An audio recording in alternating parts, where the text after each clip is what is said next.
Thank you for your patience, everyone. We had a little bit of a feedback situation we needed to fix. Okay, we are now ready. Okay, we're good to go. So welcome to the Lake County Board of Supervisors regular meeting. Today is June 8th, 2021. Before we get started, there's a lot of people here in the building, here inside this room. In order to try and accommodate for everyone to have their voice heard, if you're here for a specific item, if you can make room for others so that we can make sure, because we do have the possibility of you joining us in Zoom. We're not trying to ask you to leave. We want to accommodate as many people as possible, but we're also limited in capacity. So if we can help each other out to make sure that those who are here for a specific item have the ability to be in the room to express themselves, that would be awesome. And then if we get more people, we do have a few more chairs that we can accommodate folks with, and so we will try our best to make sure that we can make people comfortable. Let's go ahead and get started. If you can turn on your microphone. Sorry, our capacity in the audience is 24. We're probably close to that. And I'm good with what we have. I see people masked, and I see people kind of together in their own units that they came in with already. And I have a feeling that some probably will be leaving soon after public comment. We'll see how that all works out. Let's go ahead and start our agenda. Are there any moment of silence from our Board of Supervisors?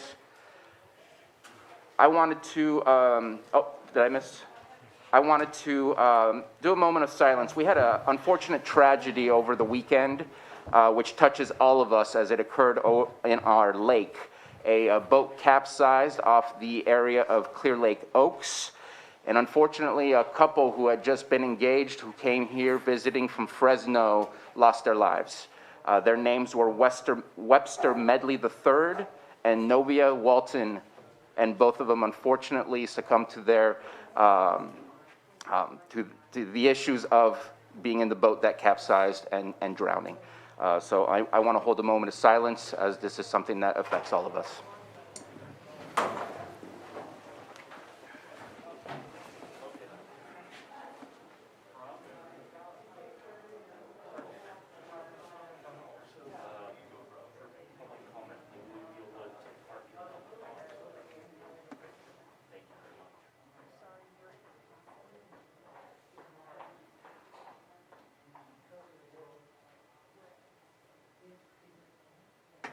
Supervisor Crandall, would you please lead us in the Pledge of Allegiance? Yes. Ready to begin. I pledge allegiance to the flag of the United States of America and to the republic for which it stands, one nation, under God, indivisible, with liberty and justice for all. Mr. Chair, there's a lot of people outside wanting to come in and needing to be assured that their voices will be heard when it's time to give public comment on the items of interest to them. But I wondered if you might want to take a moment for staff to turn the video. Sam, is that possible? In the past, when the room was totally locked down, we were able to accommodate people outside off this area so they could be seated out there and watch. Do you want to do that? How many people here plan to leave after public comment? If you could raise your hands. And so if you plan on being here after public comment, if it's possible to make room for those that do want to leave, because I see that we have SEIU and we have others outside, we would not go over the item that you are here for without you coming back in, and they would leave for public comment, and eventually your item, which I'm guessing from the signs you have on your table, are for the 10 a.m. item. And so we will not pass that 10 a.m. item without your voices being heard. And in fact, in the next 10 minutes, public comment will most likely be over, 15 minutes, depending on how many people choose to stand up. But we have to try and accommodate based on the COVID guidelines we still have. And we want to try our best to make sure all voices are heard. So if it's possible to kind of help accommodate those that just want to be here for the first 9:05 a.m. item, and then we can swap and bring in the people that are here for the 10 a.m. item, as those people who are here for the 9:05 public comment will eventually leave as well from the hands that I just saw. Thank you. If that's possible. Thank you. Thank you.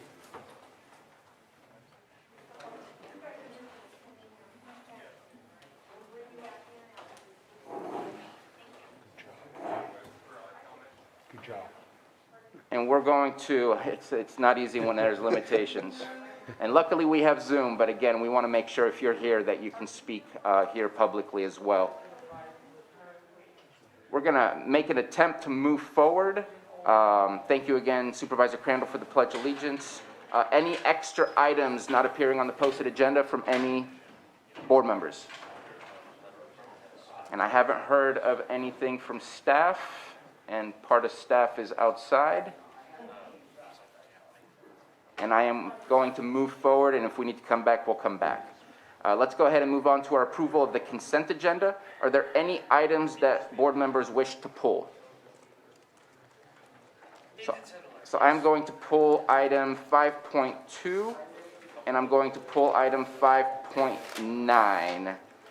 And I'm also going to pull item 5.16 for further discussions. So 5.2, 5.9, and 5.16. If there's no other items being pulled, let's open it up to the public, both on Zoom and in the room. Are there any items within? Recording in progress. Are there any items within the board chambers that public members wish to pull from the consent agenda? And I'm checking in on the Zoom room. Any items that public members wish to pull from the consent agenda? Okay, let's go ahead and bring it back to the Board of Supervisors. Again, 5.2, 5.9, and 5.16 have been pulled. Supervisor Simon. Mr. Chair, I'd like to make a motion to approve consent agenda items 5.1 and 5.3 through 5.8, 5.10 through 5.15, and then 5.17. And if I may ask respectfully if we can bring the microphone a little closer to make sure that everybody can hear.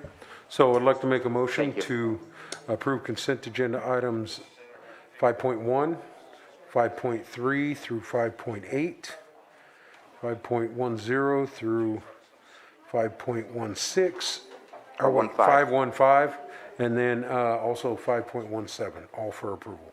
Second. We have a motion from Supervisor Simon and a second from Supervisor Scott. Johanna, roll call, please. Okay, Supervisor Simon, Yes. Supervisor Crandall, Yes. Supervisor Scott, Aye. Supervisor Pyska, Yes.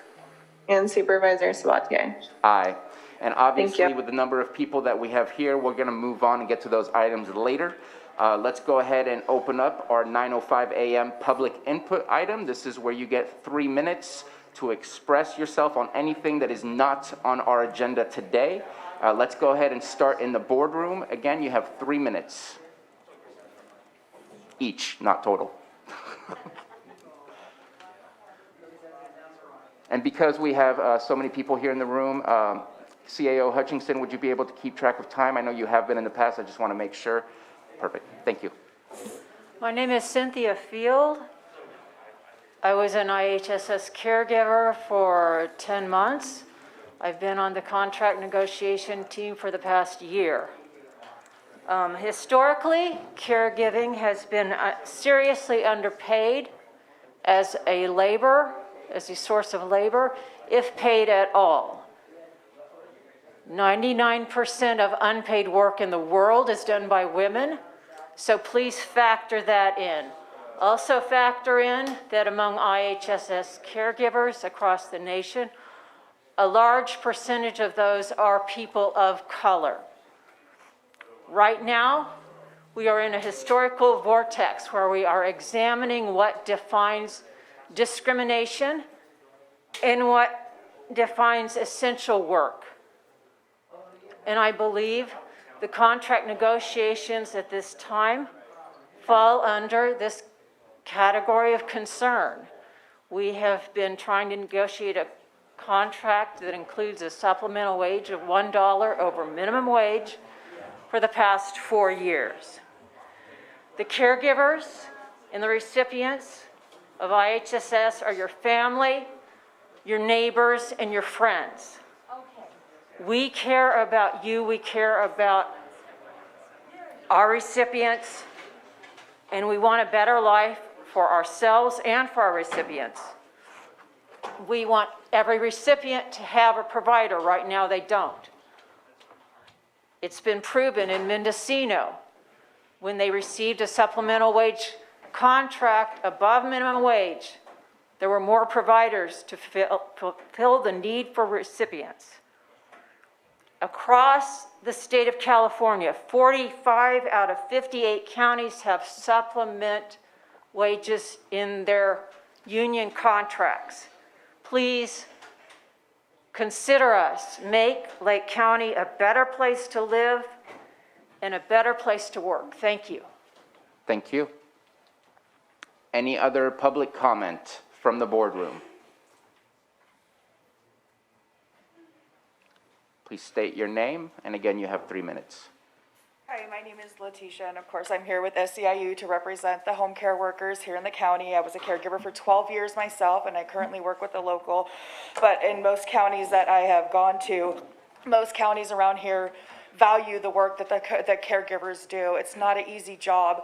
I mean, we have people that are changing catheters, cleaning IVs, changing diapers, doing all kinds of things to take care of people so they can be with dignity in their own homes. But yet at McDonald's, they're offering $15 as a starting pay an hour. It doesn't make sense. The work that these caregivers do in this county needs to be valued. It's making an investment into this county as well. If you give caregivers a raise, they're going to spend their money in this county. It's an investment into your counties, an investment into your providers, into the community and the work that they do. Thank you. Thank you. One at a time.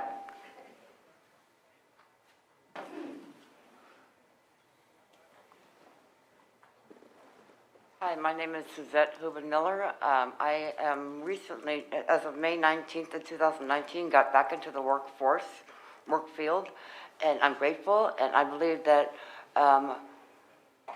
we are overworked and underpaid, and I believe that our clients need, there's a screaming for us good providers, and we want good pay, good benefits, good incentives, to give good quality work for the clients. And I'd just like for you to keep this in mind. I'm coming from being homeless to being working in the work field. I am now stable in the home, and this is my hope that to have, just downright good work in the work field. Thank you. Thank you for your I'm from comment. County.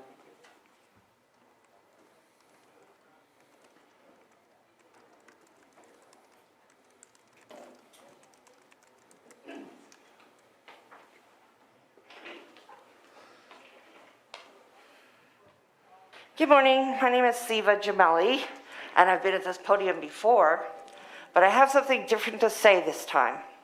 I'm an IHSS provider, and I've been working here for 30 years in this county. We are now at $14 an hour. That is pathetic, that it's taken us 30 years to be able to even make $14 an hour. As everybody's already pointed out, if we make more money, we spend more money, and most of us can't afford to go out of the county or don't have a way to go out of the county to do your shopping, so we do it here. So when you give us a raise above our minimum wage, you're giving an investment into your county. One thing I don't know if you're aware of, but essential worker, what does that mean? That means when we were having to stay in shelters, and we were being evacuated, and we had all these disasters for the last several years in Lake County.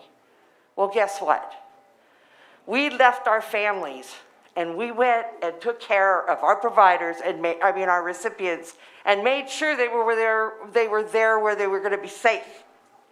We made sure that they were fed, that they had that they got to a shelter if they needed to. Whatever it is that needed for those recipients during those disasters, we made sure we took care of it. And then we'd go back and take care of our families. So all I'm asking of you is to consider real strongly, as we're in negotiations with you, about these facts. We're there when there's a disaster. We're there to make sure our recipients are safe. When you guys can't do it, you guys are busy taking care of the disaster. Social services Adult Protective Services. They're all busy taking care of the immediate problem and emergencies. We're taking care of those that are vulnerable in their homes that we've been taking care of. And yes, they die on us. And believe me, we grieve. We grieve just like they were our mom or our dad or whatever, some relative, because we come that close to them. When I've worked for one man for 5 years, he's like my family. If something was to happen to him, I would be there. I would be crying, and I would be missing. So just remember that when you come to the table to agree on a contract. Pay us for what we're worth, for once. That's all I'm asking, is that the Board of Supervisors in this county, and now that we have a fresh board, consider giving us what we're worth. Not what you think we deserve, but what we're worth. Make us feel. You know how it makes me feel when I go by the signs at McDonald's and they start their workers out at $15 an hour? Really? I'm going in and taking care of people and making sure they're eating and they're getting food and their houses are clean. And I can't even get above minimum wage. That's wrong. We should be ashamed of ourselves that we've let it go this long. 30 years is ridiculous for us to finally get a wage that we deserve. Thank you. Thank you for your comments. Any other member of the public wish to speak?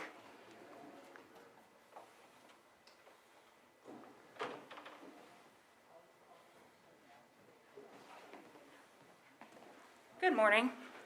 I'm Shreya Utterback. I am an IHS worker. I've been working for 4 years, and I feel unappreciated, like all these people here supporting Lake County too. They trust us. If they die, we're the first responders. We hold that against us. So why is McDonald's getting paid more than us? We're like family. Think of your mom, your grandma.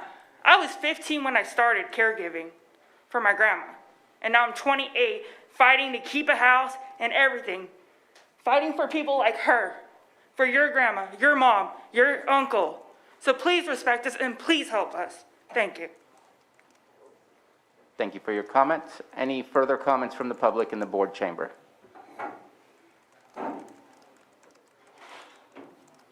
Okay, we do have a comment in Zoom. Let's go ahead and open up Vivian Deniston.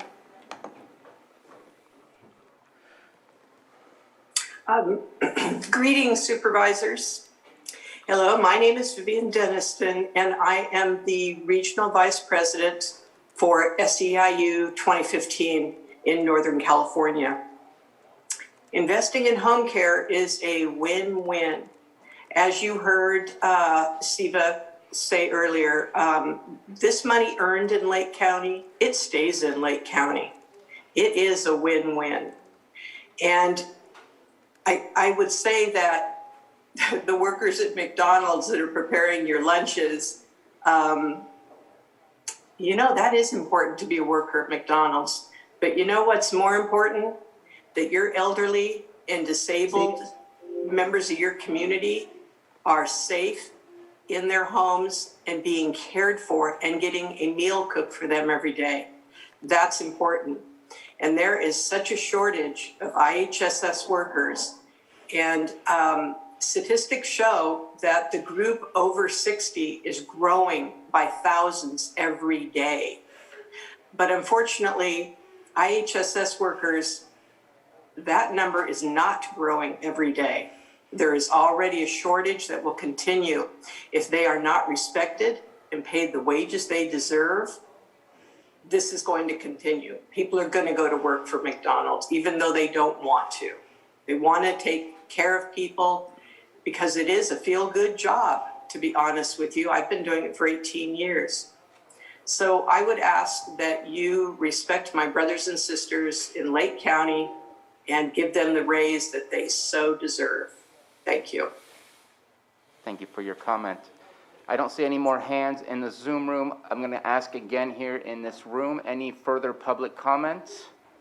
Because what I'm going to do, if there's no further comments, I'm going to ask for those that are no longer here for other items on the agenda to make space for those that are outside in the entryway. That way, if they have a public comment, we get to them as well. We don't want to not hear people's voices. Thank you very much. So let's go ahead and take a 2-minute break, and then we'll restart.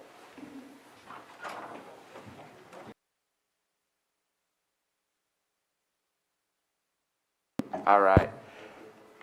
Ms. Purdy, thank you very much for helping us with the larger crowd than usual, and thank you everybody in the room for your patience. I want to reopen public comment. I know we asked outside, but I just want to make sure public comment is for any public expression for items that are not on the agenda. Is there anybody in the room that wishes to provide a public comment? Okay, and then I was told that there was another hand in the Zoom room for public comment. If I missed it, I know I received that from Matthew Rothstein, and wondering if that person is still looking to speak. I want to make sure we don't miss it. So I see there's Aaron. If we can go ahead and unmute Aaron, and Aaron, if you can provide us your full name.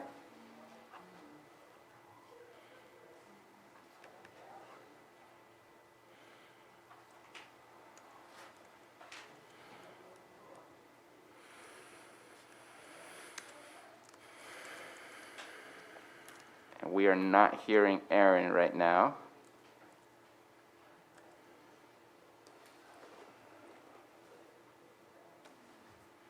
Jake, would you be able to work with Aaron and see if we can fix that audio issue? And what I think I'm going to do is we're going to move forward, but we will go ahead and come back to public comment, as we did see the hand up, but we just want to go ahead and try to move on as efficiently as possible. Is that possible, Jake?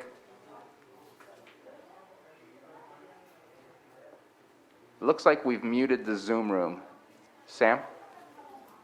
Because I can't hear Jake either. Jake, let's try it again. This is Jake, checking, 1, 2. Perfect. Aaron, let's try it again.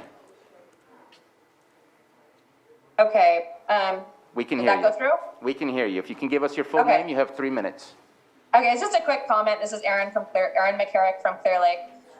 Just requesting that the Community Development Department process early activations for major use permits for cannabis properties that are compliant, as discussed by the Board of Supervisors and the Planning Commission. That's it. Thank you very much for your comment. Okay, and I believe that was the last hand in the Zoom room, and we have no further public comment in the audience here in the chamber. So we're going to move on to item 6.2, or 9:06 a.m. item, consideration of update on COVID-19, and I see that we have Dr. Bloom with us in the Zoom room. Dr. Bloom, the floor is yours. Good morning. Thank you. Good morning. Thank you, Chair Sabatier, and good morning, Board. I wanted to very briefly discuss the COVID response within Lake County, and along the same lines as previous, I wanted to discuss our cases, our tiers, and our vaccination situation, and then shift it over to Sarah, our epidemiologist, to discuss the numbers in detail. And the short of it is that things remain the same. From last week and the week before, case rates are low. Our case rate is about 3.3 per 100,000, and our testing positivity is 2.5%. This is, again, delayed data, so I don't have the data for the past few days, as is usual for our presentations. And I only make a mention of that because there have been some upticks in cases around Northern California in a few of the various counties, and we are seeing some indications of possible mild upticks within Lake County. However, that remains to be seen with our numbers. So what I would like to report is that things are remaining the same as far as we can tell at this time. Unfortunately, the things that are remaining the same are also our vaccination coverage rates. We have just less than 1,000 vaccinations administered over the past 2 weeks. And so we will be discussing that later in the presentation regarding our approach to try to increase those rates. At this point, I would like to send it over to Sarah so that we can discuss our numbers in detail. Sarah? Thank you, Dr. Bloom. Good morning, everyone. A quick update.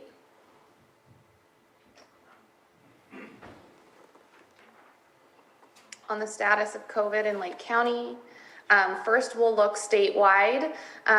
Testing is declining statewide, but fortunately, the test positivity rate remains low at 0.8%. The daily case rate statewide remains low at 2 cases per 100,000. Later today, the state will announce the tier metrics for the next week. Lake County will remain in the orange tier, which indicates moderate transmission based on metrics from May 23rd to the 29th. Dr. Bloom already shared a daily case rate of 3.3 per 100,000. That's 15 cases identified in that week and a testing positivity of 2.5%. The map here shows you that 35 of California's 58 counties are also in the orange or moderate tier, and 19 counties are in the yellow tier. Next week at this time, the state will be running the blueprint officially for the last time. So we will have metrics like this to share with you, but they won't have any impact because the state is sunsetting the blueprint on June 15th. So just to repeat that, we'll have the metrics, but the blueprint and the rules governing what can be open and what can't, and where there's modifications will sunset June 15th, as I think you're all well aware of. What I just want to point out here, this is the epi curve. So this shows us the number of new cases identified by week in Lake County among Lake County residents. And so Lake County's been really stable since mid-April, ranging from 12 to 24 cases identified over the last 2 months or so. And for the week of May 30th, the week that just finished, we've identified 8 cases as of Sunday when I ran these data. So again, looking like this past week will remain stable. Testing is declining slightly in Lake County. It's also declining statewide and in many other counties. But compared to a lot of other rural counties, Lake County is doing a good job of testing, keeping the testing rate up. Like Dr. Bloom said, we've been stable in cases, and progress towards vaccine coverage has really slowed. So over the last 2 weeks, about 950 people were newly vaccinated. Statewide, the week of Memorial Day, we really did see a slowing of the number of new people getting vaccinated. But really, we're looking at about maybe a 1% increase each week. So I think that's important to think about with the goal of herd immunity around 70% or so. So as of Monday, nearly 30,000 people in Lake County were at least partially vaccinated, and that nearly 25,000 are fully vaccinated. So that's 53% of Lake County residents 12 years in age and older are partially or fully vaccinated, compared to 66% of Californians. And I'm going to move through the next couple slides quickly because really nothing has changed in the last couple of weeks. The zip codes on the left, 95422, 95423, and these 4 other zip codes, about 41% people 12 years of age and older are partially or fully vaccinated, and about 52% of people living in these other 6 zip codes, such as 95426, 95451, and the other 4 zip codes listed. About 45% of Latino residents are partially or fully vaccinated. About 46% of white non-Hispanic residents are partially or fully vaccinated. These data here still do not include data or vaccines administered by Indian Health Service. So it's an underestimate. According to these data, about 36% of American Indian or Alaskan natives are partially or fully vaccinated, but we know in reality it's higher due to the work of your tribal health partners. By age, there's been, as I'm sure you're all familiar and we've spoken about previously, 12 to 17-year-olds are now eligible, and 8% of Lake County people 12 to 17 are partially or fully vaccinated. 37% people 18 to 49, that's about 22,000 people in total, so 37% of 22,000 people. Slight increases among 50 to 64-year-olds. Now, 2 out of 3 50 to 64-year-olds partially or fully vaccinated, and 61% of people over the age of 65. And just one last slide to show you how that's really stalled among people 65 and older. This is looking at least partially vaccinated over time, and you can see this line flattening here in pink. You can see the increase starting in young people as they become eligible, and sort of steady but slow progress among people 18 to 49. So I'll close with that and just say that we'll continue to watch the data. Cases look stable. Vaccine progress is slowing, and the disparity between Lake County and the state coverage level is growing because while it's slowed statewide, the state is vaccinating at a slightly higher pace than Lake County. Thank you. Thank you. Thank you, Sarah. So again, to reiterate, the cases are looking about the same as they have been, and the tiers are going away on the 15th. And so I did want to stress that although the restrictions for businesses are going away, and that we are all happy that they're going away, the virus is not going away. The virus is still here, which is why vaccination is important. The virus comes in waves, we all know that. The virus differs in times of the year. It differs in different seasons, which is why vaccination is still important and why we are concerned that the vaccination rate and coverage is slowing, particularly in the 65 plus age range and in the 18 to 49 age range. So vaccination is still important because we have not reached a level where we would feel that we could avoid a significant surge based on vaccine coverage of the county. That being said, when the tiers go away on June 15th, please remember that you have to take caution and that reasonable protection is important, and that if you feel that wearing a mask is important, go ahead and wear a mask. And that if you are in locations with lots of people, remember that you should be social distancing. If you cannot, if you are in an area where there are many people around you, because you will be at a higher risk of contracting COVID since you don't know the vaccination status of large groups. We have had some large events recently, which unfortunately, at some of them, we have noted that masking and distancing did not take place. And we have not seen the results from this yet regarding cases. However, we are starting to see a few cases that we identified were in people at those larger events where masking and distancing did not take place. And so this is particularly what we at the Department of Health are concerned about in the coming months, particularly in Lake County with July 4th. So we want to celebrate July 4th, and we are very happy that our case rates are low, but please make sure to do so in a responsible fashion. Don't celebrate inside with a ton of people unmasked.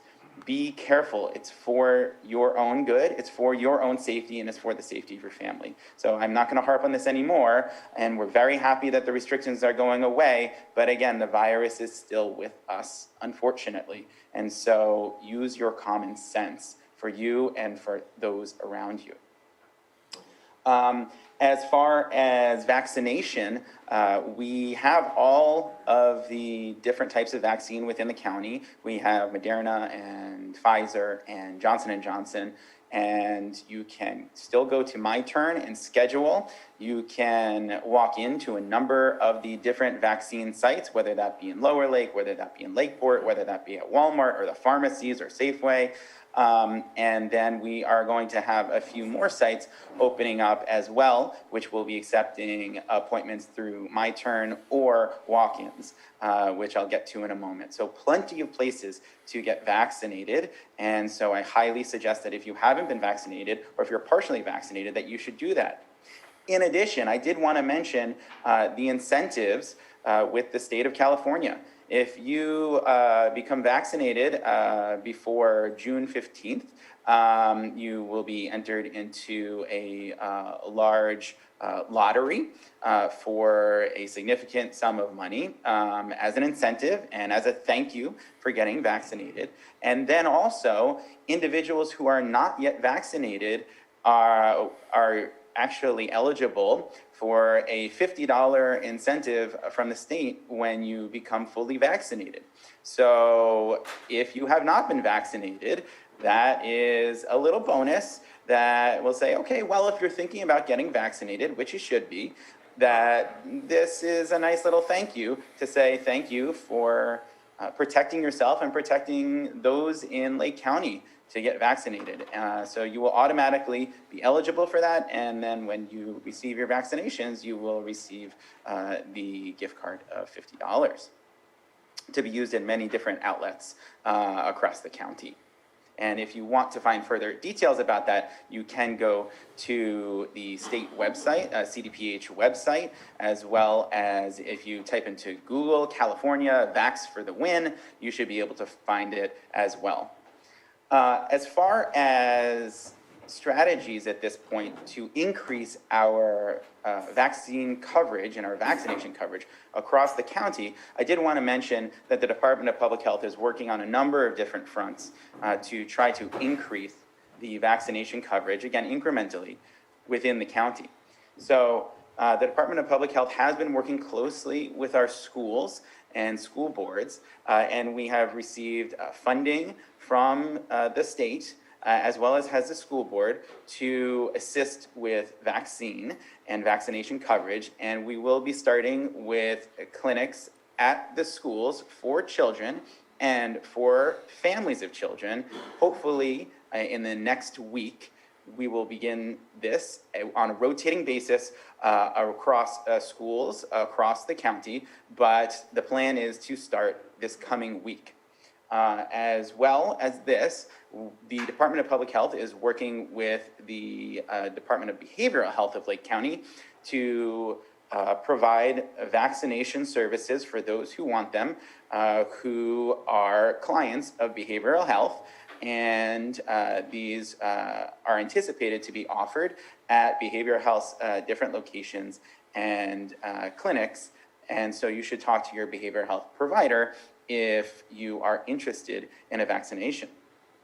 As well as that, we are working with other partners across the county, smaller groups, to provide vaccinations, as well as primary care physician offices.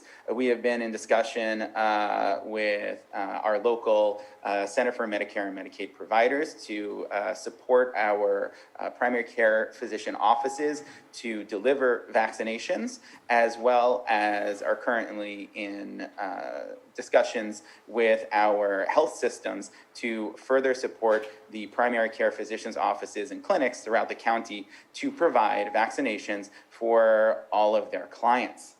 As well as this, the Department of Public Health will also be opening clinics at the Department of Public Health to provide vaccination services for members of the county. As I mentioned before, these are new clinics that will be opening. I can't quite yet tell you the hours. However, there will be a robust amount of hours and dates available for any of the different types of vaccines that we discussed, Johnson & Johnson, Moderna, or Pfizer. And those clinics hopefully will be starting this coming week. So look for more information for that. You can find the information on our website, but also you can go on to My Turn this coming week and book an appointment, because appointments will be bookable on My Turn for the Department of Public Health clinic, which will be at the Department of Public Health. And you can also walk in if you don't want to make an appointment, as walk-ins will be available. Lastly, I wanted to mention something that I discussed at previous meetings, which are mobile teams. So the state has provided access to mobile vaccination teams, and we have applied to have mobile vaccination teams come to the county pending approval. And so the plan is for these mobile vaccination teams to come to the county and specifically to help with vaccinations in that HPI 1 group that Sarah just discussed in those various zip codes. And we can discuss further in the future the progress of this, but I did want to mention that this is going on, as I know in previous Board of Supervisors meetings, there have been some questions about mobile services or trucks going around to vaccinate folks who would like vaccination, and so this is in process currently. Lastly, I did want to mention, because Supervisor Pyska asked 2 weeks ago regarding senior centers, and so I wanted to mention that there have been outreach to senior centers and meetings with the senior centers within the county, and after long discussions, the senior centers at this time have expressed that they are not comfortable opening currently for full in-building services and in-building congregate meals, and therefore we will be having ongoing discussions throughout the next number of months on a monthly basis to discuss opening times and to discuss any concerns in an effort to become fully open and to start having our normal services at our county's senior centers, as they are quite important to our senior population. That is the update for Lake County. So in summary, the cases are flat at this point, although we are a little bit trepidatious that there may be some increased case rates based on the county rates around Lake County, as well as the fact that the tiers are going away on June 15th.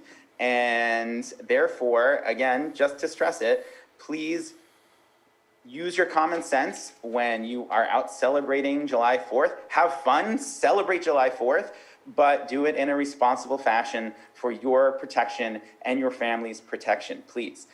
Because we do not want to see a surge of cases in the county that can lead to significant hospitalizations and significant illness for the residents of Lake County. We have been doing such a good job, so keep it up and be careful and be reasonable.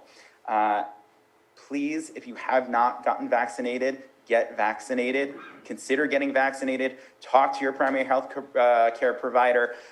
Look on the web regarding vaccinations from trusted sources, the CDC, California Department of Public Health, as there are many places to get vaccinated, as I just mentioned, as well as the Department of Public Health, again, will be opening our clinics as well this coming week, which will be available on My Turn or for walk-ins. And with that, I thank all of the partners that the public health has been working with to try to increase our vaccination rates for the county. And I wish everybody in Lake County good health, and please be careful out there and be safe and be well. Thank you. Thank you, Dr. Bloom, and thank you, Sarah. Any questions or comments? Supervisor Pyska. I think we can all appreciate the welcome news that we're going to have changes coming to the county next week and throughout the state, but it's also important to be considerate of others' choices. We don't know what people are, other people in their families, if they're not vaccinated, if they have illnesses. So I think this is going to be a time when we just really need to be considerate in general of each other and our choices. So I appreciate you, Dr. Bloom, following up about the senior centers, and it's certainly understandable that they're remaining cautious at this time. I'm wondering how the conversation's going as we prepare for fire season, and if those senior centers are going to be able to be a resource for seniors if there's an evacuation or if there's a fire. Have those discussions begun? So the answer to that is twofold. Number one, the discussions have mainly been surrounding just reopening in general in the setting of COVID, and they have not necessarily focused on fire season and the centers being a resource during fire season. However, there have been some email discussions regarding that. So the discussions have begun, but they have not taken place in any robust fashion to this point. But you do make a very good point, and senior centers should, as they are very important centers for the community, be a important resource during fire season. Secondly, the discussions, again, about reopening will be happening throughout the summer months. Right now, on a monthly basis, they may be occurring more frequently than that, and I'm sure that those discussions will be upcoming further during fire season. Thank you. Thank you. Any other questions or comments from the board? All right, let's go ahead and open it up to the public. I see we have one already in the Zoom room, phone 4627. If we can unmute them, and then please provide us with your first and last name.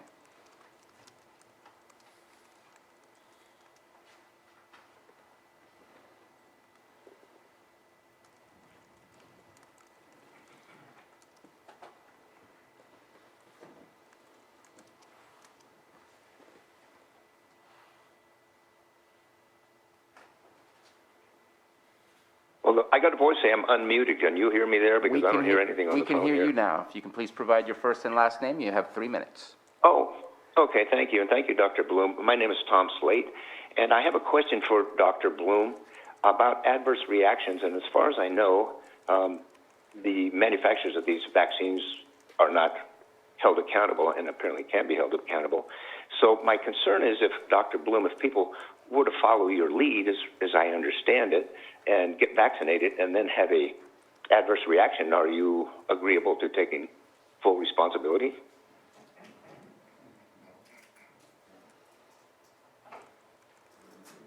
I'm sorry, so am I, as the public health officer of the county, taking full responsibility for an adverse reaction to a vaccination? I believe that was the question, so I'm sorry if I misunderstood that, but that is what the question seemed like. I am the public health officer for the county, so I am not in a position to take any sort of responsibility for an adverse reaction from a medicine that is administered.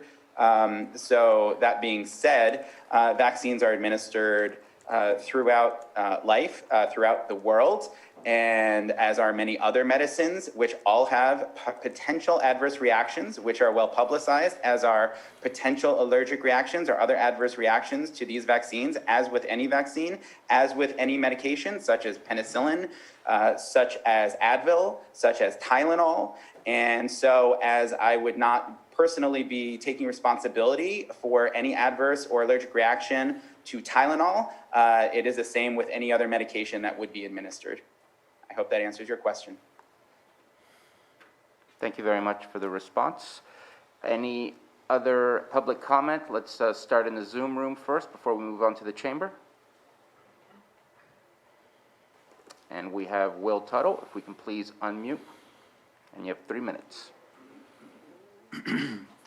Yes, thank you very much. And I'd like to respond to some of the what was said just now about the rollout of the COVID vaccines. And one of the things that I learned recently is that already over $3 billion has been, of our taxpayer money, is being used to promote everyone getting vaccinated by the U.S. government. And so that money is an enormous sum of money. That's $3,000 million to try to get people to take a vaccine.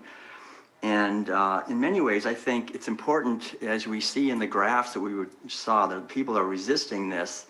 And I think I'm speaking for thousands of people here in Lake County who do not want to be vaccinated, and I think who are outraged that so much attention and money is being diverted into trying to get people to take a vaccine that has never been tested on human beings. This is really a big test that's coming out. It really wasn't even properly tested on animals. It's been tested on animals for the last 20 or 30 years, these mRNA vaccines, and then all in the animals. So now it's just been directly to human beings. And we have people who are out of research. Robert F. Kennedy Jr., for example, has been studying this for many publicly and started the Children's Health Defense. His most recent statement is, quote, "The new COVID vaccine should avoid at all costs." That's what he's saying based on his research. We have Dr. Peter McCulloch, and I sent you all on the board a video link to his statements. He's extremely highly respected MD, a professor of one of the most respected universities of medicine, and he has come out and saying this from the very beginning. This has been all about the vaccine. There's never been a more dangerous vaccine ever. I mean, it's in just the first few months of the release of this vaccine, more people have been killed or injured than in 30 years of vaccines already. I mean, this is off the charts. And so, with all due respect, when we hear statements that the public is being informed, I think we are not being informed, we're being misinformed. And this is a direct violation of the Nuremberg principles, all 10 of them, which require informed consent. We're not getting informed consent. And I think the board is obligated to give the other side on this, to do the research, and to protect the people in our county, because we're not hearing the truth. We heard 2 weeks ago that the spike protein just sort of disappears, that the mRNA creates a spike protein. Well, just now, recently, Dr. Byram Bridle from Canada, one of the top vaccinologists and virologists, came out and said, basically, we made a mistake. He said that the spike proteins are very harmful. They collect in the spleen. They move from the spleen into other organs like the bone marrow and the heart and the lungs and the brain, and they cause blood clotting. We find teenagers dying of blood clots right after being vaccinated. We find your 3 minutes are up. If you can get to your final point, please. Okay, thank you very much. So I want to just encourage the board, please, to continue to present reasonable scientific validation for what I've been saying. These are facts. Thank you. Phone 6478, I believe that was the same one, so let's put you on hold for a second. Let's open it up to the boardroom to see if there's any new public members that wish to make a comment. Anyone from the boardroom wish to make a comment on this item? Seeing none, let's go ahead and go back. Phone 6478, I wish I had a name for you. I forgot your name. If you are the same person that already made a comment, if you can provide a succinct comment since you've already had your 3 minutes, that would be appreciated. We have a large group here waiting for us to get to their item. Hello? Yes. Oh. Can you hear me? Yep, no, it's a different voice. Sorry, but you have 3 minutes. All right. My name is Madeline, and I like to urge you to use some of that big sum of money to educate people to have alternatives to the vaccine. So if they don't wish to take the vaccine, they can take all these other things like vitamin D, C, zinc, and boost the immune system. And also educate about a better lifestyle, getting into the sunshine and exercise and all that. it's very well needed, especially in the American culture. So please do that. Thank you so much. Thank you very much. And there is no more public comment in the Zoom room. And again, checking the boardroom, I see no one moving to come and make a comment. And coming back to the Board of Supervisors, any final questions or concerns or comments? I just want to say I appreciate that last comment by Madeline, offering another solution as opposed to not taking or taking the vaccination. You know, that's pretty, I think it's pretty cool. Well, living a healthy style is always a positive note, but at the same time, I will suggest that we tried an alternative before the vaccine came out, and it wasn't working out too well for the entire world, let alone the United States. And I think that it's a difficult task to be cautious when the virus doesn't really care. And it crosses all lines and barriers that we unfortunately create socially. And I do see a hand has come back up. I don't want to ignore anybody. 6205. If it's a repeat, please be succinct.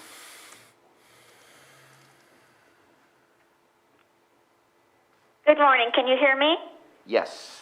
You have 3 minutes. This is Bart Levinson. I wanted to add to the comments by Supervisor Pyska to Dr. Bloom concerning the senior centers and addressing preparedness for the fire season for the seniors and the issue in general of what use the senior centers are going to be able to be going forward, given that they've been closed during the pandemic. The Lakeport Senior Center announced recently on KPFC radio that they would be closed for an additional year. It seems that each center is operated differently and plans to have different criteria for who will be allowed in, including not just the seniors, but the volunteers. This is a matter of, I think, much more immediate concern than Dr. Bloom may realize to prepare for the fire season. In the past, senior centers have been used as local assistance centers, evacuation centers, and are generally places that seniors are used to knowing that they can go to.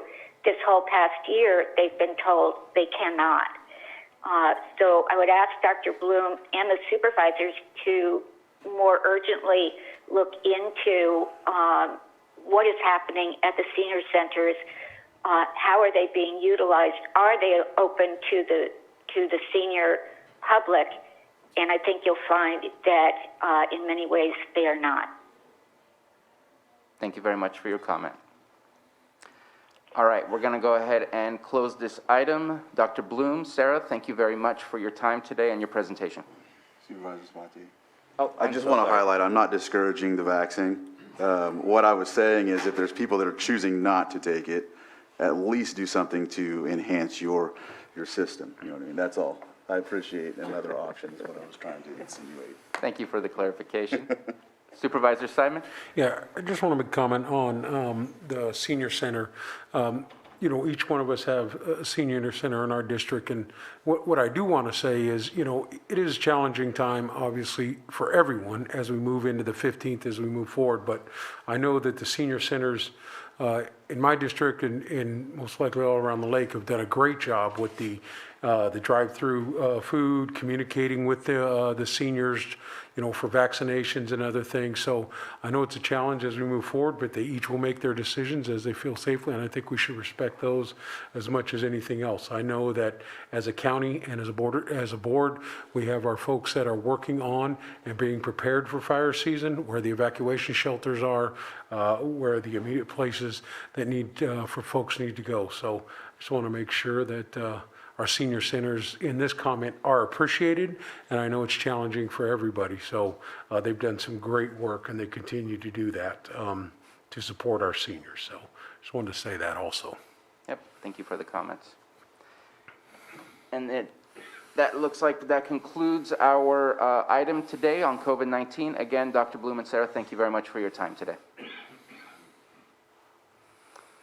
going to move on to item 6.3, or 9:30 a.m. item, consideration to waive the formal bidding process pursuant to the Lake County Code, Section 2-38.2, as it is not in the public interest due to the unique nature of goods or services, and B, consideration of agreement for consulting services for Lake County Community Development for the amount of $100,000, and C, consideration to appoint the county administrative officer or her designee as interim community development director.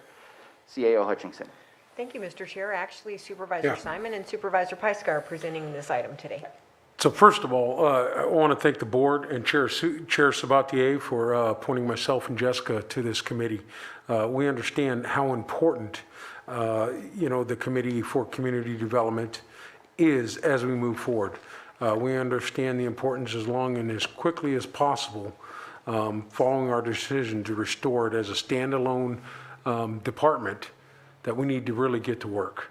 And we need to help, drive the path forward on how we're going to do this. Also want to say that we appreciate all the hard work and dedication from everyone in the community, the CDD department. It is a challenge since I've been on the board.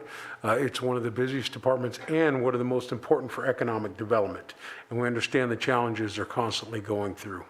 And also understand how stressful it is as we move through this time for the director and staff. We saw it as a priority. We made a decision, but it did not happen immediately. We're currently going through that process. So I just want to thank each and every one of them, from the director down, of working with us as we work through these changing environments, as we bring these proposals to the board to hopefully move forward. Our priority has been to secure an interim coverage for the department while a recruitment for the next CDD director is underway, and we immediately went to work with meetings and opportunities to discuss how we do that to bring it back to the board. And given the urgency of the situation, we determined contacting prospective firms directly rather than taking several months to issue a request for proposals and seek out bids would be the proper process to bring it back to the board for that discussion. And fortunately, there were about 4 groups out there that were contacted by our CAO and other staff as we move through this process. And it seems to be an extremely busy time all over the United States, the country, and here in the state, and a challenge for finding companies that are willing to step in and fill these gaps. 2 of the firms contacted indicated they had the capacity to do this, and will help assist us with the interim coverage in the CDD department. We reviewed their proposals and interviewed both to determine what would be the best fit. And ultimately today we come with a recommendation for an agreement with Management Partners. Management Partners is a unique organization that was founded in 1994. Management Partners is comprised of leaders and managers in all government operations, including about 2 dozen that have led county departments. And they really seemed to fit on where we were going for an interim opportunity to kind of stabilize the department while we're looking for the community development director to help us move forward. And we all understand today we're going to be dealing with some other conversations that we have later on the agenda, land use planning, long-term vision, and a lot of the other things and priorities we'll talk about today. We do have, some folks from Management Partners here today that we'll talk later, but I just want to say that we understand again how important this is. As a newly elected supervisor for my 2nd term, I guess I'm no longer newly, but going in 5 years. Community development has been a big part of that since my time on the board. After the Valley Fire, recovery and everything, there have been challenges, but we've worked through those with the Community Development Department, and we just look to a better future and a brighter future as we're taking care of the constituents in Lake County. So hopefully the discussion today will help lead to that, and we'll continue working on it. And I want to thank Carol and our entire crew for this committee, Jessica, and everyone else that's been in the conversation, Scott DeLeon, and the other folks who have helped us get to this point. And hopefully the board will understand why we've made this recommendation and help us take the steps forward that are needed. So over the past few months, we've been working really hard to stabilize our community development department and build the foundation so that we can thrive. I want to thank all of our staff who have been dedicated over, we're working in a very difficult environment, and we're bringing these resources in to support our department and set it up for success. So with the board's approval today, with this agreement with Management Partners, we'll assign David Bosch to serve as our special advisor to community development. David Bosch comes to us with extraordinary experience in county and city planning administration. Management Partners' proposal has the ability of their team to provide other supportive services as our needs progress. And that's really one of the reasons we chose them, because as Mr. Bosch comes in and assesses our needs, if we have more staff requirements, he can bring those in. He has those abilities with analysts and other resources. Management Partners services will include planning commission meetings, management advice on CDD projects, coaching and mentoring staff, and analytical assistance. Work will begin June 14th, which we're pretty excited. That's next week, and continue through the end of October 31st. We're currently recruiting for a new CDD director, and we hope to have that director on board in October, and with Management Partners assisting during that transition. So as a contractor, Management Partners will not be staff, and so we'll need county staff to make personnel decisions, execute agreements, sign financial documents, and exercise budget authority. Our committee recommends that we appoint CAO or her designee as the interim CDD director to make those decisions that we can't have a contractor make until we have a new director hired. And during this time, CAO will execute the contracts, approve the financial documents, sign off as with department head matters requiring CDD director approval, and oversee personnel matters. Assistant CAO Susan Parker will touch base with CDD staff on a daily basis when our special advisor Bosch is not available on site. He'll be available, not on site, some days. So today we request that we waive the formal bidding process pursuant to Lake County Code Section 2-38.1 or .2, as it is not in the public interest to the unique natures of goods and services. Approve the contract for consulting services for Lake County Community Development. Appoint county administrative officer or her designee as interim community development director. And the committee is committed to working on this with Mr. Bosch and with CDD through the transition until we have our new director in place. Recruitment efforts are underway. We have August 3rd is the date set aside for our interviews, so we hope to be moving through this process quickly. And at this point, I will turn it over to our CAO and introduce Management Partners and the representatives that have joined us today. Thank you, Supervisor Pyska. So we have present with us today Vice President Jan Perkins, and then we also have our special advisor to be, David Bosch. So Jan, go ahead. Thank you. Thank you so much, Carol, and thank you, members of the Board of Supervisors. Really appreciate the opportunity to be here this morning. I think the qualifications of our firm have been covered very well, but I would just like to say that we as a firm take very seriously our commitment to the local governments that we serve to work collaboratively with all of the people within those local governments to help you solve the problems that you have, to create great recommendations that are practical, that you can implement, and to work collaboratively with you. That is the way that we always work, and that we will certainly be working with you in Lake County.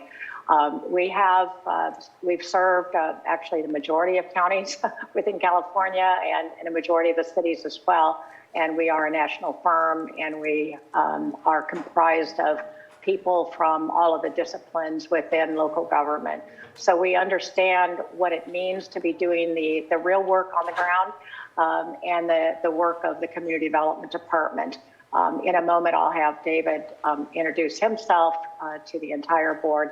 But we have proposed, as was noted, a team, certainly led by David, but we have a couple of other people that are that are in our proposal that can provide assistance as needed. And we have the full backing of our whole firm and everybody in the firm who can jump in as needed to help Carol and the county as projects arise. But I wanted just to point out a couple of people. Christine Butterfield, who we've noted in our proposal, also has a very good community development background. She's an expert facilitator as well, and works on a lot of process improvements with our firm.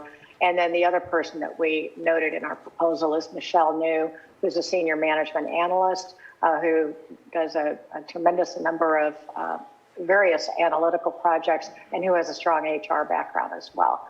And we think that they might be strong members of a support network for David in this engagement. So with that, I'd like to ask David to introduce himself to the full board. Morning, everyone. Nice to see you all on Zoom.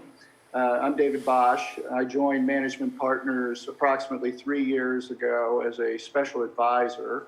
And I'll talk a little bit about some of the projects I've undertaken with Management Partners in a moment. But prior to that, I served in local government for 40 years, 20 of which were at the executive management level, as a city manager, as an assistant county manager, as a county manager, as a county executive officer. And the other half of my career, the other 20 years, was spent in community development and planning work. So I think that as we talked with Carol and the two board members who initiated this discussion, it became clear that we had the right combination of staff who were available for this assignment. When I joined Management Partners after retiring from Placer County as the Chief Executive Officer, I immediately took a position as the interim city manager for Half Moon Bay, California. And that job required me to be physically in Half Moon Bay roughly half to 2/3 of the time, and the rest of the time to be available on an as-needed basis. But that was more of a traditional interim appointment where I actually had full authority of the city manager within the constraints of the CalPERS system. And after concluding that engagement, which went about 9 months, I did a little bit of project work, only to next take on an assignment as the interim general manager for a water district in Pacifica.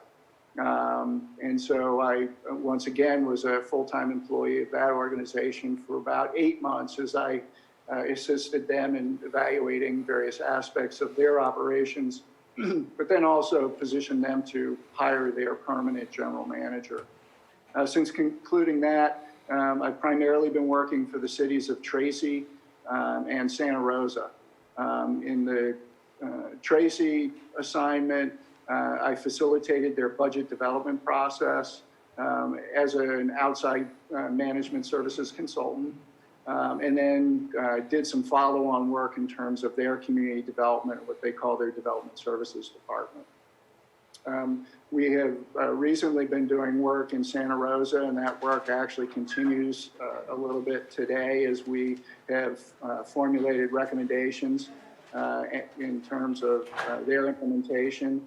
They've had some transitional issues. The city manager just recently tendered his resignation, so we've had to kind of adapt our project around that. But we have provided their community development department, public works, transportation, water departments, all kind of evaluations and then recommendations in terms of ways to perhaps organize differently in order to be more efficient, more effective ultimately.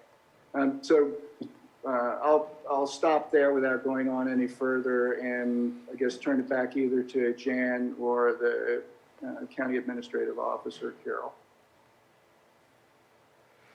So, Mr. Chair, I think that completes our presentation of the item unless Supervisor Pyska or Simon have anything else to add. Okay. Not at this time. All right. Is there any way, Sam, can we turn the lights back on? Thank you very much. Thank you to the committee for going through the process.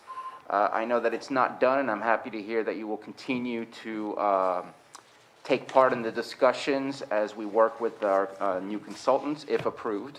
I'm looking forward to how that will impact our community development. I know that I've seen a lot of things where we're so busy up there doing so much work that there's not enough time left to be able to enhance our processes, find new software, join the 21st century with some of the activities that we do. And I'm looking forward to some of those things coming to us because I think that we can work just as hard and get so much more done if we have those efficiencies put into place.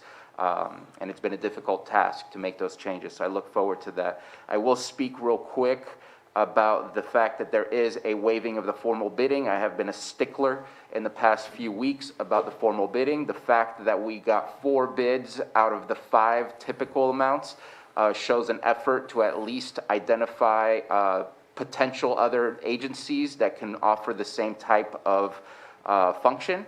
And we were able to compare and contrast, and I know that our committee did look at all the possibilities and eventually narrowed it down to the one individual that we're looking at here with management partners. So I am not going to be a stickler on this one because of the efforts that was made. Just wanted to make that publicly known.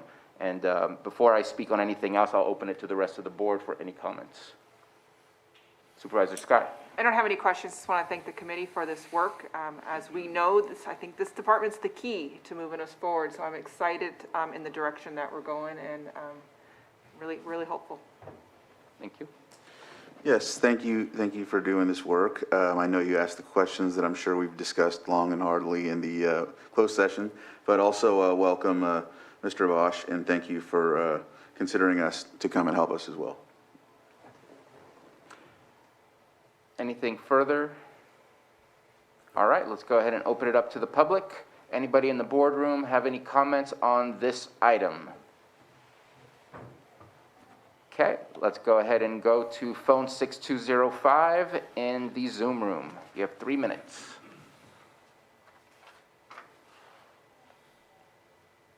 Good morning. This is Bart Levinson. I'd like to direct my comments to Mr. Bosch and the Board of Supervisors and, of course, Carol Hutchinson. My concern is that we are in a unique and very delicate time in Lake County concerning the fires, the drought, and that there are 300 pending applications backed up, many of which are for marijuana grows to go into residential areas, areas that may not be adequately prepared for fire and drought. This is a unique to right now situation that has never been before the county before in this way. And I'm very concerned that a company that isn't here will not be able to really be in the county, see the neighborhoods that are being affected, and really judge the proposals for permits fairly, not just on paper. In the past, the Community Development Department has been short-staffed and faced difficulties having enough staff to go out and see each project and understand how it affects each area. So I would ask that some special focus be committed to in terms of our special needs in Lake County for fire and drought and the immediate dangers facing us here. Thank you for your comment. Supervisor Simon? Yeah, I would just like to say that all those things that you bring up are always on, on the front of our mind. So obviously, what we're looking to do is enhance the services. This transition that we're going through right now, we have talked about as a board, consulting services and other things to enhance the opportunities to take care of our constituents. And as always, it's always a local focus as we move forward.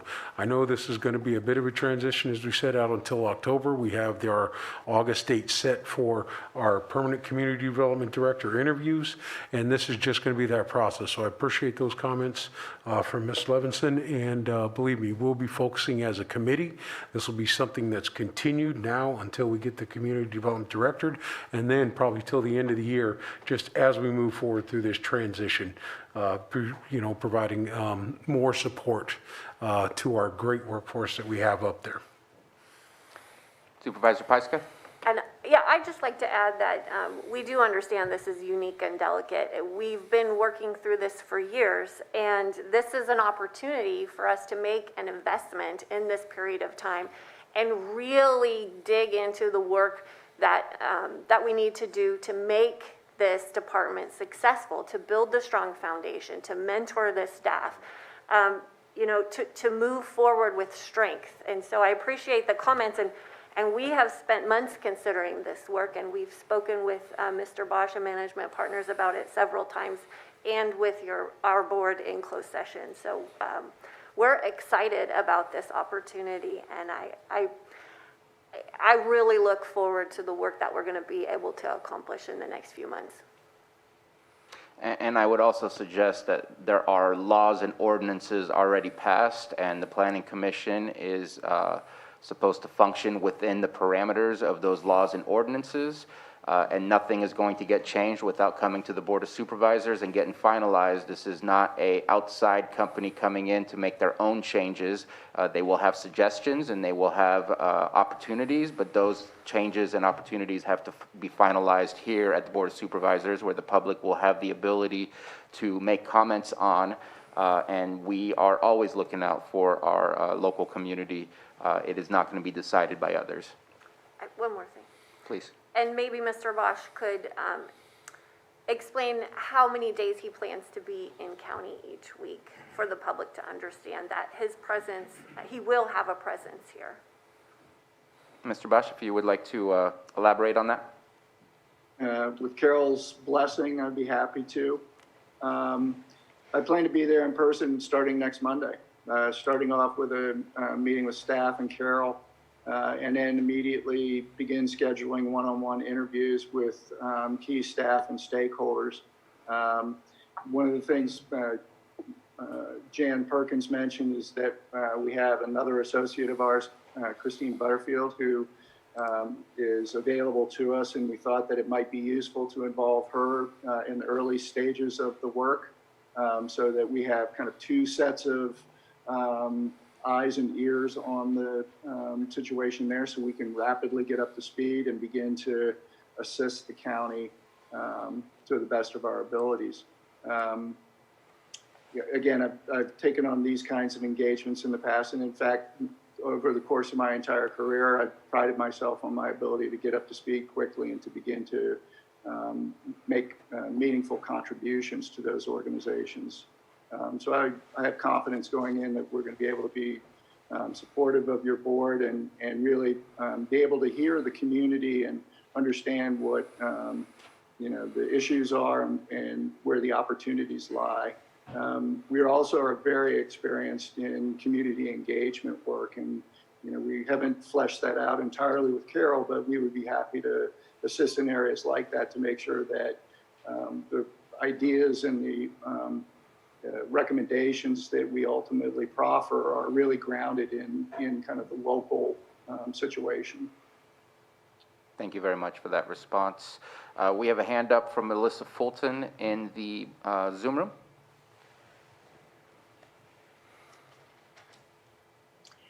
Good morning. Yes, Melissa Fulton, CEO of the Lake County Chamber of Commerce. In listening to this particular presentation this morning, I have two questions. The first is, there was a reference to purchasing state-of-the-art or 21st century software programs that would enhance the department, the community development department. So my question there is, why wasn't this done previously? It would seem that it should have been done quite some time ago to assist the department. And then Obviously, management partners are very skilled and certainly have excellent backgrounds for all that they are going to bring to the table. However, I have a similar question. Why did the county not seek their services, not in the full capacity that's been described this morning, but certainly in some sort of an assistance capacity to help this department? We all know the challenges it has faced prior to Scott DeLeon taking on the job, and certainly plenty of challenges once he came on board. So it seems like perhaps the county might have moved a little more quickly to bring new technology to this department, which is so vital, and to enlist the services of management partners in some capacity. So those are my two questions in my mind. And thank you. I appreciate the opportunity to comment. And I'll respond to that the idea of adding consultants to the equation over at community development has been talked about on and off and on since I've started. There's been complications in being able to provide the capacity to spend time on searching and finding the right consultants and preparing the RFPs. And there's also been some discussions and very close, not close calls, but very close to making a decision on upgrading software, and those have not been completed as well. Should we have done these things before, earlier? Absolutely. But we're here today, and we're trying to make that change today. Unfortunately, pieces of the puzzles always don't fall in the timely fashion that we would like it to fall in, and today I think is a good step forward to be able to make the change we're looking for. And Supervisor Pyska, you had some comments as well? This is an opportunity to make an assessment of everything that's in our community development department, and that includes software and technology. And so we're just excited at the opportunity to make this investment at this time. And you know, we're moving forward. Supervisor Crandall. Yes. Oops. Yes, I appreciate the mention of the legacy issues by Melissa Fulton. And I want to highlight that the employees and the community development department did a really great job trying to trudge through all of those legacy issues, and also a hybrid situation, adding in the cannabis, including into community development. So it's all new waters that we're treading on, and so we're doing our best to grasp this, and very good job by this ad hoc committee to try to get us in the right direction. And I see we have a hand up from Brian Martin. Sheriff Martin, if you can unmute. We can see your lips moving, but can't hear you. Still nothing.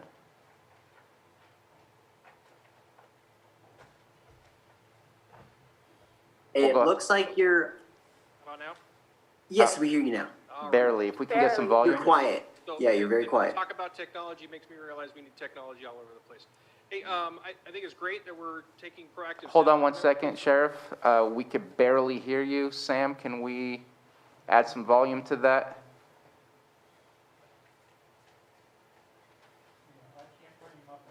Okay, let's try it again. If you could speak loudly, we could barely hear you. Okay, how about now? That's a little bit better. Let's go ahead and give it a shot. All right, I'll probably get a new microphone this week. And I think it's great that we're doing something. I think community development is absolutely essential to the recovery of this county, and it goes hand in hand with public safety.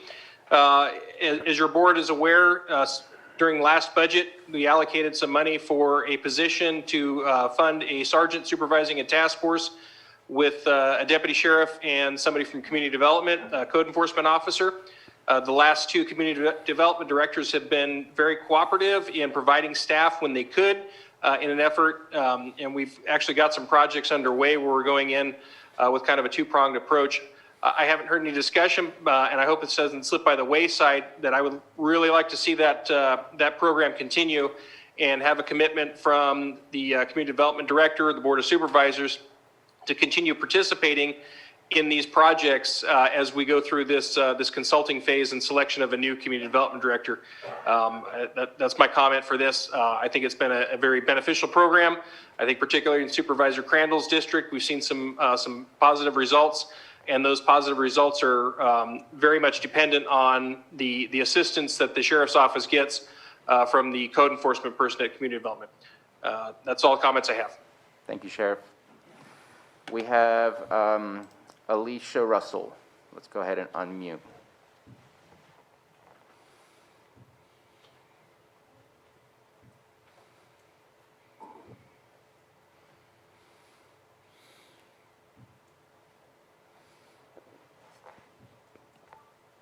If you can unmute.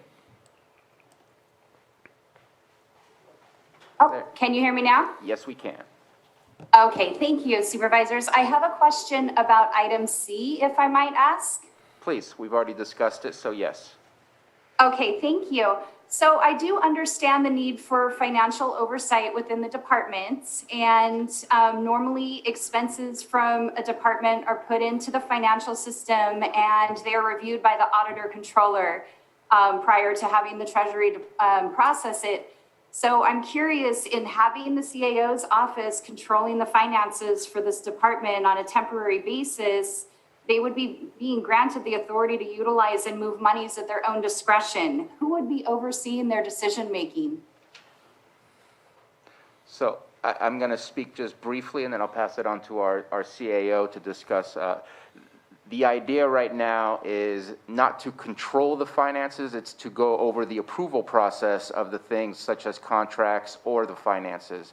And so there wouldn't be a level of control. That level of control would be held within the Board of Supervisors, the budget, and also with the new consulting agency that we're looking at to make some of the changes we hope to see. And of course, the committee would keep track and be discussing those things as they progress through the process. And I'll pass it on to CAO Hutchinson as well.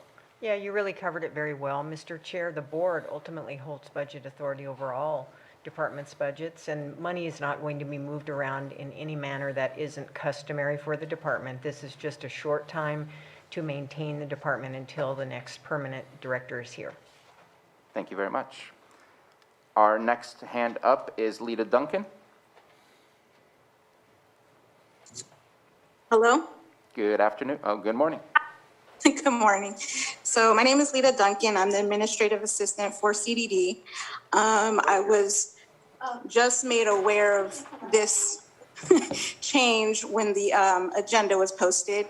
So my question is, number one, I need to know how many people are going to be joining us to make room, because I don't know if people know, but we're really crowded in our department. We just recently filled all the positions for our building division, for our code division. So right now we've been trying to make room for planners. And so that's my first question, is how many people will be coming into our department?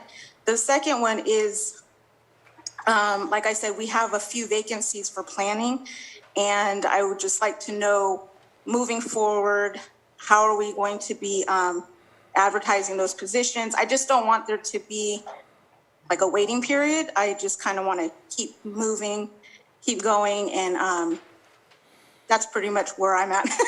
That's my job for the department, and I just want to make sure that there's a smooth transition. I know that for our department, a lot of the staff we were kind of shocked, about all of these changes that have been happening, but we're doing what we got to do. And yeah, so those are my questions. And I would suggest that as for the first part of the question, we needed to approve this prior to having the conversation of logistics, and I'm sure that conversation will occur momentarily if this is approved. And as far as the second part, that will probably be discussed at greater length during our budgeting agenda that is tomorrow. And I'll pass it up. I'm going to start with Supervisor Simon, but I know I have 3 people who want to speak. Yeah, in our committee discussions, obviously, we'll continue moving forward. There are budget allocations to get those positions filled, and we're going to continue moving forward with those at this time. There is no stopping and waiting as we're moving forward. We're going to continue capacity building while we're doing this through the process, and I will pass that off to Jessica, but these are conversations we've been having. This is not to limit or stop anything that we're doing. This is to bring it in and enhance our community development department with this consulting opportunity. And as we move forward, to continue everything. Even the sheriff talked about hoping things aren't going away. No, this is going to be moving towards the opportunity of providing more services and continuing down the path of building capacity, so. Supervisor Pyska? Yeah, we're committed to carrying all of this work forward, but we have to do it better and we have to do it more efficiently. So that's why we are suggesting this choice so that we're not waiting for another director and waiting through that recruitment time. We have a window of time and we're going to use that the best that we can with this contract with Management Partners and this team that's going to come in. And I understand that staff is just learning about this now, but we have been working on this for months. We've given David, the entire workload. So Monday, we're going to be here bright and early. We're going to be meeting with all of staff. And we're going to go through a bit of an orientation so that everybody's on the same page. There's going to be a time to answer all of the questions. And then as he mentioned, he's going to start meeting with everybody one-on-one. And I'm sure Sheriff Martin is going to be one of those people shortly. I know this is all new, but please just see this as an opportunity to support all of the work that our staff has been doing. CAO Hutchinson? And so the supervisors covered it well, and I think the only thing I would add is that the only Management Partners consultant that will need a physical presence here some of the time is David Bosch. And surely there has been a workstation available for leadership in the department. So, but we'll go over all of those details with Ms. Duncan and all the staff on Monday. Perfect. Thank you very much. And then one last hand, phone 6205, and then we'll go to the boardroom if there's any public comments. This is a repeat, Mr. Chair? What was that? 6205 has already spoken. Yeah, let's keep it succinct. Yes, I was glad to hear Sheriff Martin speak to this matter.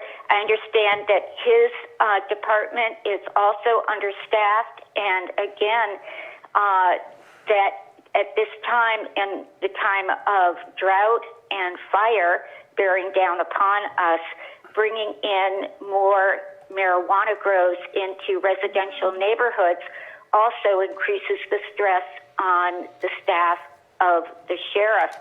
I'd like to ask again that the board and the planning department consider pausing these applications for large marijuana grows until they have their staffing worked out and are confident with the ability to properly move forward safely and securely for Lake County. And I would suggest that you stick around for the 2:30 p.m. item, as that discussion may carry some of the exact concerns that you have. And let's go ahead and open it up for any public comment here in the boardroom.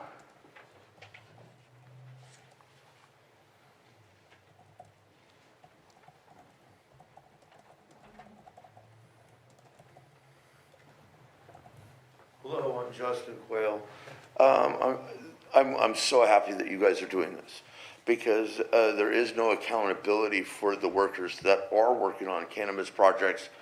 And people like us, some of us have to, if they don't look over paperwork, it just gets overskipped, and then we have to hire another consultant to do a job that was already done the first time.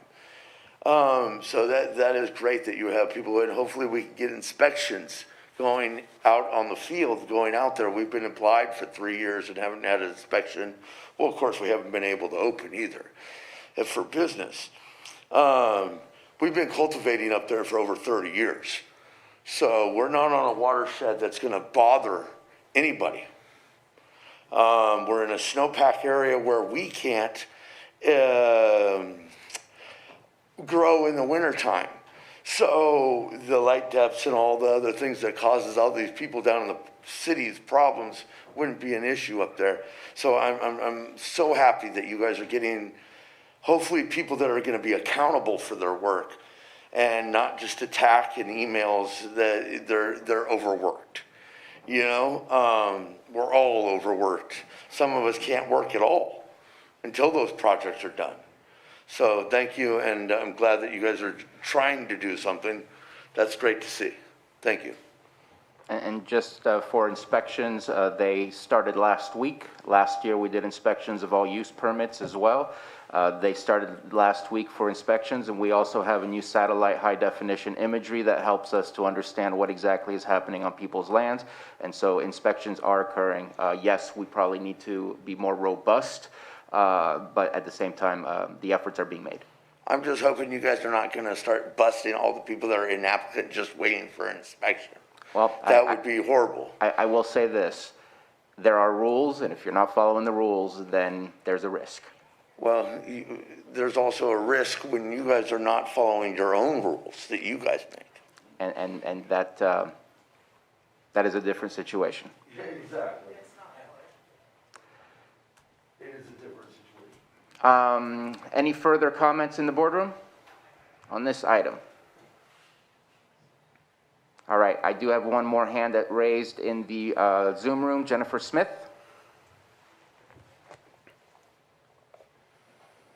Hi. Good morning. Can you hear me? Yes, we can. You have 3 minutes. I'm just a little bit concerned because it feels like a very presumptive presentation, and that a lot of work was done behind the scenes, which can be taken one way or another. But this sounds like a great idea to have somebody come in and evaluate and help redirect or rebuild CDD while we look for an interim or appoint an interim or find somebody to manage it. But I'm concerned about very time-sensitive projects that have been lingering since board direction in February. And I'm wondering what we're going to do about those time-sensitive projects while we're assessing the CDD, if anything can be done. And I just think that that needs to be a point of concern for both, you know, the Planning Department, Planning Commission, Board of Supervisors, just to make sure that everyone is being held accountable until we can start this new process. Thanks. Thank you. And I'm sure that you have noticed, as many others have, that our planning commissions are being packed with use permit applications. And as far as those with early activations, I can't speak specifically as to how or what is going to happen to that, as that is in the hands of the planners and the community development to make the decision based on the rules that we have provided them. And I think that's as far as I can go unless you speak directly to your planners. But there have been discussions here. That's as far as I'm going to go unless we have somebody on the Zoom that would like to speak further on that.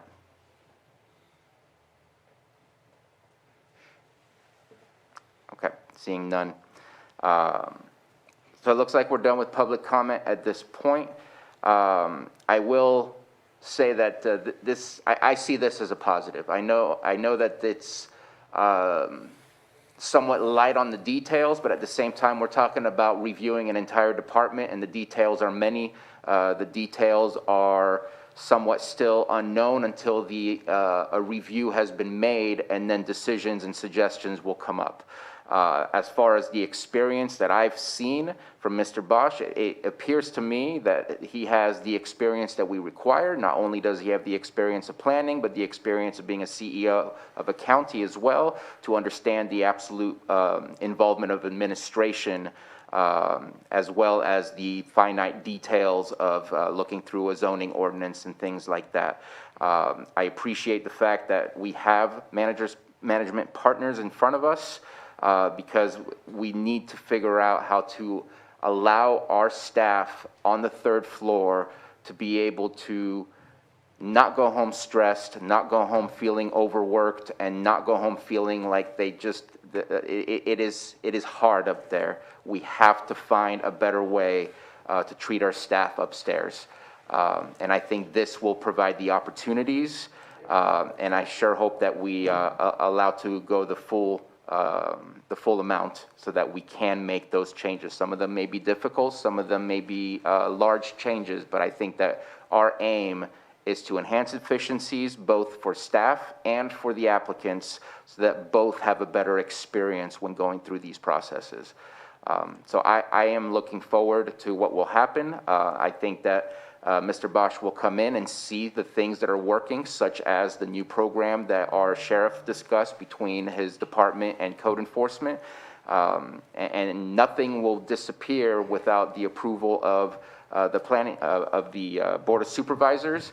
We are adamant about the things that we want and the things that are working and the things that we wish to change. And so I think that we will be moving forward methodically, and we will be moving forward with great success. Any further comments from board members before we take action? And I see that phone 6205 put their hand back up, but I have closed public comment on this item at this moment. Any further comments, or are we ready for action? Ready for action.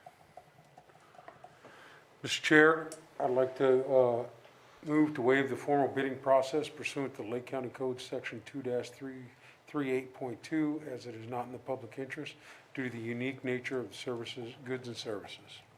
Second. We have a motion and a second, or a motion from Supervisor Simon and a second from Supervisor Pyska. Johanna, roll call, please. Okay, Supervisor Simon, Aye. Supervisor Crandall, Yes. Supervisor Scott, Aye. Supervisor Pyska, Yes. and Supervisor Sabatier. Aye. Thank you. Mr. Chair, I'd like to move to approve the agreement for consulting services for the Lake County Community Development Department with, I apologize here. For the amount of $100,000. Yes, for the amount of $100,000. Second. Motion by Supervisor Simon, second by Supervisor Pyska. Roll call, please, Johanna. Okay, Supervisor Simon, Yes. Supervisor Crandall, Yes. Supervisor Scott, Aye. Supervisor Pyska, Yes. and Supervisor Sabatier. Aye. Thank you. And I would also like to move the consideration of appointment of the county administrative officer or designee as interim community development director. Second. We have a motion Okay, from Supervisor Simon. Supervisor Simon, Yes. Supervisor Crandall, Yes. Supervisor Scott, Aye. Supervisor Pyska, Yes. and Supervisor Sabatier. Aye. Thank you. And that takes care of item 6.3. Thank you both for management partners, and Mr. Bosch, we look forward to meeting you. All right, moving on to item 6.4. So we do have two more items before our 10 a.m. I know it's almost an hour later. Mr. Chair, I might suggest that 6.4 and 6.5, since it's staff-presented items, could wait. We've had a lot of people waiting here, so Okay. if you'd like to let them wait, we can. And before we start anything on item 6.6, because it's going to be a lengthy item, I'm going to ask for a 10-minute break, and then we come back. That way we don't have a break in between. I think it's important that staff get their break, we get our breaks, and then we come back and make sure we focus on the task at hand. So let's come back in actually 8 minutes, so we'll be back here at 11 a.m.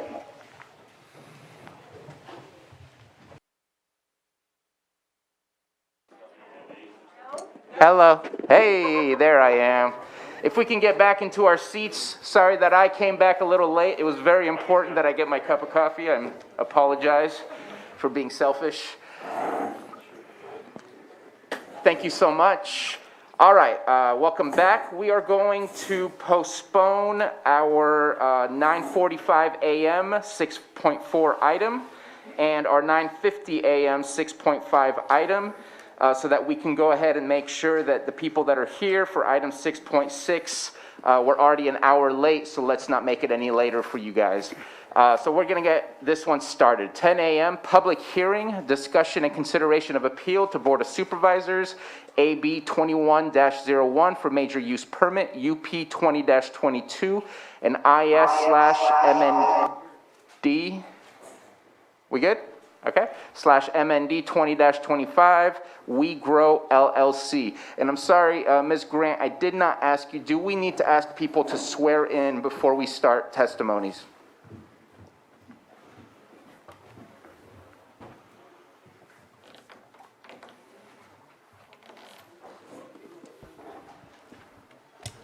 Yes, sir. All witnesses will have to be sworn. The department will present its case first, followed by the appellants, and certainly the project applicant will be entitled to speak.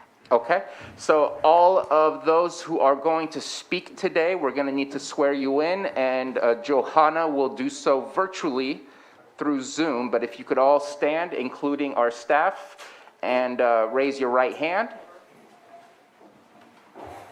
And if you're in Zoom, please turn on your camera so we can see you. And then Johanna, I think everybody looks pretty ready. Okay. Do you solemnly swear that the testimony you are about to give will be the truth, the whole truth, and nothing but the truth, so help you God? I do. All right, thank you very much. Just say I do so I can hear it over Zoom. Everybody said I do. Okay, thank you. Except for, I didn't see the lips moving, but I heard it. We're going to go with the honor system on that one. And let's go ahead and open this up, and we're going to start with staff. And so, Director De Leon, would you like to introduce this, and then we'll move on? Yes, good morning. Let me get to the correct screen here. Thank you. Thank you, Chairman Sabatier, and good morning to you and the members of the board, everyone in the board chambers. I have some brief comments about the item. As you're aware, this is a very large project, and it's certainly the subject of a great deal of public interest, as evidenced this morning by the attendance at today's hearing. We've been diligent in our evaluation of the appeal and the questions raised about the environmental analysis for this project. And as a result of our review, we have made some modifications to our recommendations for this item. As a result of our review, we've discovered some procedural errors that have rendered the initial study to be defective, and this project cannot move forward as presented. Changes were made to the project during the review process, and the potential impacts to the environment that could result from those changes were not adequately considered. Due to these factors, we are recommending granting of the appeal and denying the project without prejudice. We are expecting the applicant will reapply, which is their right to do so. Hold on, Director De Leon, would you please restart your last sentence? There was a outburst in the room. Okay. We are expecting the applicant will reapply, which is their right to do so, and staff will make revisions to the environmental analysis to address the modified site plan, as well as the concerns raised by the public. In conclusion, again, we are recommending that the board grant appeal AB 21-01 and deny major use permit UP 20-22 without prejudice. Thank you. Thank you very much. Any further comment from staff before we move on? I would like to get some comments from Ms. Grant just to kind of explain the denial without prejudice as to what that does. The denial without prejudice under this case allows under zoning ordinance 60.32 for your board to deny a use permit without prejudice, and that would allow for the reapplication without waiting what would otherwise be a standard 6 months. The important thing to understand here is that your board would be effectively foreclosed from making findings that you are required to make in a de novo proceeding in order to grant or deny a use permit, because the CEQA analysis that you have before you is defective, and you cannot rely upon it in order to make the decisions that you have to make. So it is not just a choice, it is effectively the only reasonable choice you can make, which is to grant the appeal and deny the use permit without prejudice. That will allow the applicant to reapply, but it will also allow the department to take the necessary corrective action as to the CEQA analysis, which must be done before either the Planning Commission, which will have to hear the matter again once all is corrected, and or your board can move forward. Okay, thank you very much for those details. Any further comments from staff before we open it up for the appellant? Okay, let's go ahead and open it up for the appellant if they wish to speak in light of the changes that we just kind of brought up. That's from the audience, correct? The appellant would be the group that appealed the project itself.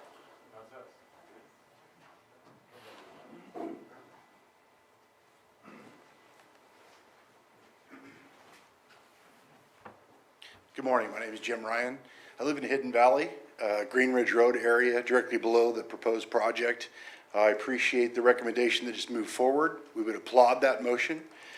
The continuing issue would be the idea of a variance in that particular area. So it may be a moot point currently, but however, the concerns will still be there in 6 months or a year.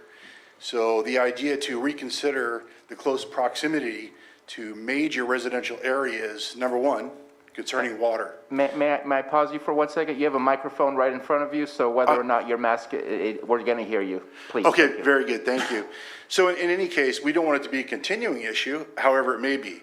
But if there is a way to revisit the variances between major residential areas and these types of large-scale commercialized businesses, so to speak, because the majority of the people here aren't here against the marijuana issue.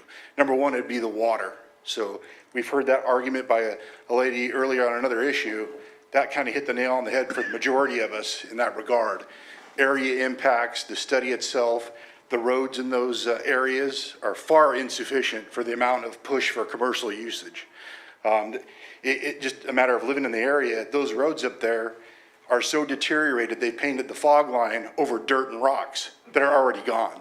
So, I mean, there's issues in that area, but everybody here has been long-term residents of that particular area. I've been on that property, on that site. It's a beautiful piece of property, lovely springs, surrounded by hills, wildlife, etc. So the usage for that area, that rapid of a change amongst all of us, frankly, we're all in shock. So I really appreciate the fact that the county would reconsider and put in to stop that from moving forward and definitely relook at it, because there are major scientific EIR reports to look at. Even our local water district stood in opposition and wrote letters to you all. I want to be here today to personally thank all of you that took an interest to come down to that location and to get a hands-on bird's eye view of what the problems and the concerns would be.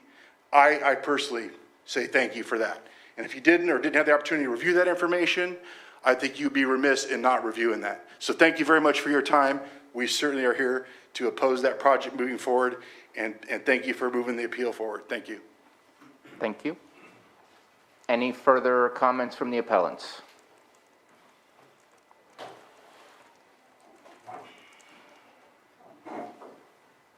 Good morning. My name is Dan Levine, and I live in the Shadow Hills subdivision, and I'm very happy to hear the planner's decision to put this project on hold and review it again. This changes, of course, what I had to say a little bit now that we know it's going to be continued. But the negative impacts from this project would have been very substantial and quite numerous. As the last person mentioned, those problems won't go away once they reapply. They need to be addressed properly and mitigated properly, more so than they were in the faulty initial report, which the planner mentioned was faulty and not up to CEQA standards.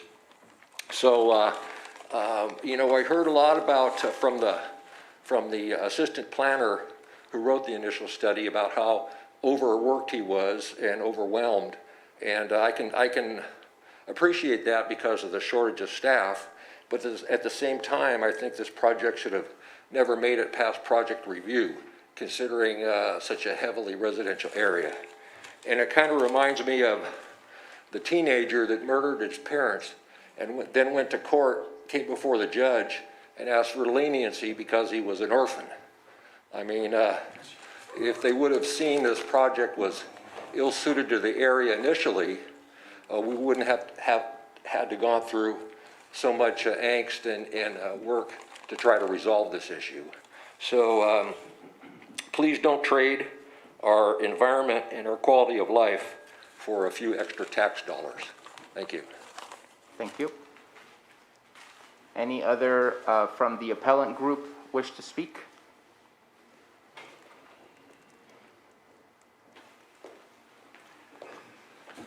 Good morning, Board of Supervisors. My name is Scott Nagelson, and my family owns property that is adjacent to this proposed commercial development.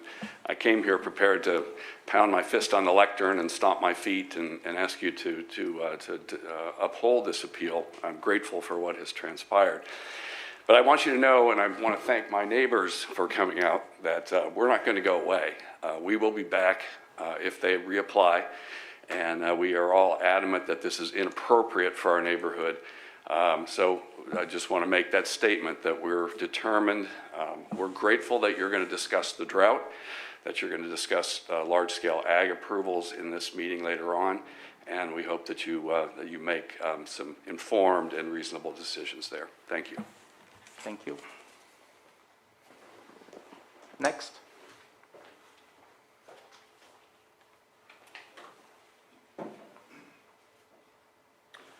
Good morning. My name is Sean Millerick. I'm one of the directors with the Hidden Valley Community Services District. I'm here representing myself and my family, not the district. But I did want to address the fact that the Community Services District, the water district there, we did write a letter protesting this in the first place, especially at the urging of our general manager, Dennis White. And I strongly believe that was the right thing to do and is the right thing to do. I don't believe it's well suited to the area, not just because of its proximity to residences, but also because of the effect it can have on the watershed and the natural wildlife as well. So often people look out the hills, they see a large amount of scrub, and that's about it, particularly if you're coming from a little bit further west and you're coming from, redwoods or cities or something like that. They don't see how teeming with life those areas are and how damaging it can be when you're running dozers and trucks in there in and out constantly and damaging that area.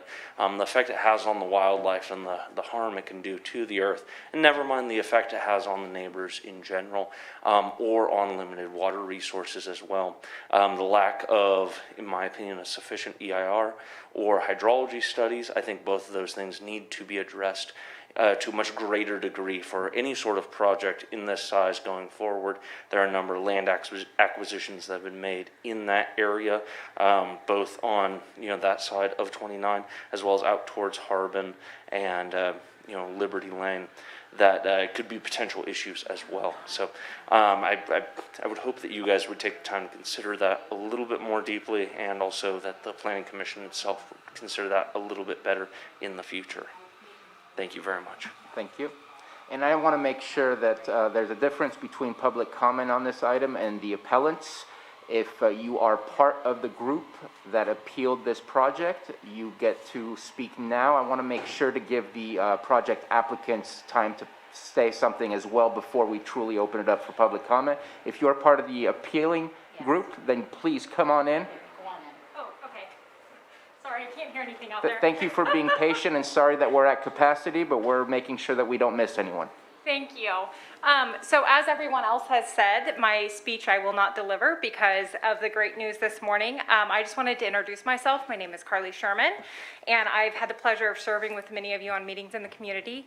And I just wanted to, along with everyone else, say thank you for this time given to the permit and for not approving it. It really means the world to the community, and I hope not to be here again, so you don't have to hear my whole speech. But we graciously appreciate you saving our community and giving our kids the gift of health. So thank you. Thank you. Is there any other individual part of the appellant group who wishes to speak?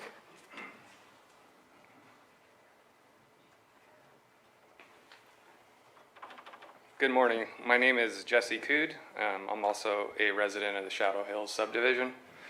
I could speak on this for 5 hours, but I know I don't have that much time. And I've met with several of you already and talked to you on the phone. Appreciate your time that you have put into this. So I do have a couple things, though, that I would like to bring up. I hope that you guys can get together and find grounds to uphold this appeal with prejudice, so that we're not back here again. And I also would like to request on part of my group that you refund all the appeal money and the attorney money, because we should not have to pay for others' mistakes. And also, I'd like you guys to consider declaring a state of emergency for the exceptional drought and not allow any new permits for any kind of growing, not just pot, wineries, that kind of stuff. I think that you have enough information available to you from the state. You drive down Highway 20 right now and you see a sign that says, "Conserve water, extreme drought." So that's about all I have to say. Thank you for your time. Thank you. Any further comments from the applicant group, from the appellant group?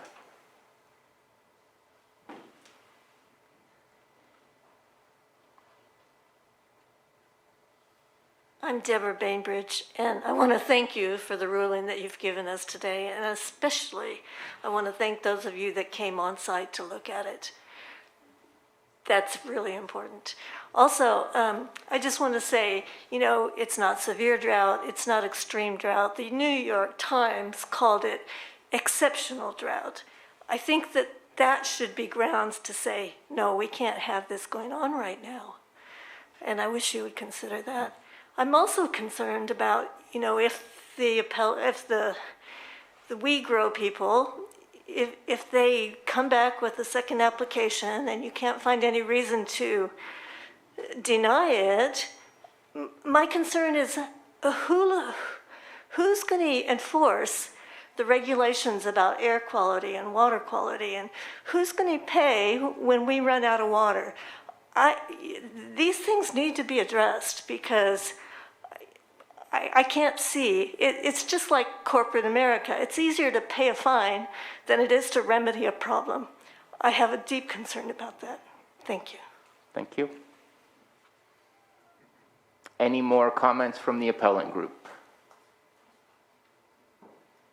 Okay, I believe that we have the applicant on the Zoom room. And we have Sufyan Hamouda, the consultant for the group, with his hand raised. If we can make sure to unmute. Yes, this is Sufyan Hamouda. Yep. I'm speaking on behalf of my applicant, We Grow LLC. We did receive an email from CDD staff yesterday letting us know that the department would be changing their recommendation today due to procedural oversight in the CEQA that was submitted for this project. And we do agree with the staff's new recommendations. I've already spoken with our planner to work closely with the department to make sure that the amended CEQA document is accurate for the proposed project before having it voted again in the near future. Thank you. Thank you very much. And I see no further hands raised in the Zoom room. And so any public comment of those who were sworn in that wish to speak up?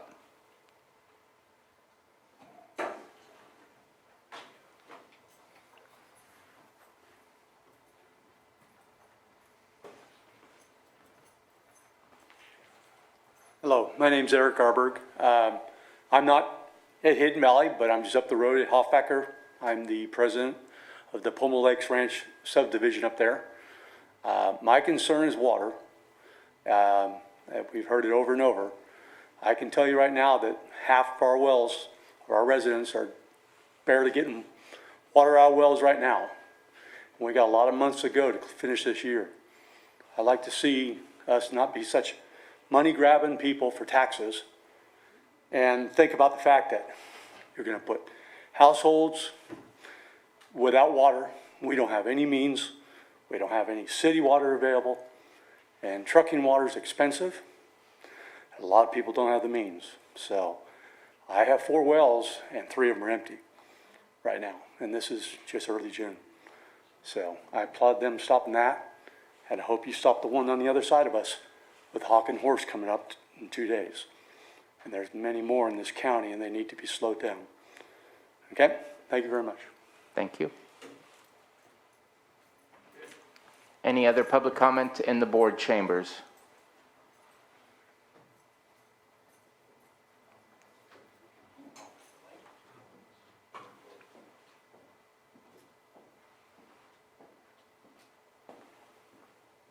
Good morning or afternoon.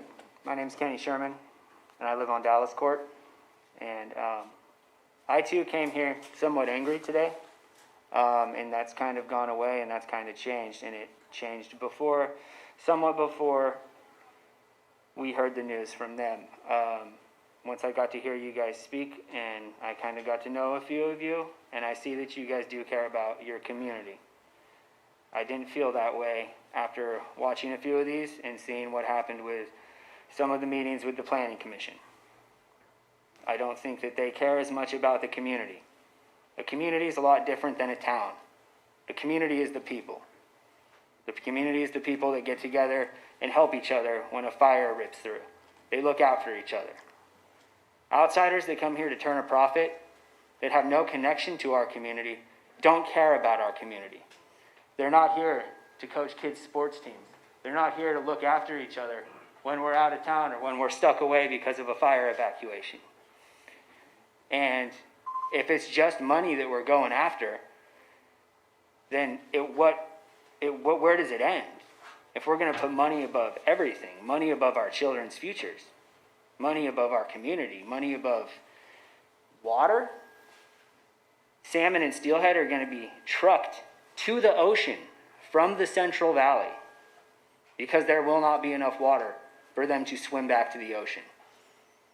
That is how bad the water is this year. Farmers who grow fruits and vegetables, things that we need to eat to live, are changing their crops. They're planting half their fields. And people think they have the right to come into our community and grow marijuana. I think that is absolutely ridiculous. I think that I know a few of you guys have to feel the same way on that. And I appreciate the decision that was made today. And I'm glad I got to hear a few of you talk, and I got to meet a few of you today. And I feel that you guys do care about your community, and I hope to see that these decisions stay the same moving forward. Thank you for your time. I have not been responding to any of the public comments, but I feel I need to respond that the planning commissioners absolutely do care about this community. They live in our communities. They represent our districts. We're appointed by us here as Board of Supervisors. They have also restrictions on how they can consider projects in front of them. They are shackled by the rules and regulations that we have created as well. And so just want to make sure and put it out there that our planning commissioners do care about their communities. Sometimes we make decisions here that you don't agree with, and sometimes we make decisions here that you agree with, and I think it's very similar for the planning commission as well. Just thought I needed to say something because it might be perceived as such based on maybe specific projects, but as a whole, they absolutely do care. Any further public comment? And I see one in the Zoom room, phone 6205. Let's go ahead and unmute, please.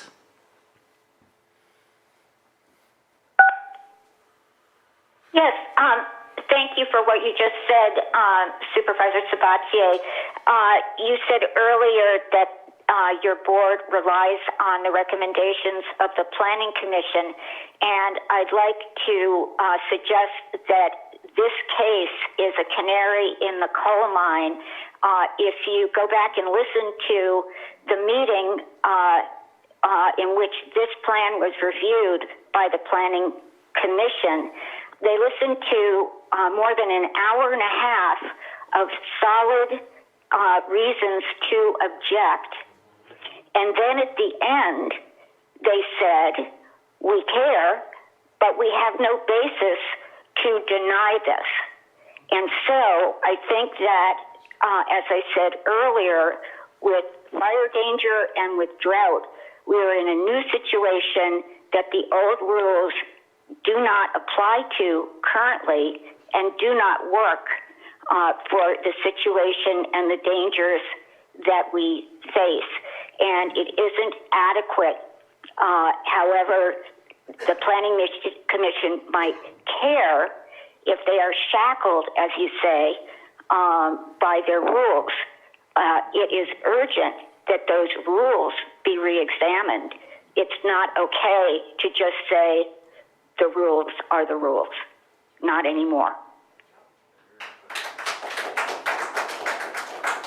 Next, we have Donna Makowicz. Hello, can you hear me okay? Yes, we can. Okay, my name is Donna Makowicz, representing Redbud Audubon Society. We support the Planning Commission's request to grant the appeal.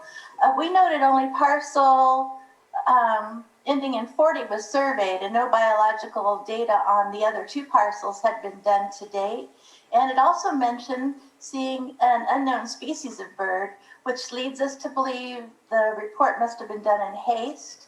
And also there were reports of 2 unusual sightings for the site on the state, of 0.02% of probability that bird would have even been here.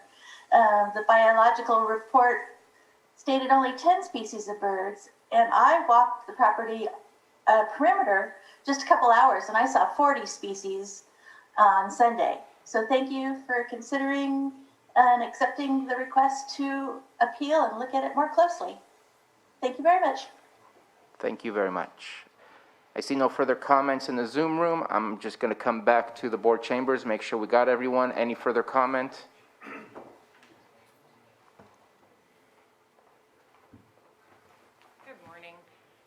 I'm Shannon Williams. My family and I have lived here in Lake County for 17 years. I know many of you. I really appreciate your time and very excited to hear the news today. I realize this is probably going to come up again in the future, so I kind of just want to speak to that. There's a few things that I mentioned in my letter to you already that I would hope you guys really consider in moving forward.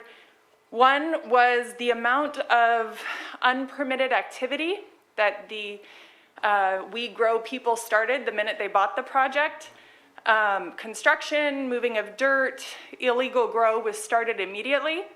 They asked for forgiveness later and then denied knowledge of stuff. And to me, it's kind of like, why are we rewarding that bad behavior? Because they came later to ask for forgiveness. So I would ask that you take that into consideration if and when this comes up again. The other thing I would add, and this is a weird subject for me because I'm a real estate agent. I have utmost respect for the real estate agents in our area. However, on the Planning Commission, you have a real estate agent who has the same brokerage as who sold these people that parcel. So, my father was a judge. I'm really big on letter of the law and recusing yourself if you have a conflict of interest, and I see a huge conflict of interest there. Nothing against this agent in particular, but it's a small brokerage. Yes, there's 2 different offices, but there's 10 agents total. So I don't see how myself as an agent can sell someone a parcel and then turn around and be totally objective and say, no, I'm not going to give you this permit that I just talked you into buying. So I feel like just for moving forward, if it's something that you guys can have a little more oversight of your planning commissioners to make sure that if there is a potential conflict, we just remove it altogether so that there's not a conflict and that it doesn't come up and raise red flags with the community so that we can trust those commissioners when they make their choices. Thank you.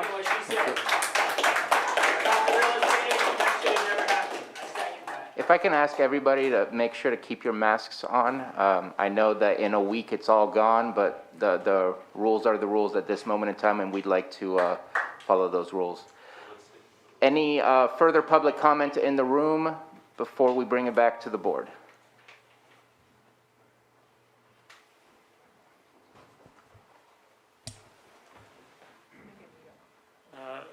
First of all, I'd like to thank you guys again for your time and the hours you put into reviewing this this project. And for those of you who have come out, I know you guys are very, very busy, so thank you. And I echo what My neighbors have said, and I believe you guys are concerned about the community, not just revenue. I don't think it's like that.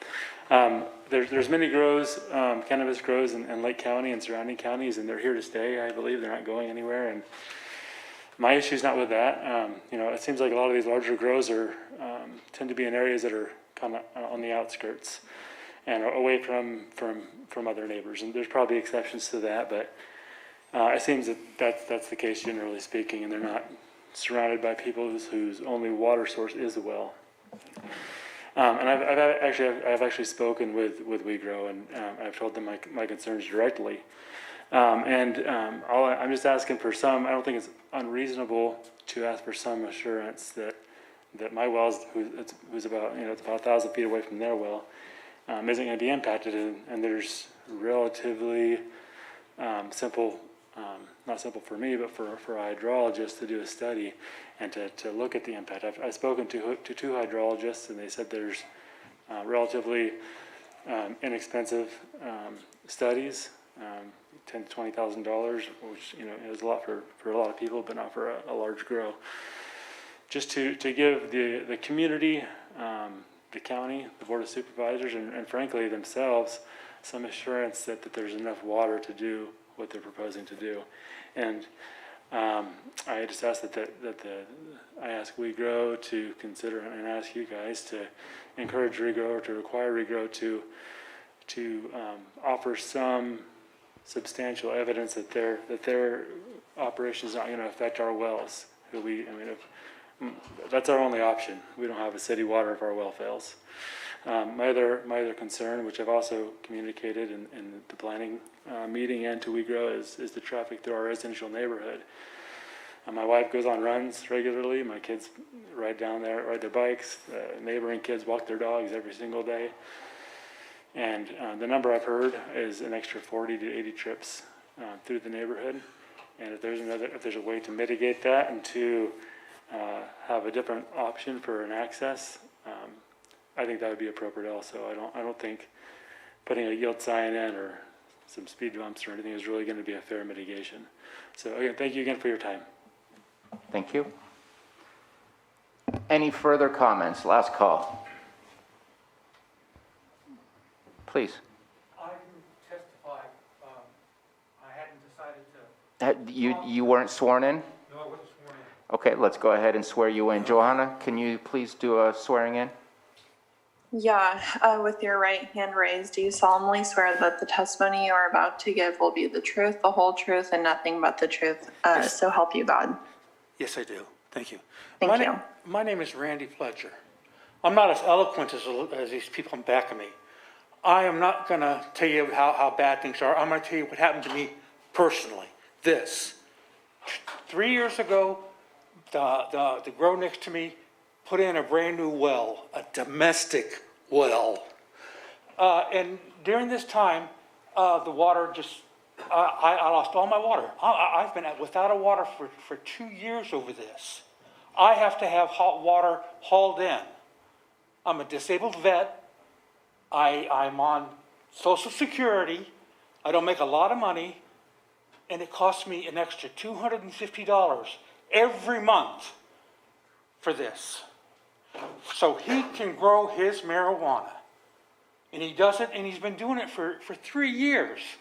I mean, he's been, it's there.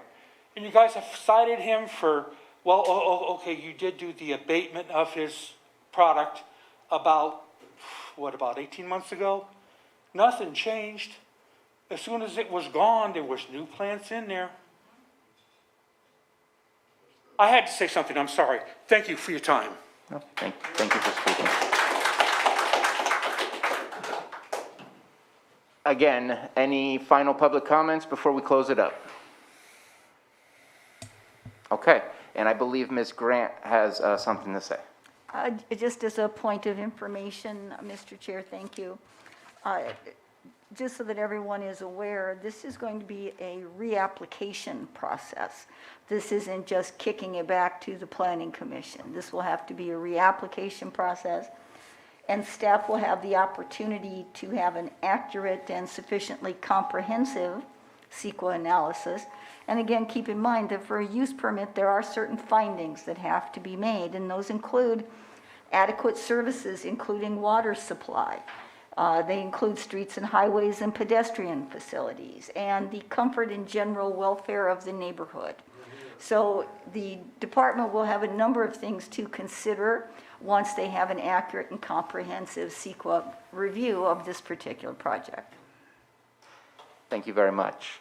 And I know that there was one comment that was made about denying it with prejudice, and I would say based on the fact that we don't have appropriate documentation that matches the project, there is no decision to be made on the project other than just denying without, I forgot what I was going to say, without prejudice. And so we were told earlier, we've gone over it. I know I did a lot of research yesterday to figure out if there was any other way through this process, and that is really the only appropriate legal route that we have in front of us. We need to make sure that the documentations are up to date based on the latest project description. It needs to be thrown through the clearinghouse and the CEQA process all over again. And at that point, public comments and all public meetings will have to reoccur. Where your voices, I'm sure, will probably be heard then. And so I look forward to seeing what that process looks like. And I would say speak to us, speak to your supervisors. If there's things that you feel that in the ordinance, which does create the box within projects can and cannot be approved, if things need to be changed because now we're seeing new things that we have not yet seen before. I think that it took about 3 years to craft the original ordinance. There's been some amendments, but not a complete revision.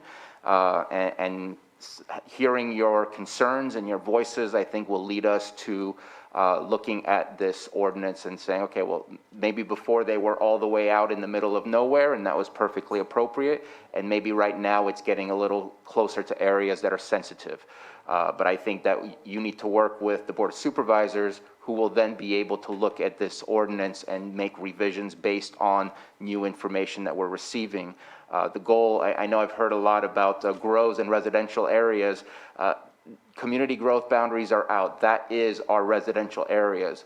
Rural residential, where agriculture is allowed, from a slaughterhouse to a vineyard to animal husbandry, things like that are all allowed. That's where it's starting to get a little sensitive for certain areas where it feels more like it's residential, but yet it's still designated rural residential. Let's have that conversation and see where it goes. But at this moment in time, it fits within the box. Let's make sure the CEQA documents match the project description, and let's see where that goes. So thank you very much for all of your comments. I think that we have not much of a choice of what our action is for today. But if anyone has any further comments, I'd love to hear those before we take action. Supervisor Simon. Hey, Mr. Chair, thank you very much for your comments. And I want to thank everybody, who attended today and everyone who's given comment on this, on both sides.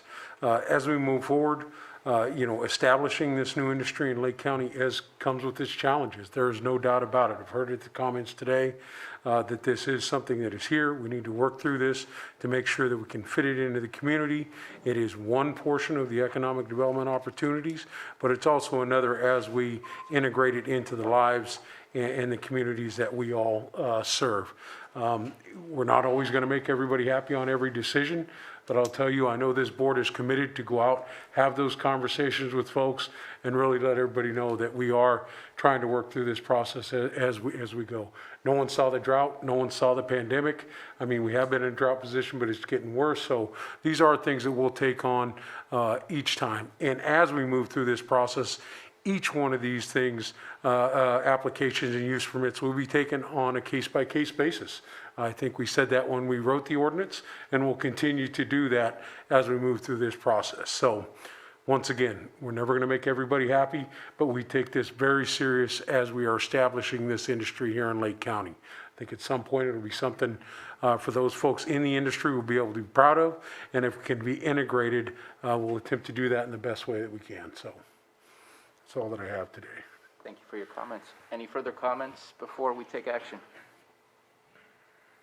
Looks like we're ready for action.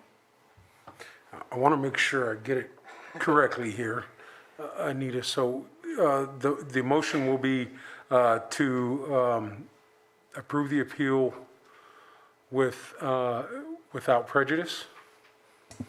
The motion will be to grant the appeal on the basis Okay. that the CEQA analysis is defective, and to deny the use permit for this project without prejudice.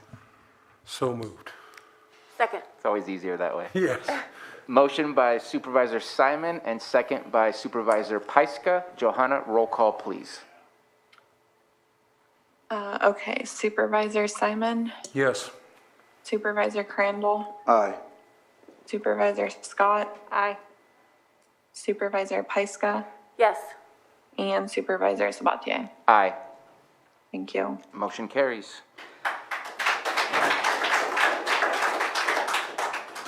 Thank you very much, and thank you to staff also for reviewing this project and making the necessary changes to bring to us this morning. Thank you.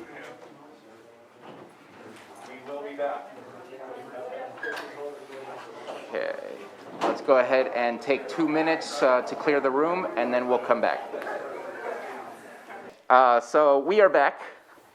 We are going to continue on our 6.7 11 a.m. item, public hearing, consideration of resolution approving resolutions and capital fire facility and equipment plans submitted by Lake County Fire Agencies and updating the Lake County Capital Fire Facility and Equipment Plan. CAO Hutchinson. Thank you, Mr. Chair. So this is an annual item that comes to your board. This resolution before you today, if you act on this resolution, it will approve the resolutions and capital fire facility and equipment plans submitted by all the local fire districts. This goes back to 1992 when your board adopted an ordinance establishing those fire mitigation fees. The fees are collected at the time of the issuance of building permits, and then they are allocated to the affected fire agency where the development is occurring. The fees are used for expansion and construction of fire facilities and purchase of equipment necessitated by the new development. And so in preparation for this annual item coming to your board each year, the fire agencies pass their own internal resolutions, which request that the county collect the fees, and then the Board of Supervisors approves all of those, hence today's action. The max that can be charged is $1 per square foot of the construction, and each agency is continuing to request that amount. That is the amount that they have all been requesting for at least the last few years. So that is the basis for this item. Thank you very much. And I appreciate the fees being maintained to try and still stir up development, as well as being able to collect those fees to enhance our fire stations and adding more equipment and whatnot. Is that a comment? Oh, I wasn't sure. Any comment from supervisors on this item? So I will just be an open book. I am going to be discussing with county council if there's anything that we can change within the resolutions that all of our fire districts have been approving.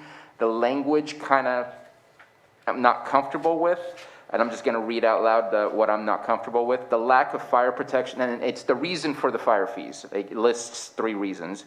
The lack of fire protection facilities and equipment to serve new development would create a situation perilous to public health and safety if fire mitigation fees were not levied within the district. I think that's a very harsh statement, and I'd love to see if, obviously this was written so that they can legally request the fees. And I'd love to see if we can soften the language saying new development requires more resources. This would help us ensure that we have all the resources to keep the community safe as we grow and develop. Something along those lines just seems more comfortable than saying it's perilous if we don't do this. So that's just something that kind of struck me as I was reading through all the materials. Seemed to not have struck me before because this has been done multiple times for me already. But that's my only comment on this item. Other than that, I'm ready to approve after we open it up for public comment. Let's go ahead and open it up for public comment. In the boardroom, see nothing. In the Zoom room, see nothing. And let's bring it back to the board for action. to approve a resolution of resolutions.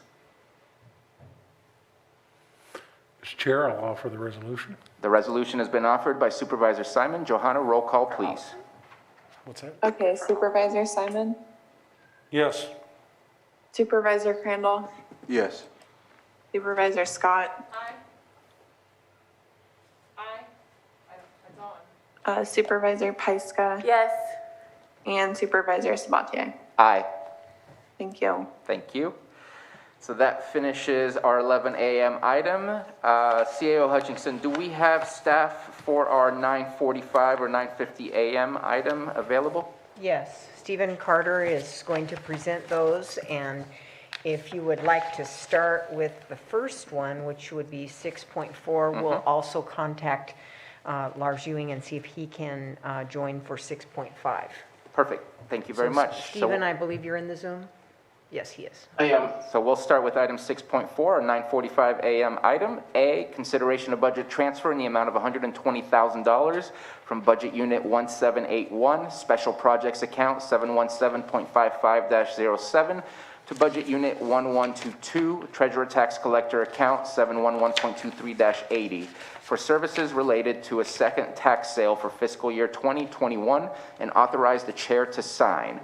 And B, consideration of budget transfer in the amount of $50,000 from Budget Unit 1781, Special Projects Account 717.55-07 to Budget Unit 1231, County Council Account 712.01-11 to cover permanent salaries through the end of the fiscal year and authorize the chair to sign. Mr. Carter. Good morning, Board. Stephen Carter, Chief Deputy County Administrative Officer. I do want to start off by saying that that subject line that Bruno just read pretty much explains it all. But what it comes down to for the first one related to the Treasurer Tax Collector's Office, your board adopted a resolution on March 2nd, 2021 to approve 500 extra properties to be put on for tax sale. Well, there's about $500 per property in expenses that were not previously budgeted. We were hopeful that the current appropriations would cover the year, but that is not the case, to where we are asking for you to take appropriations out of Budget Unit 1781 and then put them into Budget Unit 1122 so that they can perform the tax sales duties and have sufficient appropriations for the rest of the year. Do you want me to do A and then B? Let's go ahead and go through A and B together. Yes. Okay, well, let me also state the reason why Budget Unit 1781 has the appropriations available. That is special projects where we set money aside for certain things. That specific account number 5507 is for code enforcement positions. And we currently do fund the code enforcement manager, through that account, but with the appropriations budgeted in fiscal year 2021, there is sufficient surplus to take care of these transfers. So item B is for county council. They are in the same situation where in their fiscal year 2021 budget, because it was a ditto budget and we weren't giving out any extra net county cost ongoing revenue sources, they had to take salary savings within their budget to make everything else balance. Well, they were lucky and hired a new employee, and that position now is going to cause their overall appropriations to be above the ditto budget. So that was not known at mid-year, so it causes what you see before you, a budget transfer from 1781 to Budget Unit 1231 to cover those appropriations for the remainder of the year. And that concludes your presentation?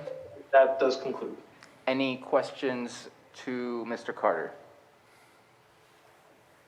So I just want to make a quick comment for the first one. The fact that we're doing that much more in our tax auctions is exactly the process that we've been looking to enhance. And so happy to supply the necessary funds in order to continue that activity. I know that we signed some contracts with some of the companies that help us through that process, and each property does cost a certain amount. And so this is, to me, that's just good news of doing more work, and hopefully there's the return on that work from people purchasing those properties or paying off their properties, so we can get those more active. The rest is just part of our, as you suggested, is part of our class and comp that had occurred, and absolutely a necessary thing to make happen so that we can make sure and stay balanced. So this is pretty simple for me. Any further questions or comments before we open it up to the public? Let's go ahead and open it up to the public. Anybody in the Zoom room have a comment on this item, 6.4? Anybody in the board chambers have a comment? And let's bring it back to the board for action. Mr. Chair, I'll move to transfer in the amount of $120,000 from Budget Unit 1781, Special Projects account 717.55-07 to Budget Unit 1122, Treasurer Tax Collector account 711.23-80 for services related to a second tax sale for FY 20-21, and authorize the chair to sign. Second. We have a motion from Supervisor Crandall and a second from Supervisor Scott. Johanna, roll call, please. Okay, Supervisor Simon, Yes. Supervisor Crandall, Aye. Supervisor Scott, Aye. Supervisor Pyska, Yes. and Supervisor Sabatier. Aye. Thank you. Mr. Chair, I move to transfer in the amount of $50,000 from Budget Unit 1781, Special Projects account 717-55-07 to Budget Unit 1231, County Council account 712.01-11 to cover permanent salaries through the end of the fiscal year, and authorize the chair to sign. Second. We have a motion from Supervisor Crandall and a second from Supervisor Scott. Johanna, roll call, please. Supervisor Simon, Yes. Supervisor Crandall, Aye. Supervisor Scott, Aye. Supervisor Pyska, Yes. and Supervisor Sabatier. Aye. Thank you. Thank you very much for that. Are we ready for item 6.5? Yes, we are. Perfect, thank you so much. So 6.5, or 9:50 a.m. item, consideration of budget transfer from Budget Unit 1781, Special Projects Account 717.55-07 to Budget Unit 1671, Buildings and Grounds Account 716.61-60, and new capital asset in the amount of $60,000 to correct deterioration to the pedestrian bridgeway and stairs on the south side of the courthouse, and authorize the chair to sign. And CAO Hutchinson, any Stephen will comments? present this, and Lars is here as well to answer any questions you have about the project. Okay, perfect. Mr. Carter. Hello again, board. So before I get too far into this one, I was notified by the department that 60,000 isn't likely going to fully cover the expense. They wanted to increase it to 85,000, which is due to possible change orders and materials that could arise for the project. So the reason for the budget transfer is the recently identified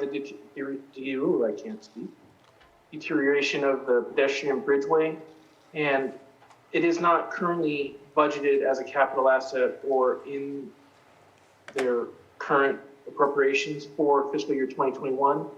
We had planned on budgeting it for fiscal year 21-22, but the project has already started and likely will finish before June 30th. So to make sure that there are the correct appropriations and capital asset available to that department, we are presenting to you the budget transfer that will move appropriations again from 1781 to Budget Unit 1671 to allow that project to proceed and complete timely. And Lars may want to make some extra comments.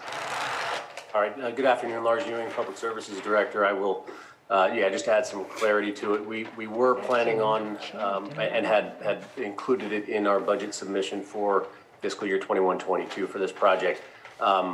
Because of the rapid deterioration, we elected to start that this year with funds that we had appropriated in our maintenance budget, Object Code 18 in 1671, Budget Unit 1671. So that, just to clarify why we initiated the project, it might give the impression that we did not have the funding. We did have appropriations within 18. We contacted the administrative office. It was going to really challenge us for the rest of the fiscal year for maintenance. So I appreciate the administrative office's support of that. And then as far as the additional funding, yes, Stephen is correct.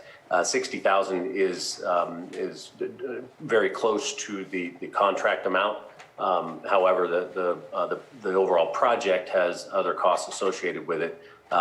Staff time, which is not billable, but materials that staff will be applying, as well as some other welding inspections and other work that needs to be done. We're increasing the number of structural welds, so there will be a change order associated with it for that. So hopefully that clarifies some of it, and happy to answer any questions. Thank you very much, Director Ewing. Any questions or comments from board members? No. Okay. I think it's a good thing to have this be resolved earlier than later. I know I looked up when I was shown the staircase, and glad to see that we're getting a new one. So thank you very much for being on top of this. Let's go ahead and open it up to the public. Any public comments from the Zoom room on this item? Okay, and anybody in the board chambers? Let's bring it back for action.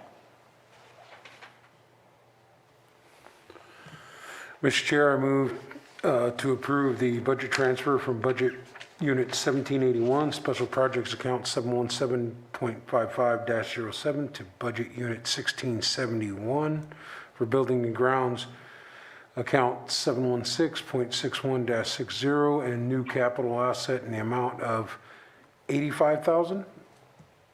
Is that what the request was? Correct. $85,000 to Yes. correct deterioration of the pedestrian walkway and stairs on the south side of the courthouse and authorize the chair to sign. Second. We have a motion from Supervisor Simon and a second from Supervisor Pyska. Roll call, please, Joanna. Supervisor Simon, Yes. Supervisor Crandall, Aye.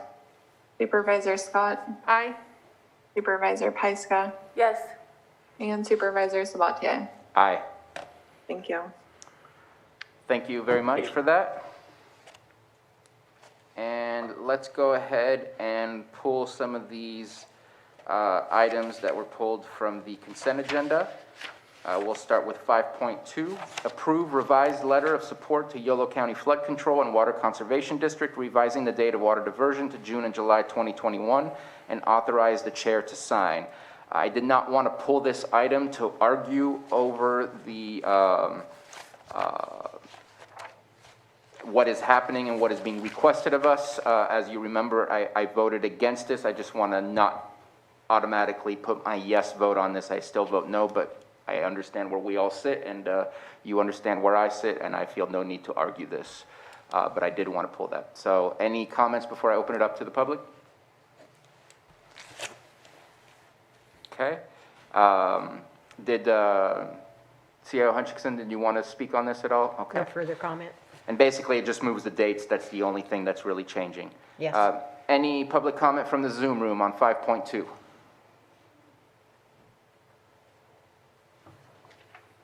Okay, we have phone 6205. Go ahead and unmute, please.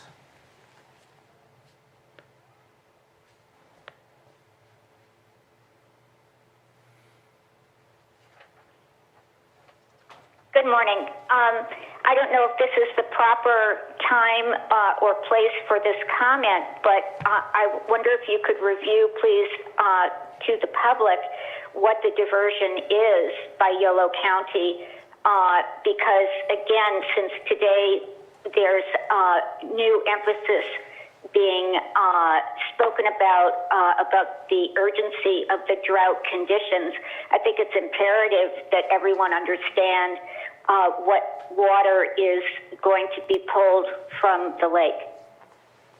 Thank you very much for that. Originally, this was brought to us a few weeks ago, speaking of an emergency use for a project that was occurring between Calpine and Sonoma County for their effluent pipeline coming up to the Calpine Center. That was for 250 acre feet, I believe, and that was supposed to be for the month of May and June. Today in front of us, it's not the approval of the usage of the water, it's the approval amendment of moving the dates. That is simply what is in front of us, so I do not believe that we are able to argue the original project. I'm looking at Ms. Grant to see if I'm correct. Your board's made your decision as to the allotment of water, so This is just a timeline change amendment and nothing more. that's right. Thank you. And so that is the best explanation I can offer. But thank you for the comments. And let's go ahead and open it up for the public. And I know that we did receive something from the public about this. Did you want to speak on that right now? I'm just kind of making sure that you recognize we're on this topic. You read the letter? Yes. Okay. So thank you very much. We did receive a letter from a public member. Let's go ahead and bring it back to the board for consideration. Mr. Chair, I move to approve the revised letter of support for Yolo County Flood Control Water Conservation District, revising the date of water diversion to June and July 2021, and authorize the chair to sign. Second. We have a motion from Supervisor Simon, and I'm going to give this one to Supervisor Pyska. I don't know, it was a tie. And the second from Supervisor Pyska. Johanna, roll call, please. Okay, Supervisor Simon, Yes. Supervisor Crandall, Aye. Supervisor Scott. Aye. Supervisor Pyska, Yes. and Supervisor Sabatier. Nay. Thank you. And next was, I believe, 5.9. This one was just a quick fix. 5.9A, approve rental agreement between the County of Lake and Paul E. Lowen and Kevin Soto for storage hangar number 1 at Lamson Field for the monthly amount of $300 and authorize the chair to sign. And B, approve the rental agreement between the County of Lake and Paul E. Lowen and Kevin Soto for storage hangar number 2 at Lamson Field for the monthly amount of $500 and authorize the chair to sign. When reading through the Lamson rental agreement 1, in the memo and at the top of the rental agreement, it says $300, but within the agreement itself, the $500 slipped in. And so I spoke with Director De Leon, and that is supposed to be $300.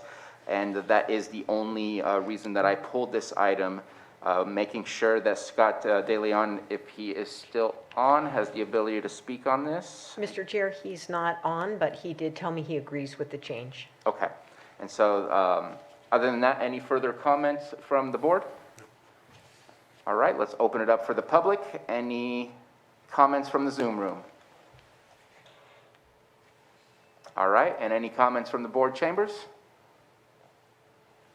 And let's bring it back for action.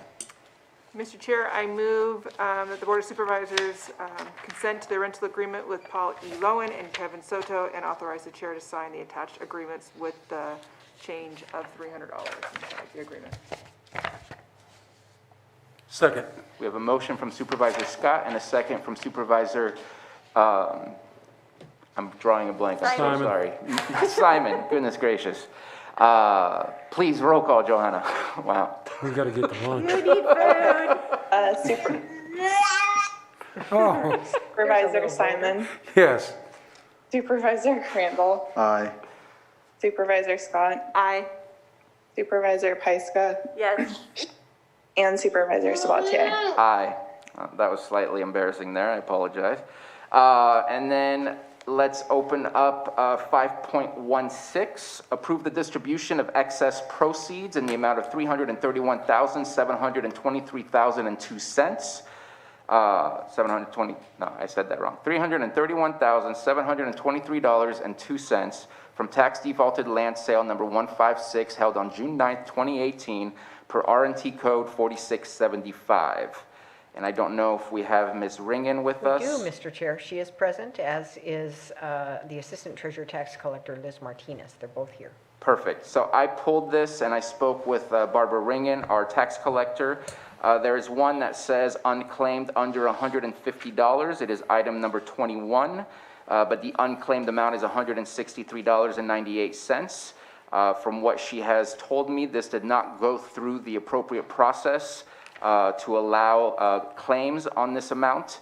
And so I believe that she wants us to pull this out of the overall proceeds, and she will have a new total for us to approve. Ms. Ringen.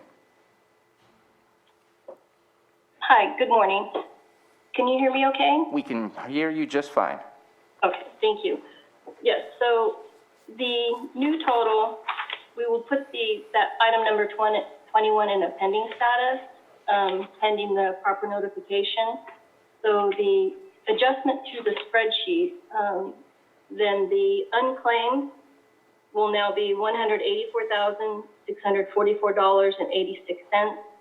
There will be a pending amount of $163.98. The claim for amount of $331,723.02 for claims that have been approved is still a correct amount. So the amount that will change is the unclaimed by the $163.98. Thank you very much for that. Quick question, with the new process that will take place for that, do they have a full year? Is that the process? At this point, I believe so, but I don't have a definitive answer on that yet, but I believe so. All right, thank you very much. Any further comments? All right, and I'm sorry, Ms. Reagan, just want to make sure and check in, or were you complete with your presentation or with your comments? Yes, thank you. Let's go ahead and open it up to the public in the Zoom room. Any comments on 5.16?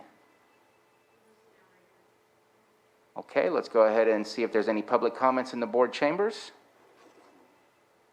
And let's bring it back for action. Mr. Chair, I move to approve the distribution of excess proceeds in the amount of $331,723.02 from tax defaulted land sale number 156 held on June 9th, 2018 per RNT 4675. With amendments. Yes, with amendments. I just figured that since the amount didn't change, but in the document it changed, right? So with amendments, yeah. Second. We have a motion from Supervisor Crandall and Supervisor Simon.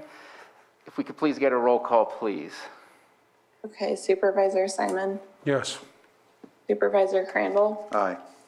Supervisor Scott, Aye. Supervisor Pyska, Yes. and Supervisor Sabatier. Aye. Thank you. Thank you so much, and that completes our pulled items from the consent agenda as well as our timed items until a 1:30 p.m. item comes up. We are just in time to take a lunch. Mr. Chair, the Behavioral Health Director, though, has been waiting this Oh. morning for item 7.2, if you would. And I don't think that one will take that much time. All right, so let's go ahead and take up 7.2 before taking lunch. Consideration of A, waiving the formal bidding process pursuant to Lake County Code Section 38.2, as it is not in the public interest due to the unique nature of goods or services. And B, approval of the agreement between the County of Lake and Crestwood Behavioral Health for adult residential support and specialty mental health services for fiscal year 2021-22 for a contract maximum of $1.4 million and authorize the board chair to sign the agreement. Director Metcalf. Yes, I promise not to take up too much of your time because I know we're all getting hungry. But hello, Mr. Chair, members of the board. My name is Todd Metcalf. I'm the director of the Behavioral Services Department. So as Chair Sabatier explained, what you have before you is a contract with Crestwood Behavioral Health for next fiscal year to provide specialty mental health and medical services to our clients. As I have mentioned in some previous board meetings, and I know why this is being pulled or being discussed because of the formal bidding process. And again, I'm asking to waive that process because putting a contract of this nature out to bid would be detrimental to the clients residing in these types of facilities. And when I say detrimental, again, we're talking about people, not widgets. And further to that, the California State Department of Healthcare Services actually provides every mental health plan in the state of California with a list of approved facilities with whom we can contract. Crestwood is one of those facilities on that list, and not to mention the other facilities that are on that list, we also contract with almost all of them. So even if we went out to bid, it's highly unlikely that anyone would respond, because there is and has been for years, at least ever since I've been in this role, a state and nationwide shortage of psychiatric beds. This has been going on for quite some time. So in other words, there really are no other open beds available. And as County Council knows, per the Olmstead Act, we must place our folks in a facility as close to their home as possible. And thankfully, these Crestwood facilities are all located here in Northern California. So that's a good thing. And speaking to the clients that are placed in Crestwood facilities, all of them are LPS conservatees. And I'm not sure if there's anyone here in this meeting right now that could represent the Public Guardian's Office, but they may want to weigh on this as well. The importance of maintaining this contract with Crestwood, because it is just so important for our clients to not be moved around from place to place. And as I said before, I do respect and get the formal bidding process, but I still say this type of contract falls under Lake County Code Section 38.2 that makes this a quote-unquote special services contract, which makes it exempt from the formal bidding process. So therefore, I am asking for board approval of this.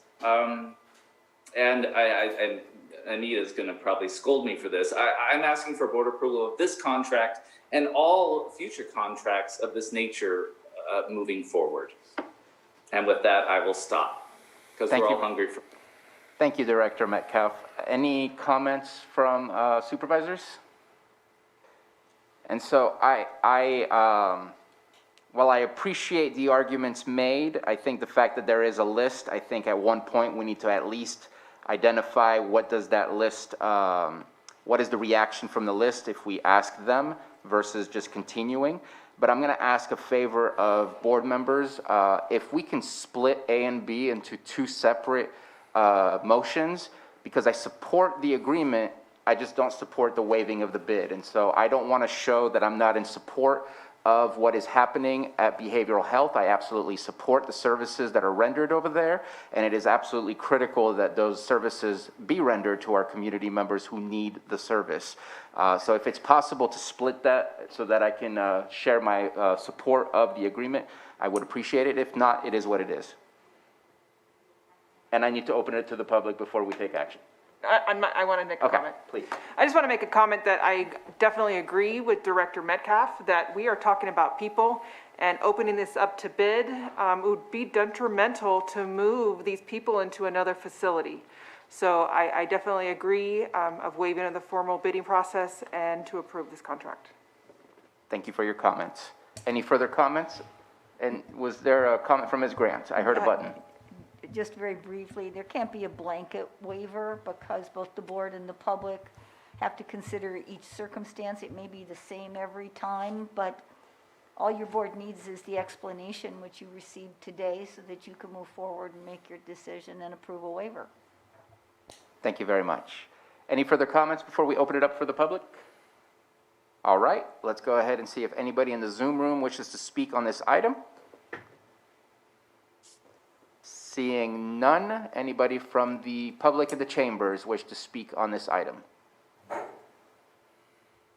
No one's rushing to the microphone, so let's bring it back here for action.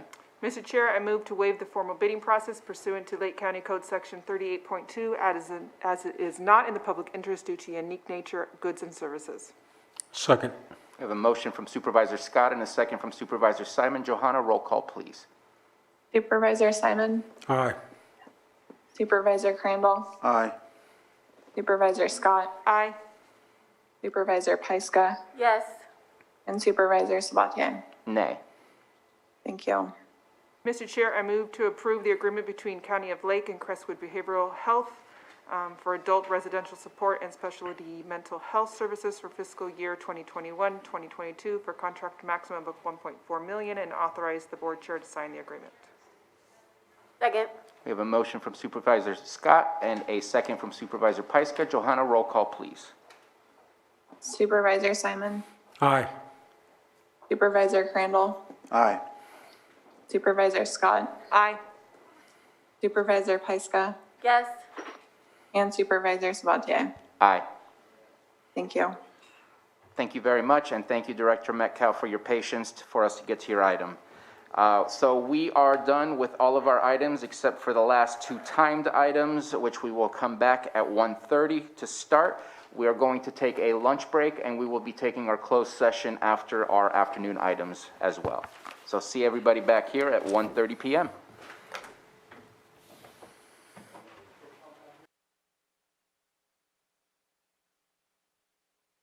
Thank you for everyone's patience. I know we said we would be back at 1:30. We wanted to make sure that everyone could be heard and seen as we progress into item 6.8. So again, welcome back, everyone. This is our 1:30 p.m. item, public hearing, appeal of vicious animal abatement, case number 859, located at 21852 Jerusalem Grade, Lower Lake, for Brandon Strausser. And because this is a public hearing, I want to make sure that all who will testify are sworn in. So if you are planning to speak today, let's go ahead and get sworn in, and that includes staff as well. Mr. Chair, it normally does not include legal counsel. What was that? I said it normally does not include legal counsel who will Correct. speak but not testify. I Correct. was saying it for the Animal Owners Council. Perfect. But for the council, we don't need it, but for you, we would, if you're going to speak, yes. And Johanna, if we could please do the swearing in. Okay, with your right hand raised, do you solemnly swear that the testimony you are about to give will be the truth, the whole truth, and nothing but the truth, so help you God? I do. Okay. Thank you very much, Johanna, and thank you for all who got up. And so I've already described the item in front of us today, so I am going to open it up for our Animal Control Director to get us started on this case. Good afternoon, Supervisors. Thank you. I'm Jonathan Armis. I'm the Director of Lake County Animal Care and Control. I want to start that we might have a disposition or an agreement with the dog owners that we've been speaking to today. But as a little refresher as what we're dealing with today, we have 3 dogs that were placed on a vicious abatement back in 2019. Their names were Ragnar, Faith, and Sam. That was in September 19th, and it was due to multiple attacks on animals, including deer, a horse, and 2 goats. The animal owner, Brandon, has then since violated conditions 1 through 6 of the vicious abatement order by canceling his liability insurance 3 months after the abatement order. He removed the Beware of Dog signs on his property, and he was failing to keep up on rabies vaccinations and licensing requirements. The kennels were altered in an unapproved manner, and they allowed the dogs to run loose on their property. And they allowed the dogs to run loose off of their property. On May 14th, 2021, we did receive complaints that both Ragnar and Faith had been loose and that they were attacking sheep. They had killed 1 and severely injured 2 others. The injuries sustained were so severe that those 2 sheep had to be humanely euthanized. When investigating this call, our officers went to the property and saw the dogs loose on their property themselves. Sam, the 3rd dog in the vicious abatement, is still missing. We have notification as to his whereabouts, and at that concludes the conditions 1 through 6 that he violated. The agreement that we have come to is that the dogs could be redeemed by Tyra at a different property while following the same vicious abatement orders, but again at a new property in Tyra's care and not Brandon's. And I'm sorry, Tyra is, she was also named on the vicious abatement originally. I don't know her relationship to Brandon, but we have dealt with her extensively through these cases. Okay. And that concludes your presentation for us?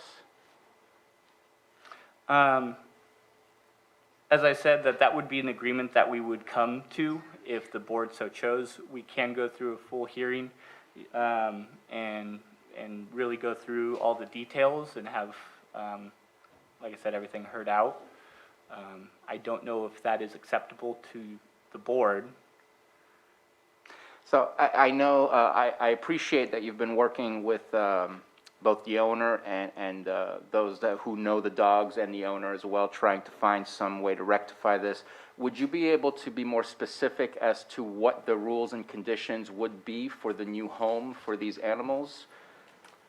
So they would have to follow. Hold on one second. Supervisor Simon. The new location also. Yes. And the new location as well. I actually don't know where they would be relocated at this time. We would just ask that they wouldn't be at the property that they were before, and that we would work with Tyra in getting that new location up to spec per se. So that would be something that we would have to constantly work with her. They wouldn't be released until that point. And then as far as the stipulations of the vicious abatement, that would still hold. They would still need a written proof of public liability insurance for the animals in the tune of $50,000 for bodily injury or death as a result of them. They would need to have beware of dog signs on every side of the property that could be accessible to the public. They would need to keep current a dog license and rabies vaccination, and the canines are already microchipped, but they would be transferred to Tyra's name. They would need to have a construction of a minimum sized 10-foot by 14-foot by 6-foot kennel with concrete flooring, a padlock to lock the gate, solid roof to provide shelter, and to confine the animals. And the kennel would also have to be screwed into the concrete flooring. They would be kept inside the kennels at all times, and they may not be loose on the property. They would only be allowed off property for necessary medical appointments, but at which time they will be muzzled and leashed and in control of a responsible adult, 18 or older. And they would have to be kept at whichever address that Tyra would be able to provide. And if ownership was to be transferred, they're supposed to notify us within 10 days. And these conditions need to be met prior to the current 2 animals that you have in your possession to be released? They would have to be fulfilled before we would release them, yes. Okay. And the 3rd animal, you said you know the whereabouts of that 3rd animal, or? I do not know the whereabouts of that animal. Okay. Okay. Are there any other questions from board members? I am very interested in what Supervisor Simon asked about the location, and I hope that Tyra, who did raise her hand and got sworn in, would be able to provide that for us. But I would suggest that in the conditions that it cannot be on that same property. On the same Jerusalem property, yeah, that's where. That would not make sense, just to get another person to take the animal and take possession, but then end up on the same property. That just doesn't seem. Correct. The agreement would require that it would go to a new property, and it couldn't go there. Okay. And is there any further questions before we move on to the appellant? Okay. And so if you want to come to the microphone and provide any input, any information for us. Like where I live?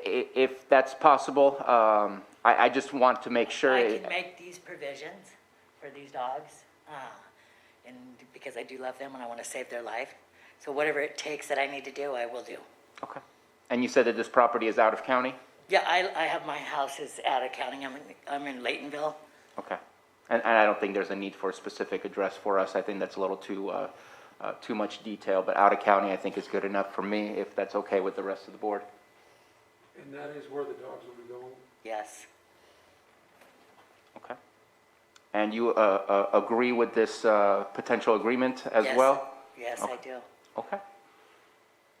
I appreciate that you had this communication and being able to come to an agreement. I think that makes it a whole lot easier than we had a bit of a difficult task in front of us to make a decision for some animals too. So I think Yes, Supervisor Simon? Is your microphone on? Maybe not. There you go. Thank you. It wasn't. So as the previous question that I did ask, just to get on record, was I was asking if this house was out of the county, and you did respond, yes, thank you. I did have a question, just, whether or not, Anita will tell me if it's not appropriate, but I did have a question, because I know there were three dogs. There are only two now, obviously, and no whereabouts, so I guess my question. They're all dogs. The third one, if you had any idea where the third one may be, or? No, as far as he said, he got sick and died. Just wanted to ask. Okay. Any further questions? Supervisor Scott? So just logistics, do we have to contact another county that we're moving these dogs there? So who would then be responsible? Would it be the other county or us? How does that work? So what we would do is contact that county. Some counties may or may not have ordinances that restrict that type of movement. I don't know too many that do, but we would contact that county, and then we would inform them that we have a dog deemed vicious rehoming to their area, and then they would work with that dog owner and make sure that they're following the same provisions, and that designation will follow. Their requirements may be different than ours, so that would be something that we would work with them prior to release of the dogs. Is there a way that they could reject this, or how does that work? I believe by ordinance only, and if they have any type of ordinance in place already. So that then it would come back to us if they did reject the dogs moving there. Correct. Thank you. And just for logistical reasons, and I appreciate Supervisor Scott's comments, it just kind of triggered another series of questions. Are you planning to do a check on that property via just photographs, a FaceTime walkthrough, or are you planning on actually going there yourself and checking it out since it is out of county? We would call that local agency who would then do the appropriate checks, and they would then take care of the vicious abatement order on their county. It would be their required service to do, if that makes sense. Okay. So if an animal were to transfer into Lake County that has that designation, we would go out and inspect the properties, make sure everything's okay, and then keep that file on the dog and be the ones responsible for handling that case appropriately. Okay.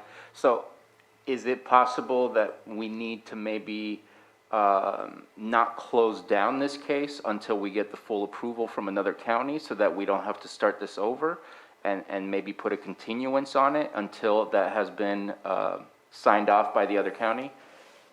I don't know, Ms. Grant would. Yes, you're going to want to continue this matter while the details of this are being worked out. That way, both the department and the animal owner retain their rights to pursue this before your board. Okay. Any other questions? All right, thank you for all the questions. Anything further from you? And I'm sorry, I don't have your last name. I know you as Tyra. Matthews. Okay, thank you very much. And other people were sworn in as well. Is there any other public comment on this item?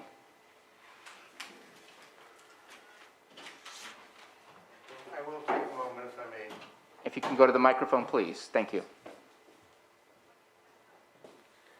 Hello, ladies and gentlemen. I'm Edward Savin, and I represent the interests of Brandon Strausser. And I really just want to give my appreciation to Animal Control and County Council for discussing this on several occasions and coming to what I think is a fair and reasonable adjudication of it. That's all I want to say. Thank you very much.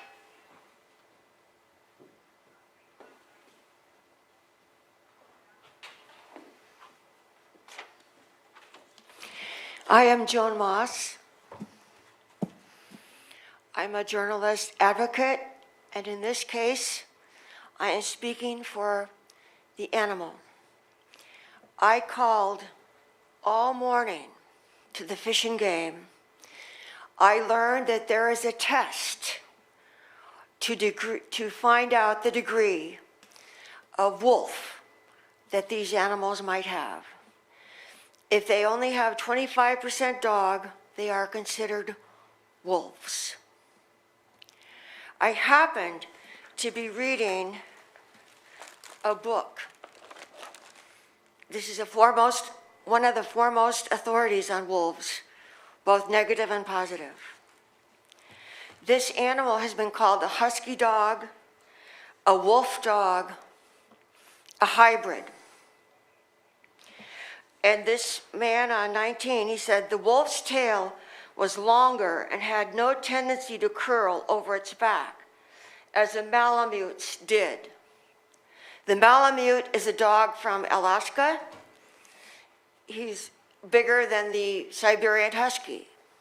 I believe they both have dogs that curl up over their backs. I want to point out that this dog did kill. He got out of his fence.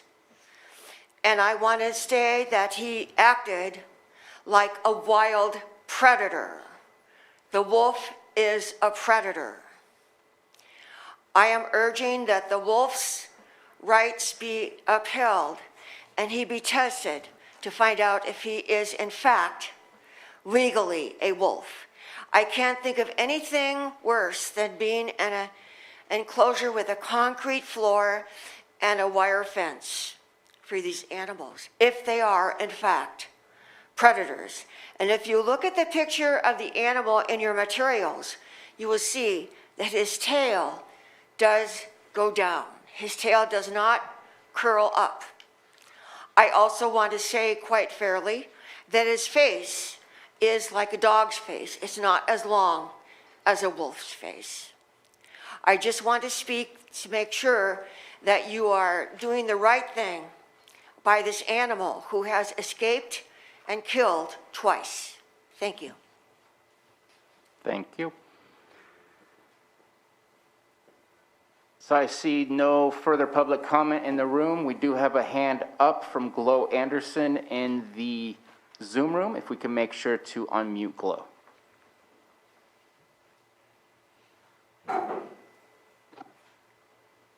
Thank you. Can you hear me? We can hear you. I'm Glo Anderson. I'm a neighbor out here. I was one of the neighbors who turned in the attack on the sheep because this has happened before. Since 2018, we've had to deal with these dogs attacking our livestock and having the owner take no responsibility. He was given the abatement and he still has allowed his dogs to run loose. And I just want to thank Animal Control, Care and Control they're trying to work out a problem. I'm just hoping that this is a possible solution and that, yes, if it's continued, that'd be fine. The dogs are still under lock and key. That'd be great also. I just want us to be safe out here. I want our livestock safe. And I just don't want, I don't want to see them dead out here just because they're killing livestock and they can't be controlled. It's in their nature at this point. Once they start, it's hard for them to stop. And I feel that prevention is much better than the cure. Thank you so much. Thank you for and your I comment. also submitted the map so that you could see how far they travel. It's just not around where they live. They go several parcels out, past me. So, yes, this is a very serious situation. Thank you for your comments. Thank you. And I see no further comment in the Zoom room. We seem to have another comment in the board chambers. Could you make it 30 seconds? Please.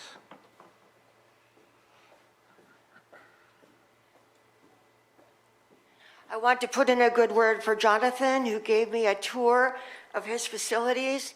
It was very clean, and the animals were very happy there. Thank you. I did not get to see the animal in question, but Jonathan was very friendly and very understanding. Thank you. Thank you. We do have another hand up, Gabriel O'Neill.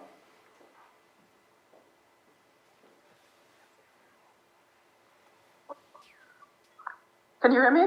Yes, we can. Can you hear me? Yes, we can. Okay, good. Okay, good. I am the immediate neighbor of Brandon Strasser, and I'm very well aware, and we were the first people to make contact with one of his dogs in 2018, which was the mother of the current dogs. So my concern is that one of the dogs, Sam, is obviously still unaccounted for, and I cannot help but have this suspicion that he may have been tucked away to evade the relocation. So I'm going to keep my eyes open for Sam to be showing up here again, and I just want you to know that. And if he does show up here again, you will hear from me. I am happy that a new home has been found for the dogs because I don't want to see those dogs dead either. But I definitely want them gone from this neighborhood. That's all I have to say about it. Thank you very much. Thank you very much. Okay, we're going to go ahead and close public comment and bring this back. I do have a question, since the original case does have the 3 animals. Is there a time period that you might leave open the case for that 3rd animal, or is this going to terminate the case if the agreement goes through, and then you'll start over if that 3rd animal shows up? What's your process right now? The Sam would still be designated as a vicious animal. So if he were to return, he's required to notify us. If he rehomed it, he was supposed to be required to notify us that. I had gotten the same notification that he said the animal had died when I questioned where Sam was in this case. I have not been able to verify that. I don't believe that. Okay. Thank you very much for the response. And Jake, if you're here with us, if we can make sure and mute those that have completed their public speaking. Again, back to the board. Any comments or questions, or ready for action? No, but I do think those questions were asked before, and I think County Council it is going to stay open. Obviously, whatever we decide today, it will stay open. We have that opportunity. So I wanted to let the folks know on the phone that at least the final public comment on this, or testimony on this, is that it will be open. Yes. Okay. And do want to thank again Animal Control and County Council working with the appellant and figuring out something. And let's hope that that comes through, and hope that the county they're going to will work with us to make that possible. So, do we need a consensus or a motion to continue, or is consensus good enough? I would do that by motion. I think that you may want to select a further hearing date so it does not go on forever. Okay. Well, I'll ask Animal Control Director, Director Armis, what is a timeline that you think is adequate to give you time to get this accomplished with the neighboring county? I could contact the neighboring county immediately, and I can get word back about the feasibility. Then the question remains is how long it may take for Tyra to complete those actions, and that would be the longest portion. I could theoretically have word by next week about the feasibility of the animals relocating. Ms. Grant? So in terms of the actual requirements that are going to have to be in place, then what, 45, 60 days would be?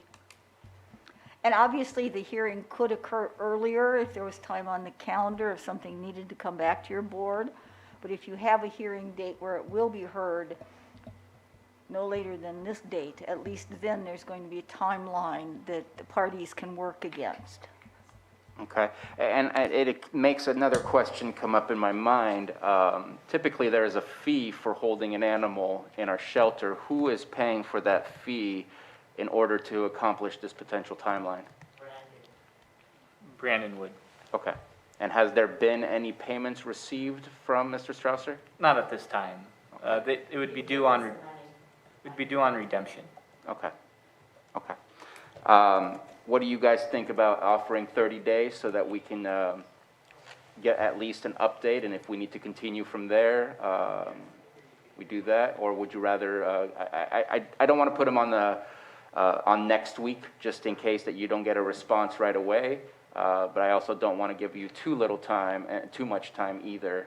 Want to make sure that this moves forward. I'm kind of looking at Supervisor Simon. I know this is a ways out there, but I just think there's gonna be some coordination things that take time. I think that like the 60-day time frame is realistic. I was just looking at, obviously, August 3rd, we have a lot going on, but maybe the August 10th meeting, just a suggestion. Yes. Okay, that sounds good.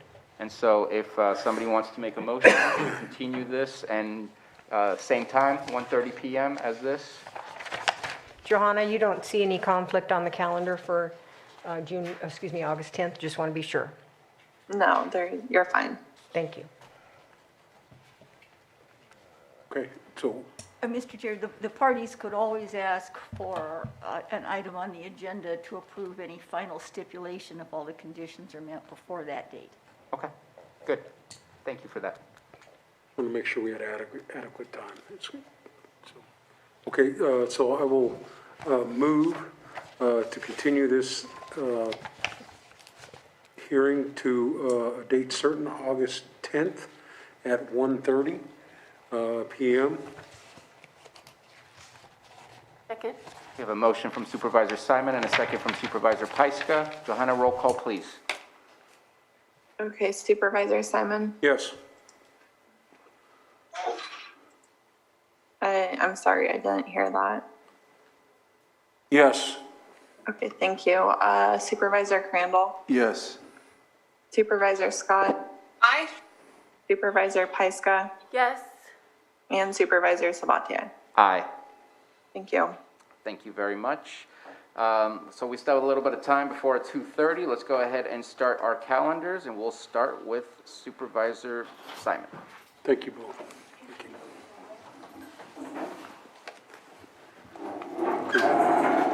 Board meeting today. Carol, did I see an email today? Do we have something after today's meeting? After today, we don't. Okay, all right, must have been One less thing to do. Yeah, there you go. Let me get back. At least I hope.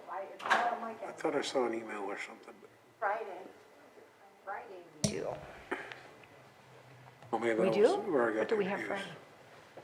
Okay, BOS meeting today, obviously tomorrow, Board of Supervisors budget meeting. Thursday, you do have a couple of conflicting meetings. I have the South Deal Committee meeting and also the Geothermal Advisory Committee meeting. I'm gonna have to work those schedules out in the future because they seem to be overlapping. Thursday night have the math, Middletown Area Town Hall. Friday morning have the drought EOC call in the morning. And then, what time did you say we had something on Friday? I don't have something on Friday. Oh. Do you, Supervisor? I saw the email. Are you referring to the meeting with the consultant? Looks like it's going to be Thursday at 8:30. Okay. Will that work for you too? Thursday at I'll get 8:30 that then, forwarded yeah. to you. Okay. Knew we had something there. And then, obviously, Monday, big day. We have the community director introduction and working on that, and then back here on Tuesday for the board meeting. Okay. And Supervisor Crandall. So tomorrow is the budget hearings. Thursday, South Deal. You said that right, Supervisor Simon? Mm-hmm. Okay. South Deal. Friday, I have an open day for like office or constituent issues that I'll probably take advantage of.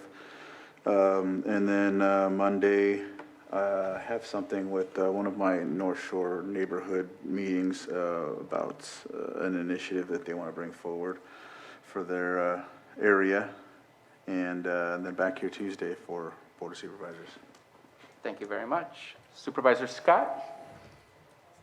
Tomorrow, budget hearings. On Thursday, I'll be heading to a graduation, Thursday and Friday. And then Saturday, I'll be participating with my family with the Hike for Hospice. So I said it'd be good if all of us got out there and supported our Lake County Hospice. They do some great work for our community. And on Monday, I have a Hope Rising meeting at 8:30 and then an audit committee meeting at 2, and then back here on Tuesday, the 15th. Thank you very much. And Supervisor Pyska. I'll try to start in reverse next time, from 5 down to 1 instead of 1 to 5. You're always last. Fine with me. I did want to just share one thing that came to my attention yesterday. The Canocti Senior Support is a nonprofit that serves all of our county seniors all around our county. They have 2 programs. They have the Friendly Visitor Program, which people 20 years or older can go and visit homebound seniors. And there's also the Senior Peer Counseling program, which if you're 55 and older, you can go through a training and they can go and visit and offer support to homebound seniors. The Canocti Senior Support Group is looking for board members. And as I mentioned, it serves the whole county. So I was speaking with the director yesterday, and I mentioned that I could bring it up to you. And so you may hear from Francois Van Beck about that opportunity. If you have people in your community that would be willing to serve on a board, meet once a month for about an hour, and then maybe a little bit of outreach with the 2 programs. So it's really beneficial, especially now when our senior centers are closed, and they'll likely be closed for a little while. So just keep that in mind, and hopefully you'll hear from Francois. And if you don't, and you have some suggestions, feel free to reach out to me. And then, so tomorrow there's budget hearings. There's also, Kelseyville Fire Protection is having another Zoom about their measure. If anyone's interested in attending that, you can look at Civic Mike /Kelseyville. Thursday, we will have a meeting at 8:30 with the consultant, preparing for next week. I have the Fire Safe Council. I have the Geothermal Fund meeting. The American Rescue Plan Idea Exchange. Is it a webinar? Yeah, it's exchanging of ideas It's a of how webinar, it's right? going Oh, to, how those funds will be used. Yes, so I'm hoping that I can attend that. Sixth We grade, have staff planning to attend that in case you don't, and I've instructed people to please take notes. okay, wonderful. I'd like to attend it. I'm pretty sure I can. It's a busy day. And then 6th grade promotion for my daughter from Cobb School is in the evening. Friday is, I'm going to be working with Michelle Scully on her new podcast, so that's going to be exciting.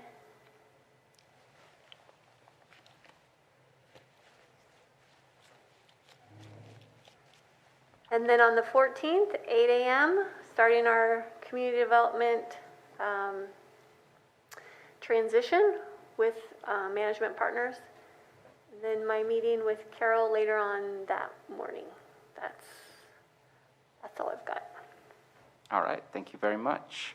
I want to bring up a couple of things that I've done over the past couple of weeks. We had a break because of Memorial Day weekend. Actually, number one, I joined Supervisor Simon in Lower Lake for Memorial Day weekend. That was an amazing festivity to kind of bring us back together as a community. I thought that the Lower Lake Community Action Group did a really fabulous job of reorganizing and creating more of a street fair than trying to pack a small park, which usually is perfectly intimate, but with COVID-19, I think it was really the best decision ever to put us out on the street rather than all meet, and I believe it's Rustiki Park? Is that the actual name? Yeah. So kudos to them, and I thought it was a beautiful day.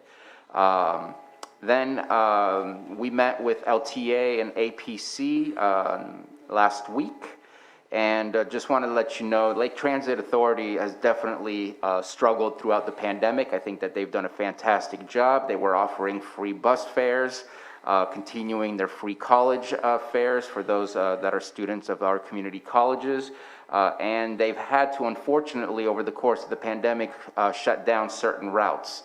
I believe by the end of this month, all of those routes should be back and functioning. And so really happy to see that we're kind of moving out and slowly going back to some normalcy. And I know that there's some other things that will be coming from LTA, some shifts in some of the routes, but those won't be put out until they're finalized. But very thankful for the LTA staff for doing what they can, and very thankful to the drivers as well. That it's a very intimate interaction with all of the bus riders, an enclosed environment, and they've done a fabulous job throughout this whole entire pandemic to keep that system going, to get people from point A to point B. Also met to get prepared for the conversation that we're having in about 15 minutes. I did meet with some of our top vineyard growers, and learned a lot. And I think that part of the discussion was more along the lines of the differences between vineyards and cannabis. And I think that we all learned a lot from each other, from listening. It was appreciated that Brenna Sullivan from our Lake County Farm Bureau had put this together for me to have those discussions.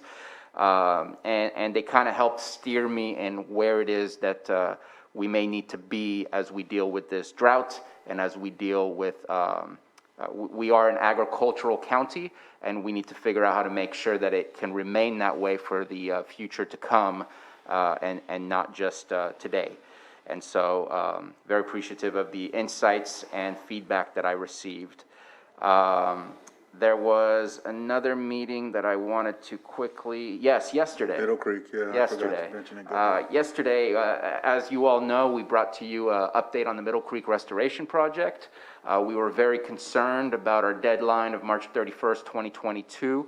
That is coming up for using the rest of the funds that Department of Water Resources provided to us. It was $15 million, of which $9 million was available for acquisition of properties inside the Middle Creek area.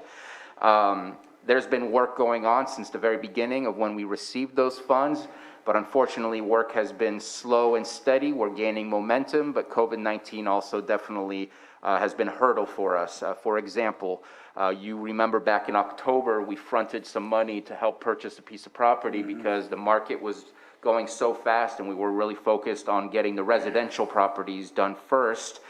We just got paid back and reimbursed by the state a couple weeks ago for that money that we fronted to make that possible. So obviously there's some delays at the state level. We've had delays in some of our appraisals because we couldn't send out the appraisers during duck hunting season in an area where people were duck hunting. So there's definitely been some setbacks. And so we gave that report to you about 2 weeks ago. And yesterday we met with Assembly Member Cecilia Aguiar Curry, as well as Chief of Staff from Mike McGuire's office, Senator McGuire. He was not available as he was on the Senate floor. But we had a very positive interaction, very positive conversation about what are the options on the table to extend the deadline, what are some of the options to jump ahead of the game so that we can get these properties acquired and really move forward with this project. We hope to be in contact with them over the course of the next couple of weeks as they do their own research and have conversations with Department of Water Resources. And so I know that Supervisor Crandall was in on this meeting with us, as well as Director De Leon and Deputy Director Marina Delagianis. Very pleased with the result of the conversation, very pleased with the feedback that we received, and feeling very optimistic that we're going to be able to figure this one out and not find ourselves with a barrier or an obstacle that we can't overcome. So that was exciting. I see, obviously, we will be here with budget hearings tomorrow, probably one of the most important meetings that we'll have in the year. I know there's the potential of it going over into Thursday, and we'll have to see. And I believe, not sure if it's been, if it's already on the agenda to be stated that way, but if we do continue on to the Thursday, the 10th, it will be online only due to the limitations of having a planning commission meeting here in the chamber. So the 9th will be here in the chamber as well as on Zoom, and if it continues on to the 10th, we will only be on Zoom. It's staff's hope that we'll really finish it up tomorrow, even if it is a long day, because I think it's confusing to the public to have the first day in 2 formats and the second day in only one. I just think people might misunderstand that, so we're prepared for a long day. That's right, I forgot we're prepared for dinner. Yeah. And actually, tomorrow is one of the exciting parts of being a chair. I am going to represent Lake County, and Congressman Mike Thompson will be coming in at around 3 o'clock to present us with our first half of our American Rescue Plan check. I hope it's a big check and not just a little check. It'll be so much more exciting. So we will be receiving that, and then we will continue our conversations on how to spend that money and how to bring that back to the Board of Supervisors for approval. Then I have a CSAC update on COVID-19, which is basically ramping down. The only information I can provide, which is basically very public information, is on June 15th, yes, all the restrictions dropped from the tiered system, but the state of emergency still persists until further notice. We'll be joining a community barbecue in the city of Clear Lake, where there's been some constituents have created their own group and have been very proactive in alerting the city of Clear Lake on some of their issues in the area that they're trying to rectify. And so they're inviting not only the city council, but also the rest of the community, and myself included, to join them and to be with them on more than just a work situation, trying to rectify their community problem and just actually be part of that community. Looking forward to that.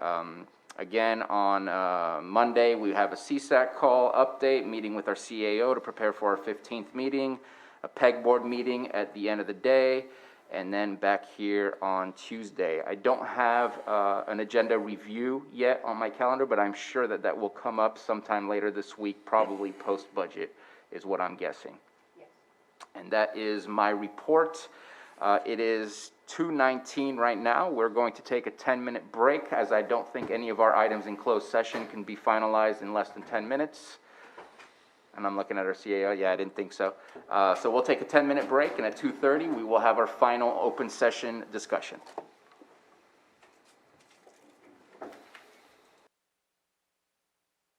All right, we got 2:30 p.m. and we have our full board here. Okay, so let's go ahead and get started. And Jake, if you can hear me, I sent you it looks like you received it. So just a quick PowerPoint presentation to at least help and guide the conversation. Item 6.9, 2:30 p.m., discussion on drought-related issues. And I would say there are concerns and issues. A, how to handle future ag projects. B, how to handle water trucks. C, how to deal with illegal cannabis. I think we should really take these one at a time, since they can be quite large topics. And so I want to start off with item A, how to handle future ag projects.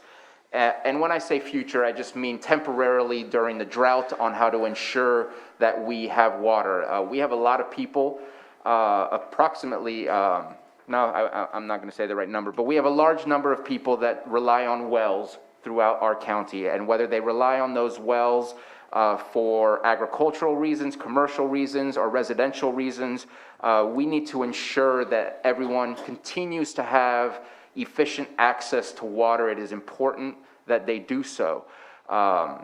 And right now, we are in what somebody just described earlier, and very true, an exceptional drought in the state of California. We do anticipate a little bit of rain possibly next week. I'm very surprised, and I'll be happy if I even see it. We'll see what happens. But the fact is, until late fall, early winter, we do not anticipate this status to change. And so we have to look carefully on what are we doing with our new projects coming in. And so I had a sit-down conversation. I've spoken both with the two major moving industries, cannabis and vineyards.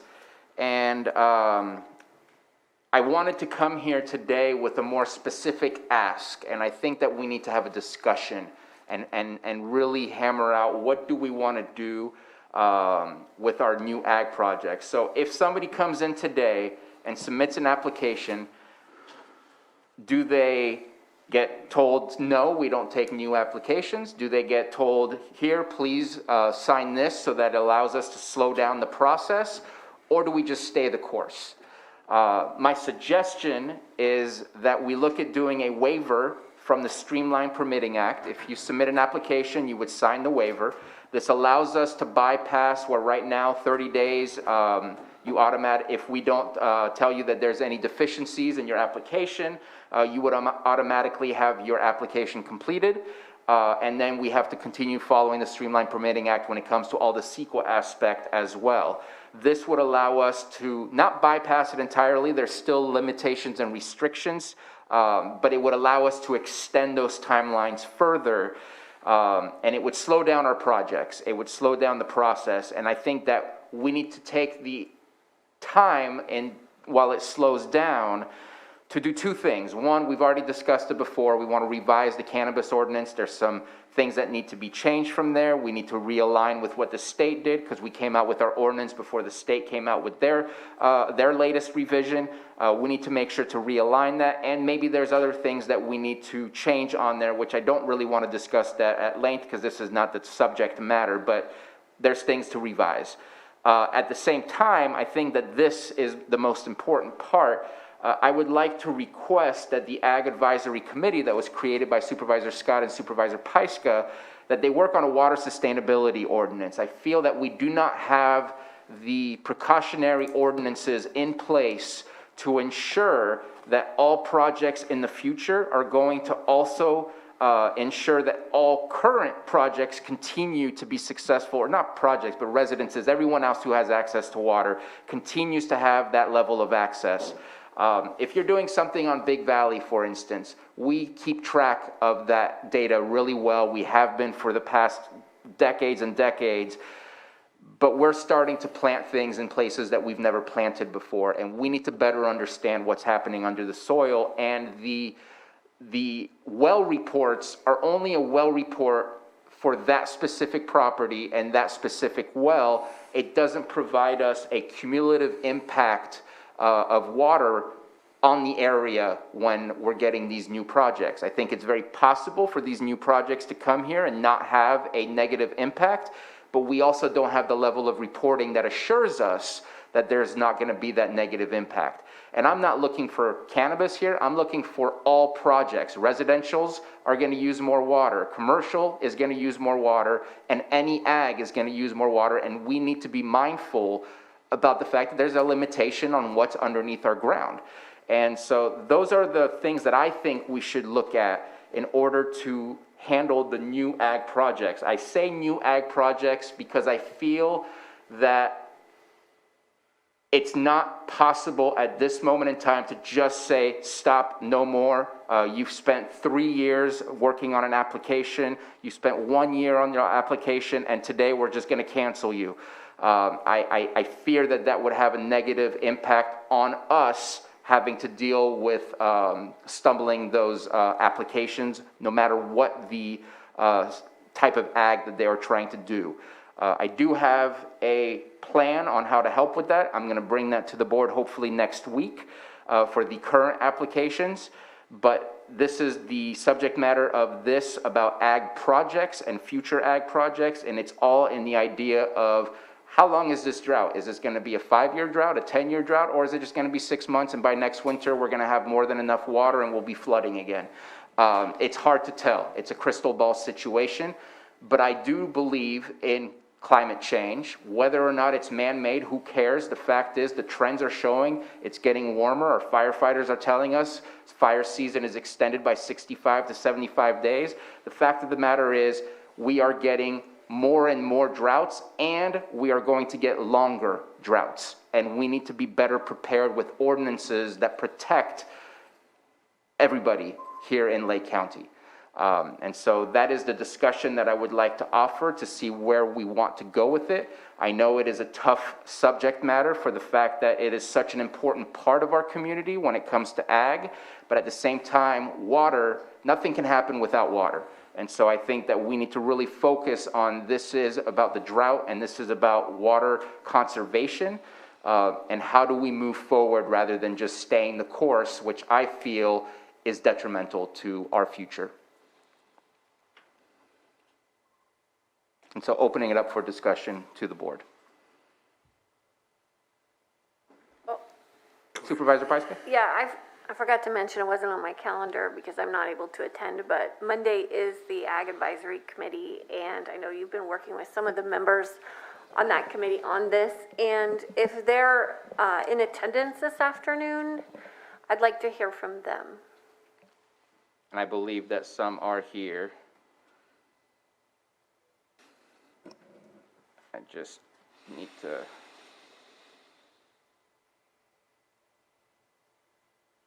And I know we have, and let's go ahead and first maybe finish with the Board of Supervisors, and then we can get to the Ag Advisory, and I do see that one of them already has their hand up. Any further comments from supervisors? Supervisor You Sam? know, obviously, I appreciate the conversation. You know, it's a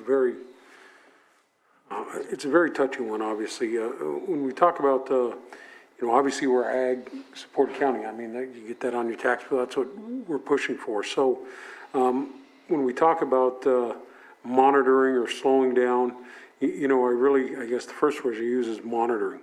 I think there's some opportunities we could have with ag projects, whatever ag coming in. You know, the conversation is always, when we come to these things, well, what was the water analysis done on the project? You know, where are those, you know, what is that happening? I'm not sure if there's any requirements currently for vineyards.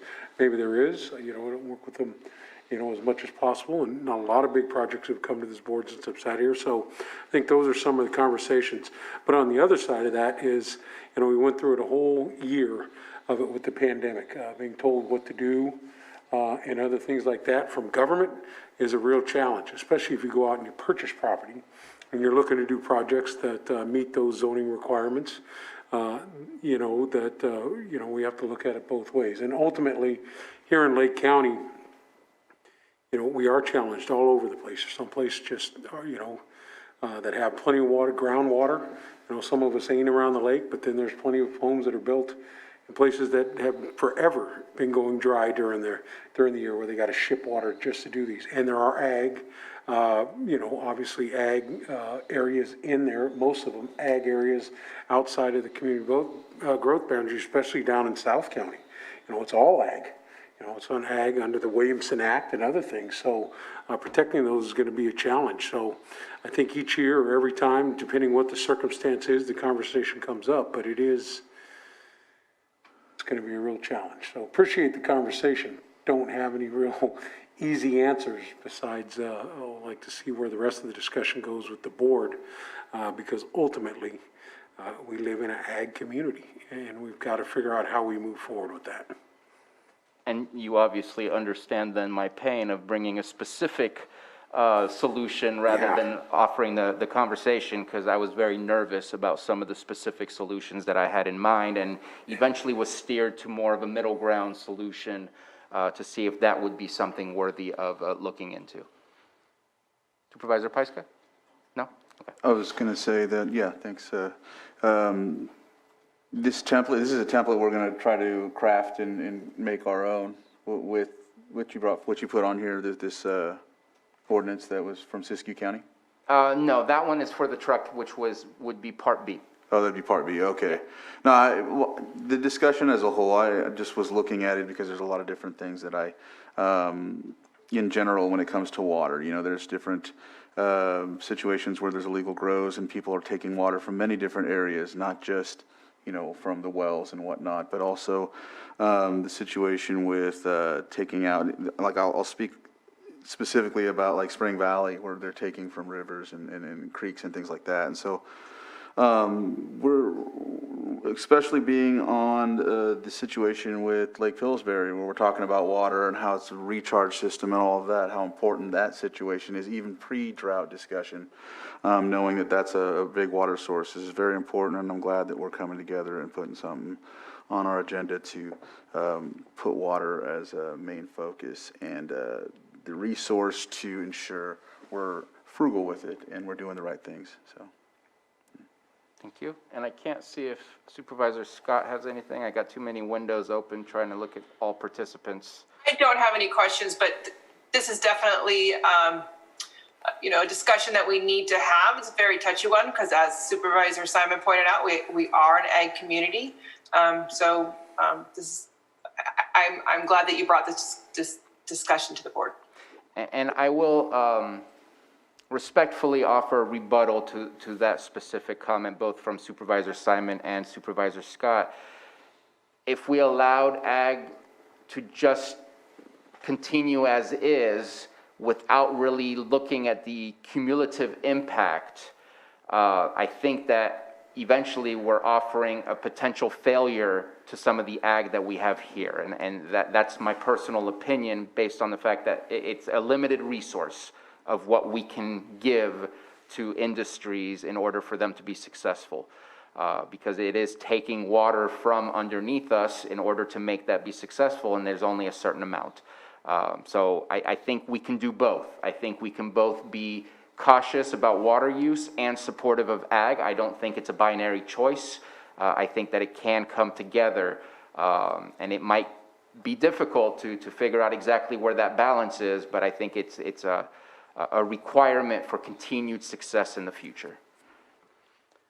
And I see, let's go ahead and move on to Sharon. Oh, sorry. One more comment on the last two items too, and I do think that the Ag Committee that was set up would be a good a good spot to have some type of conversation about how we move forward, whether or not it ends up in an ordinance or just some suggestions from that committee. I think is great, and obviously with cannabis ordinance, I've talked about it a few times. I like the process that we were able to go through when we were doing it. We had 6 workshops where we worked through it. It wasn't kind of a piecemeal thing. We went through it. We got the cultivation stuff completed. And obviously, I think that's the direction we should go with that. So those last two, definitely agree with those. Okay, thank you. And so we were talking about the Ag Advisory Committee, and I see that Sharon Zoller is here. If we can get her unmuted, please. Am I there? Yes. Okay. Thank you for bringing this conversation forward. And currently I'm the chair of the Ag Advisory Committee. And as Jessica mentioned, we're having a meeting on Monday. So we can add this to the agenda to begin the conversation. One of the things that would certainly help us is some of your definitions when you say ag projects. Was there a particular incident or event that triggered bringing this forth besides the fact that it's a drought? And so that would help us in our conversation. And you mentioned 2 crops on here, grapes and cannabis. I don't know much about growing cannabis, but I do about grapes. And I know that when a vineyard is planted, the water source is designated, and so it's a very monitored situation as far as where the water comes from and how much is used. So in the conversation, we'd have to run through and make definitions of, what crops we're talking about. Each crop needs a different amount of water at various stages during its growth period. Certainly, annual crops are different from the trees and the vines that are in there for, many, many years. So I think that we could have that conversation at the Ag Advisory Committee, maybe come up with some perspectives, some components, some ideas. And perhaps we don't need an ordinance. Maybe there's some things already in place, which I don't know. That would be one of the questions that can answer some of the questions that may be sitting out there that brought this particular idea forward.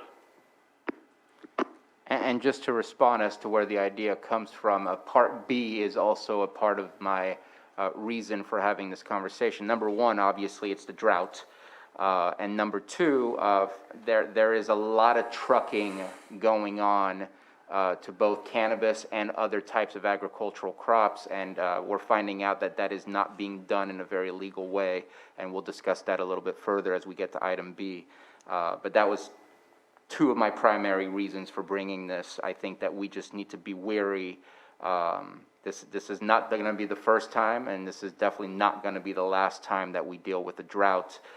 And I've had too many too many folks who are contacting me about wells having problems, and yes, there are outlying problems as to why water is going dry in certain areas, but as a whole, we all need to be mindful that we all need to live together and share this resource because it does not stop at the end of the property line.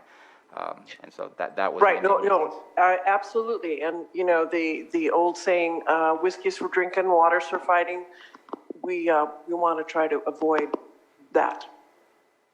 Yes, thank you. Next, we have Betsy Kahn.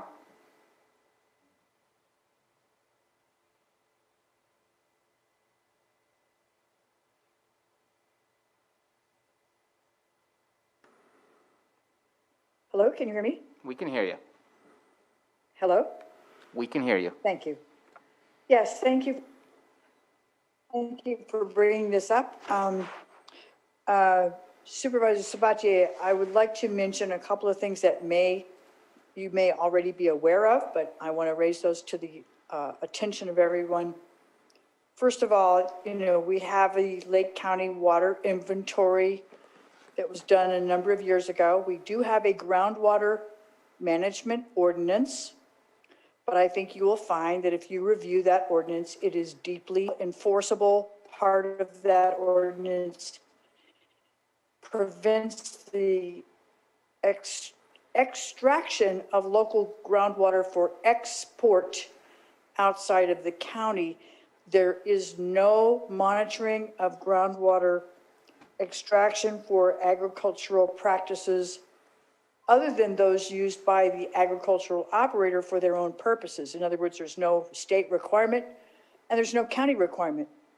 And most importantly, the county does not maintain the calculation of what LAFCO calls a safe yield calculation. This would prevent the in competing permit projects. So until we have a realistic estimate and monitoring of permitted uses that says this is how much the groundwater basin holds on an average basis, and if you add 3 more agricultural operations, it will start to impinge on the water basin, you have no control. So there are things that the water department and the planning department and the Board of Supervisors need to take into consideration. And these are all well within the existing ordinances that you have.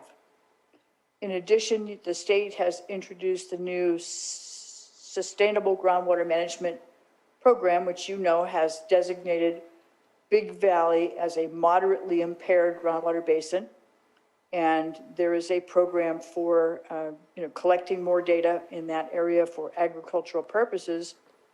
But I can tell you that only one groundwater basin management agency has been monitoring its recharge area around the basin that it controls, and that is in Upper Lake.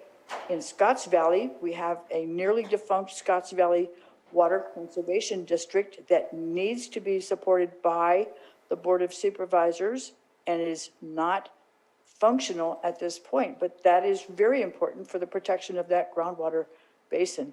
So these are all things I just offering to you to consider as you move forward. Thank you. Thank you. Next, Brenna Sullivan. Good afternoon, Supervisors. This is Brenna Sullivan with the Lake County Farm Bureau. So first, I want to thank Supervisor Sabatier for meeting with ag stakeholders to discuss the drought. It's likely to be an ongoing issue in California. So we need to think carefully and deliberately about long-term solutions that will actually be effective but won't cause unintended negative consequences. So for an example, an emergency-based development moratorium would only delay multi-year projects in the short term of, say, a 45 or 90-day window. It wouldn't actually save any water within that timeline and would just delay the start of months or years-long processes down the road. In the meantime, it would create negative consequences for an industry that relies on marketing and is an essential piece of Lake County's economic resiliency. So we suggest addressing this issue with a long-term solution and make it process or science-based. So during the grading and CEQA process, developers are required to provide hydrology reports, which define impacts on the local groundwater system. So tightening the threshold on what is considered acceptable groundwater impacts during drought conditions could be an example of a data or process-based solution that is based on actual conditions that would also address natural variability of groundwater within our region. It would tighten or slow development in drought conditions, but it wouldn't necessarily create a negative regional stigma against our ag industry. So specifically, we urge you to consider a couple suggestions. Either create an ad hoc committee of all development stakeholders, not just ag, but it would include agriculture, cannabis, as well as residential and commercial developers, to bring forward process or database solutions like the one mentioned above to address acceptable thresholds that need to be met for development during drought. Or as Supervisor Sabatier and Supervisor Heiskes suggested, push this onto the newly created Ag Advisory Committee and charge this group with the same task. And this will ensure that any solution is thoughtful, impactful, and will not cause unintended consequences. And it's also essential for avoiding the same conversation during the next bad drought year. So thanks for your consideration of these suggestions, and I'd be happy to answer any questions. Thank you very much. We have Sarah Pistone.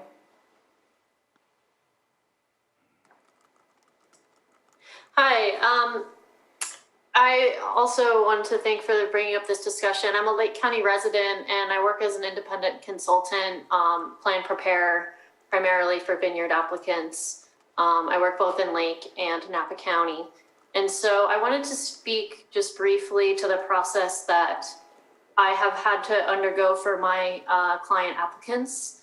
And the standard operating procedure in Lake County for all of the permits that I submitted, it had to include a regional analysis of groundwater and analyze water availability.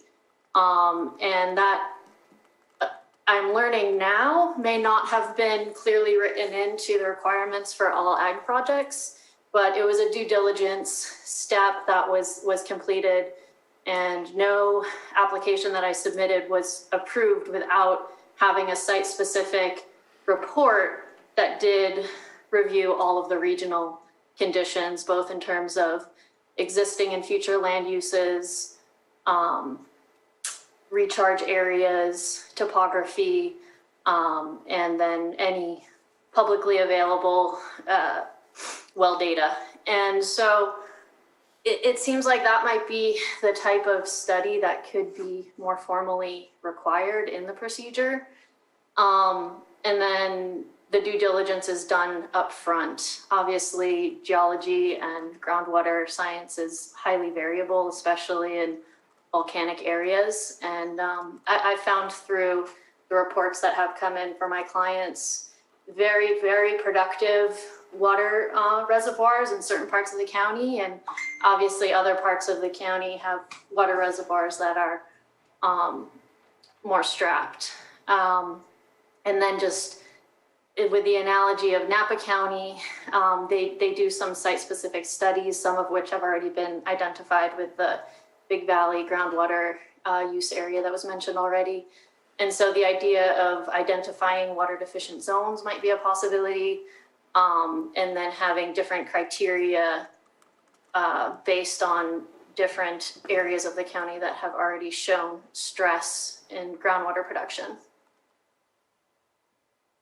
Thank you very much. We have Sean Connell.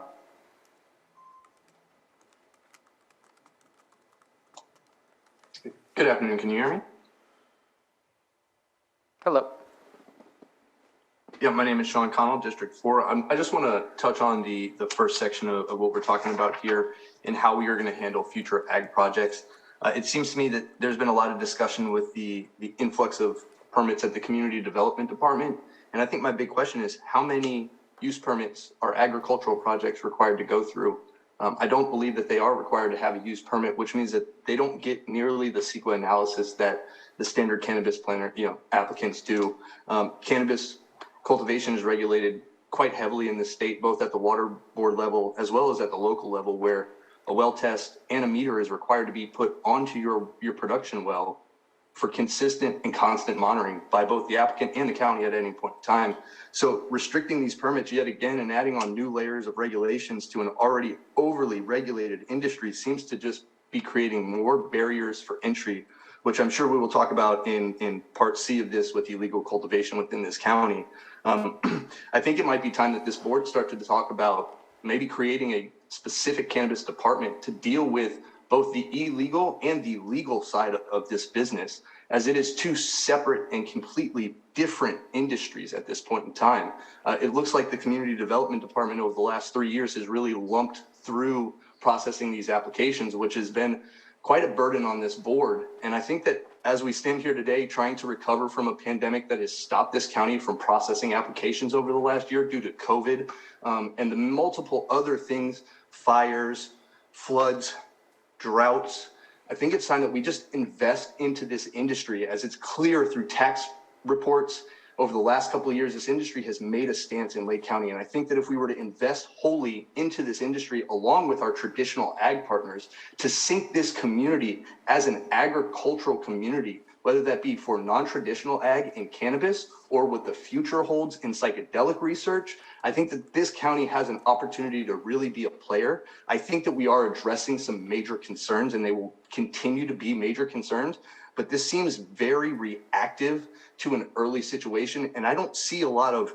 science or data or any type of proof that cannabis, legal applicant cannabis in the system who is trying to abide by the rules, poses a threat to your groundwater as if any other housing development like Gwinnett or golf courses that are being attracted into this county. Those all will have massive effects. And I'm sure you will talk on Yolo County and their lack of enforcement from their side when it comes to touching Lake County water. So I just want to say that I think it's time that the county really look at establishing a department that is specific to cannabis. It will attract the right type of people, the right type of leaders. This board will have confidence that the work is getting done in a timely and efficient manner, instead of bogging planners down with cannabis applications that are outside of their standard review process. And I'll leave it with that. I'm sure I'll be able to talk about point B and point C as well. Thank you. Thank you. And those are all the hands in the Zoom room, and just want to remind everybody that this discussion is on ag as a whole. This is not a conversation that segregates cannabis out as a culprit to our issues of drought. This is just a conversation about drought and the things that are using the most amount of water. Anyone here in the chamber have a public comment on item A, on how to move forward with our agricultural projects, new agricultural projects?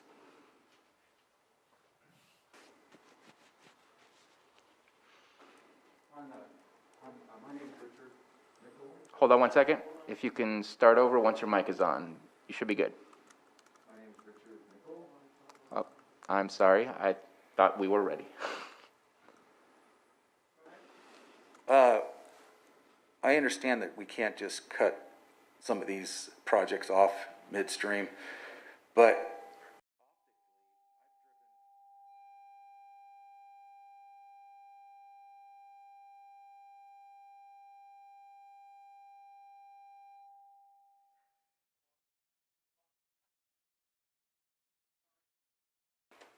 Sorry, sir. it's lost connection.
move that mic over? Can I just move this one? No, none of the mics are working. Oh, none of? Nothing, no. Oh, none of? This one is. Right here. Only it's working, but I have no control over it. Oh. Sir, I apologize. If we can take a 2-minute break to fix the technical issues, and we will come right back to your statement. Thank you.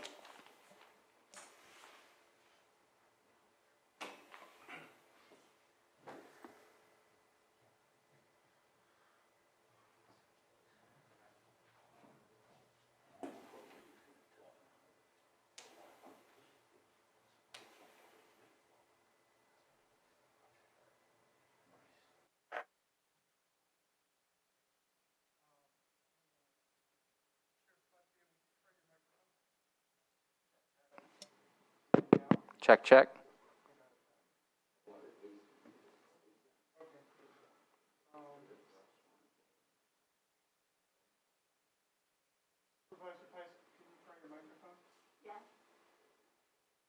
For working. Test.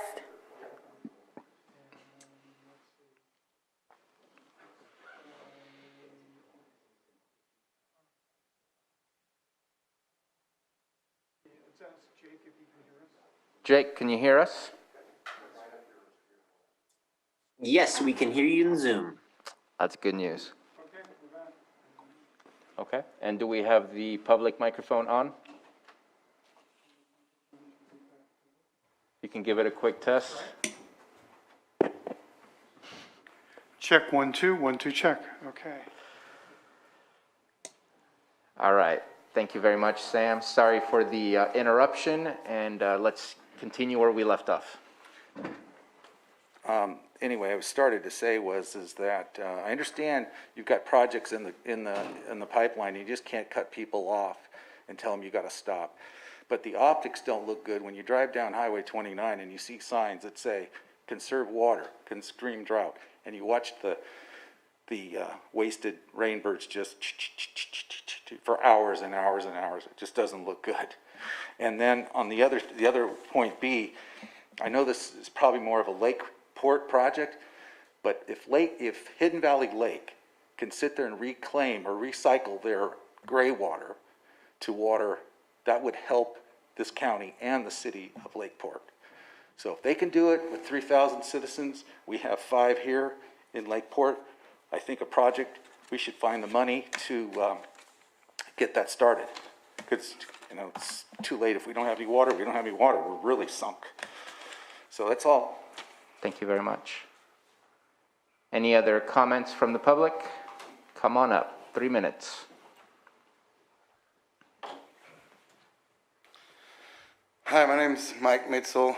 I represent a group that has put a lot of money into real estate in this county in the last year. We have multiple projects that are halfway through permitting. So I'd really hate to see a slowdown or a stop of projects that are already in the permitting process. I understand there needs to be some regulation on water, but a lot of these bigger grows, we're talking huge ranches that have abundance of water and thousands of acres of land. So it doesn't seem like the best idea for a county it's like ag is the lifeblood of this county. That's every job there is pretty much surrounded with ag or something that's surrounding ag. So I'd hate to see just shut down all ag permits. It just doesn't seem like the right thing to do. So thank you. Thank you. Any other comment from the public in the chambers before I go back to the Zoom room?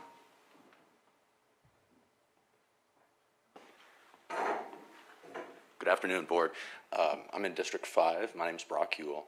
I just wanted to just kind of mention cannabis is kind of unique in the case of ag and ag projects.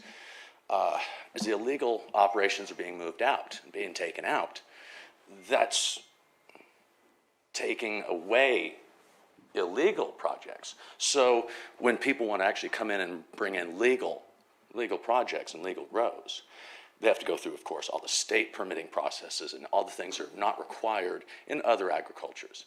And they're meeting this, and they're going to meet these requirements to be legal licensed grows.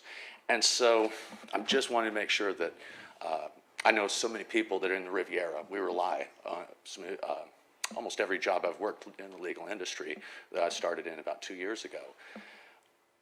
On that job, I've worked with people who are neighbors in the Rivieras, or maybe over in Soda Bay, a little more distant neighbors, but still people who are relying on this for their income. And so I just wanted to make that comment, and I appreciate the board taking consideration of this, and also remembering that maybe the water is not going to be so impactful if we could get these illegal grows cracked down on. And I know that so many legal growers are supportive of that as well. So thank you very much. Thank you. Any further comments? Come on up. Good afternoon, supervisors. I'm sure you've probably heard that President Biden has promised to put or inject $50 billion in the California water infrastructure.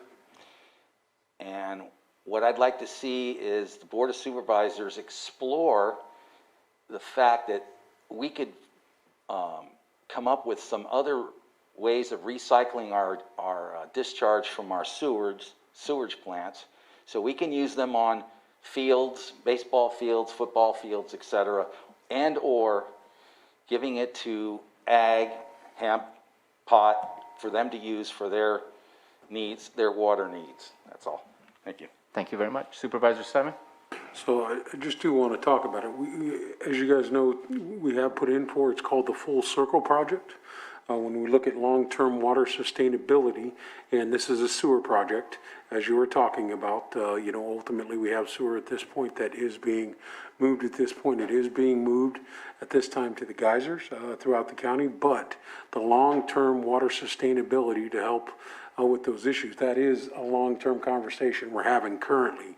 And we have put in for funds through Mike Thompson's office for direct funding to look at the feasibility opportunities. I think we put in a request for $400,000. So the Full Circle Project is something long-term wise that we are thinking about for water conservation and needs for the long-term sustainability of our county here. So it's being talked about it. It's a long time coming, for 15 years, and now it's being reinvigorated by the Economic Development Task Force and approved by this board to help move forward. So we hear you, and we'll keep everybody posted as we move forward with that potential project. Thank you for those comments. Any further public comments from the chamber on Part A? Let's go back to the Zoom room. Let's go with those who haven't spoken yet. Will Weiss. Hi there, can I be heard? Yes. Thank you, Supervisor Sabatier and the other supervisors for taking this up. My name is Will Weiss. I'm with Bella Vista Farming Company. We work primarily out of the Kelseyville and Big Valley areas on an array of crops, but principally orchards and vineyards. I think this discussion has had a couple of folks come forward during the public comment period to suggest that vineyards, orchards, and other types of agriculture besides cannabis are not subject to permitting requirements, seek review, etc. I'd like to point out that that's just false, and to suggest otherwise is to misinform the group and the public and what have you. Ag projects in general are significantly reviewed and regulated. Certainly new ag projects of all types are. And that's simply how we view it from the non-cannabis agriculture side of things in Lake County. As for how to address the question before the board, obviously those who are suggesting that this needs to be a science-based approach, that this needs to, that any sort of county-based limitation on permits and whatnot needs to be based in fact, not in politics. And that's something that I think the ag community in general is very much behind. But that said, I think one of the most obvious and crucial steps here is to send this matter to the committees of jurisdiction for their evaluation. That is why things like the Ag Advisory Committee were formed. I very much support the language that Supervisor Sabatier has mentioned regarding having the Ag Advisory Committee, et cetera, review some of this. I think that's a great idea. But I think we need to take careful steps here and not significantly damage any of the industries in Lake County, including any of the crops that are involved in the county's agriculture industry. So those are my points. Thank you very much. Next, Pillsbury Family Farms.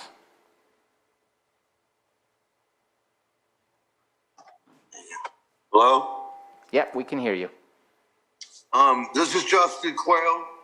I was bringing up that about shutting down for the planner for the new applicants until they finish their project of the old applicants. Because there's people that have been applied for over 3 years that can't get into the program because the workers are overworked and they have to continue on accepting new paperwork regardless. And so a lot of people that are old school that have been growing in the mountains can't even get into the program because of so many overloaded people from the city are trying to get in that are part of a water problem down there. And people up like past Lake Pillsbury, where they're shutting down Scott's Dam, there's a lot of resources that could be used up in the mountains where cultivation has been going on for many, many years.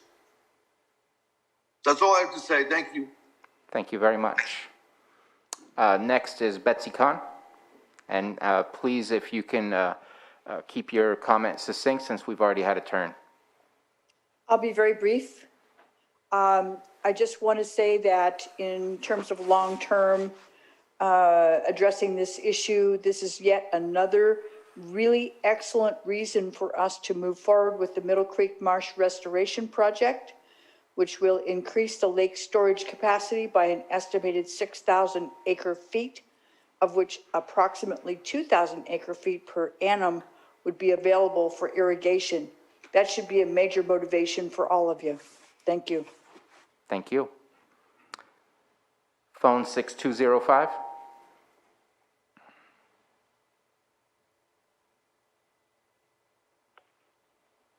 Thank you. Can you hear me now? Yes. Thank you. This is Bart Levinson. Like the year that we just went through with the COVID, that was a situation that was unfolding and had happened never before. And so we are in a difficult, uncharted territory that the norms of being able to say we must have the facts and science, while I absolutely support that, realistically, I think we all need to keep our eye on the dropping water level in real time right now. And it isn't, as Senator McGuire recently said in his town hall, it isn't so much the threat of this season, it's the threat of the following seasons, although this season is an enormous concern. The other thing that I want to bring up is I'm not hearing, and this is a question, I'm not hearing the residents, people who live here, represented.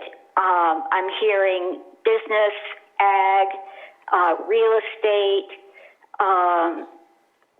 but who speaks for the residents who count on the water here? Who is that? Are you done with your comment? Well, it's a question. I'm hoping you'll respond. Yeah, I just wanted to make sure you were done with your comment before we moved on and answered that question.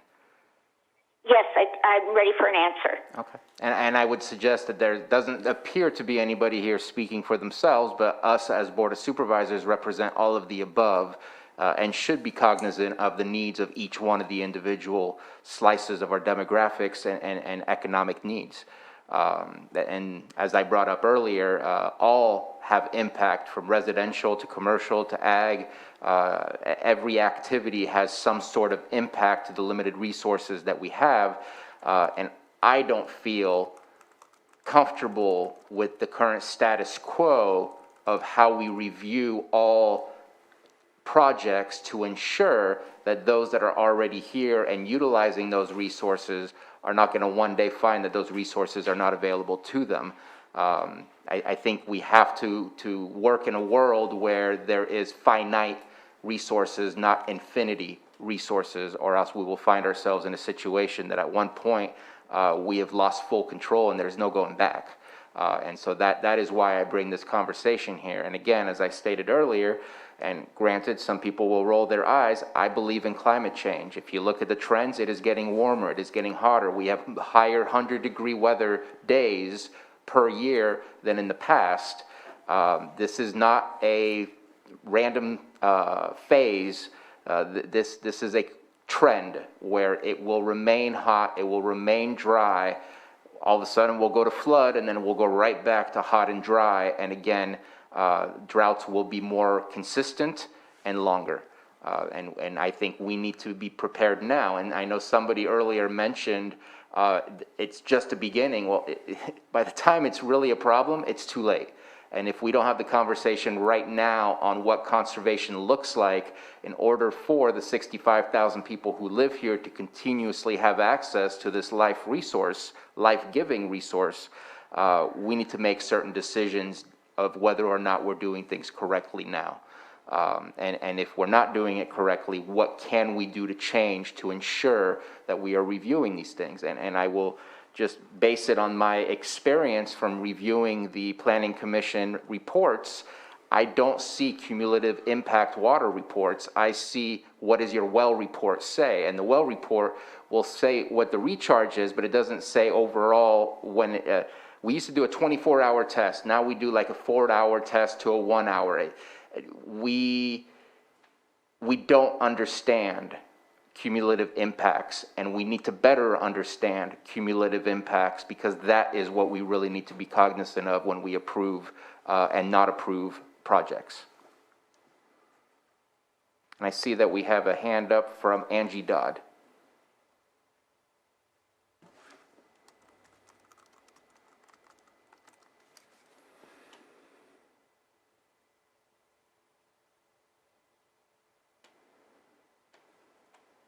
Not sure if you lowered your hand or if you were trying to unmute. And if you still have something to say, please raise your hand again. Okay, thank you. I see no further comments from the attendees in the Zoom room. Just coming back to the boardroom. Any further comments on this? So I will say that it's kind of difficult for me to swallow the entirety of this conversation. Somebody brought it up, and it's been something in my mind the entire time, where our water districts are already asking us to reduce our use, but yet we're nervous to reduce the increase of use. And I'm not completely understanding that. And I get it that we might upset grape growers, we might upset cannabis growers, but if it was us individually that lost access to water, we would be asking questions. And we need to think of it from that perspective, that we're asking one set of people to lower their use and not the other set. And I don't agree with that. I think everybody needs to be treated the same. We're all sharing a resource. If our lake is running dry, we shouldn't say stop drinking water, but continue to pull water for agricultural reasons. And we'll get to that with the water trucks. But and it's maybe a bad analogy. But I'm struggling to understand. Maybe I'm more concerned than I should be, and I'll just leave it at that. It's a struggle to be asking, and we're not asking because we're not necessarily, and we are special districts. Our water districts are requesting that people conserve, and I think that this is an important subject matter, as it's only going to get more difficult. I know they just did a test of moisture in the soils. It was at the lowest in, I think it was 125 years. There is something going on that we need to see in the bigger scheme of we need to be better prepared. If we're not prepared enough, there will be some very dramatic issues that we are not going to be able to go back on. I know that, yes, we have asked people to do specific things because of COVID-19. And that's what we're here for. And we're going to get the brunt of it because some people are going to be happy, some people are going to be unhappy with the decisions that we make. But the idea of our job is to ensure that people have access to the things they need to live a quality of life. And water is at one of the very top things. So I'm definitely in favor of asking the Ag Advisory Committee to review our water ordinances and update and revise them. I know that when I spoke with Brenna Sullivan from Lake County Farm Bureau, we discussed on having some thresholds for drought seasons and some thresholds on not drought seasons. But I think it needs to be better understood. Again, we're asking right now, and this is not just cannabis, this is all ag. Our main basins are already full of ag. All the new stuff, Red Hills might be a good example. It's not a water basin that we're holding data for and gathering data for in decades before. It's a new area that is now being utilized for agricultural purposes. What is the situation of the water underneath as we add more and more? We have people in Jerusalem Grade, we have people in High Valley. Those are not the type of basins that we hold and continue to gather data. We should be requesting for them to be treated in a similar fashion where we continue to gather that data so that we can ensure that if we start seeing a 20% drop in recharge rate, that maybe it's already too far. Maybe it needs to be a 10% drop in recharge rate, 5% drop, but we don't have those in any ordinance or any policies as to when we say we need to be careful and stop. And that's what worries me, is we don't have those thresholds, and we need to work and make sure we have those thresholds. I'm going to stop because I'm blathering. Looking for consensus to move this to the Ag Advisory Committee, and also we've already had consensus that we will be looking at the revision of the cannabis ordinance, and that would be in lock and step with the CDD department for when they are prepared for some of these things, and I hope that soon, because planting season has already begun for most, and eventually we will be past that timeline, that we will have their availability to do so and work with us on that. Supervisor Pyska, did you have something you wanted to add? Well, I think it's definitely time that we have this conversation as we look at the sustainability of our ag industries and also the use for our residents here. We have to adapt. We know that changes are happening very rapidly to our climate and to our county. So now is the time to have these conversations. We have to take a comprehensive view of all of our uses. And so this is I think a right step, that we take this to the ag committee and possibly form a subcommittee there to really look at the science. Is this specific ask that you want to get threshold recommendations from them? I think we should be specific with what we task that group with right now. I think, yes, I am looking for thresholds for both drought and off-drought seasons, and I'm looking for a more robust ordinance on cumulative water impact with all projects, but ag being the fastest growing industry we have here. That's why I think they would have the best knowledge and understanding of that stuff. If we could get housing involved, there's just not that much happening where they would be able to provide a very in-depth report on that stuff. But I assume that those meetings will be public, and eventually it would come back to us, which again would be public, and that anyone, no matter what industry they're in or just residents, would be able to provide the input. So Supervisor Scott, are you able to attend the meeting on Monday and lead this discussion there? What time is the meeting on Monday? Because I believe it's at 11 a.m. and I'm not sure I'm going to be able to make it. No, no, I can't make it at 11. Carol, are we gonna be finished, do you think? By 11? Okay, then I'll make it. It sounds like I'll make it. Yeah, I mean, I think even if we're not completely finished, you could make it and we'll carry it. Okay, wonderful.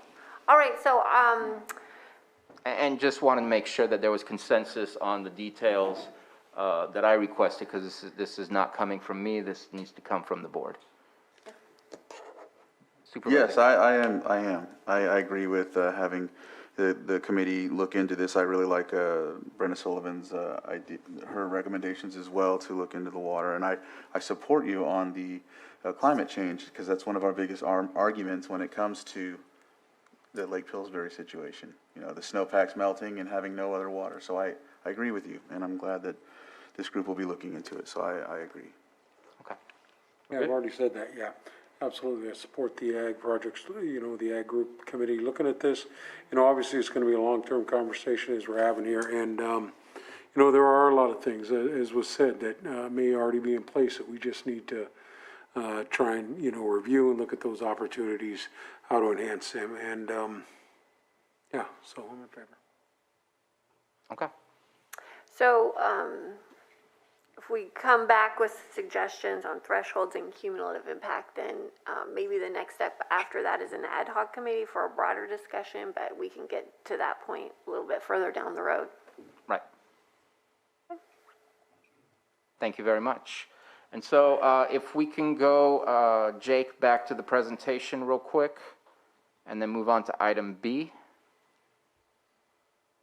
And I know that this whole item is taking some time, but I think it's an important subject matter for us to tackle. So other issues with droughts is our water trucks. Some are permitted, some are not. The enforcement of water trucks comes from Yolo County Flood Control. I've been in conversations with Yolo County Flood Control, and they do not have boots on the ground here in Lake County, are unable, mostly unable, to enforce the rules and regulations. They do sometimes send out fines or penalties, but again, we're working together to try to create more teeth in their ability to actually pull through with these fines and penalties as well. There has been a new interpretation, and I'm going to look at Kristen, I don't know if I'm saying her last name, Sick. They do have a new interpretation of what I believe is the Solano Decree, that if the lake is below 3.22 Rumsey, it is now illegal, or it is being interpreted as illegal to draw water for agricultural purposes. This was not necessarily the case before that. So if that is the case, and I haven't received the memo other than receiving an email saying that that is the final interpretation, then I think we need to make sure and make that public, because I'm not sure that that's still happening. In fact, Yolo County Flood Control was unaware that in our regulations for cannabis, it's illegal to truck water, yet they were approving permits specifically for trucks to bring water from the lake. And so those things need to be rectified. I'm happy that I started the conversation with them. Our 2x2 committee meetings will come back together, so we make sure that we don't lose sight of communication to make sure that we're working together. But overall, the water trucks that draft water from the lake are only a portion of the water trucks that are in our communities. I'm hearing of many water trucks that are pulling from well water and then selling it into other areas. And I know that our laws state that they're not allowed to legally take it out of the county, but it doesn't talk about moving it all around the county, especially if it's illegal activities such as giving it to cannabis, or I would suggest other agricultural activities as well. How do you control that? That's the question that I want to ask you. And I've had fire districts complain about the number of trucks. In our phone calls with the EOC, we've heard complaints from the sheriff about water trucks. Water Resources gets complaints about water trucks. There's a lot of activity going on with water trucks in our area. That doesn't mean that water trucks are bad. Please don't take it in that way. but it does mean that we need to make sure that those that are moving water around are moving it for the right reasons and doing it legally. And so during a fire, this is my suggestion, during a fire, there are barricades that are put up for the zones that are danger zones.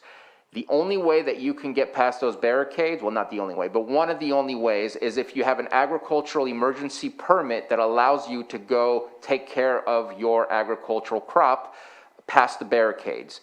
I saw this during the, I think it was the Valley Fire, where up Diener Drive, they were letting people go through to go pick the grapes because it was time to harvest and they needed to go get their grapes, and that was being allowed due to an emergency agricultural permit. I'd like to offer an emergency water truck permit where we have a list of the legal reasons why you would be moving water around in our county during a drought, where you can legally draft that water from, have them sign it, get a permit, and make that permit visible on the back of trucks. And then work with law enforcement to enforce this emergency drought rules to limit water use. I have been speaking with our CHP, our local CHP. They have pulled over water trucks, and in fact, I believe they've even confiscated water trucks, but not for purposes of moving water, but purposes of just traffic infractions.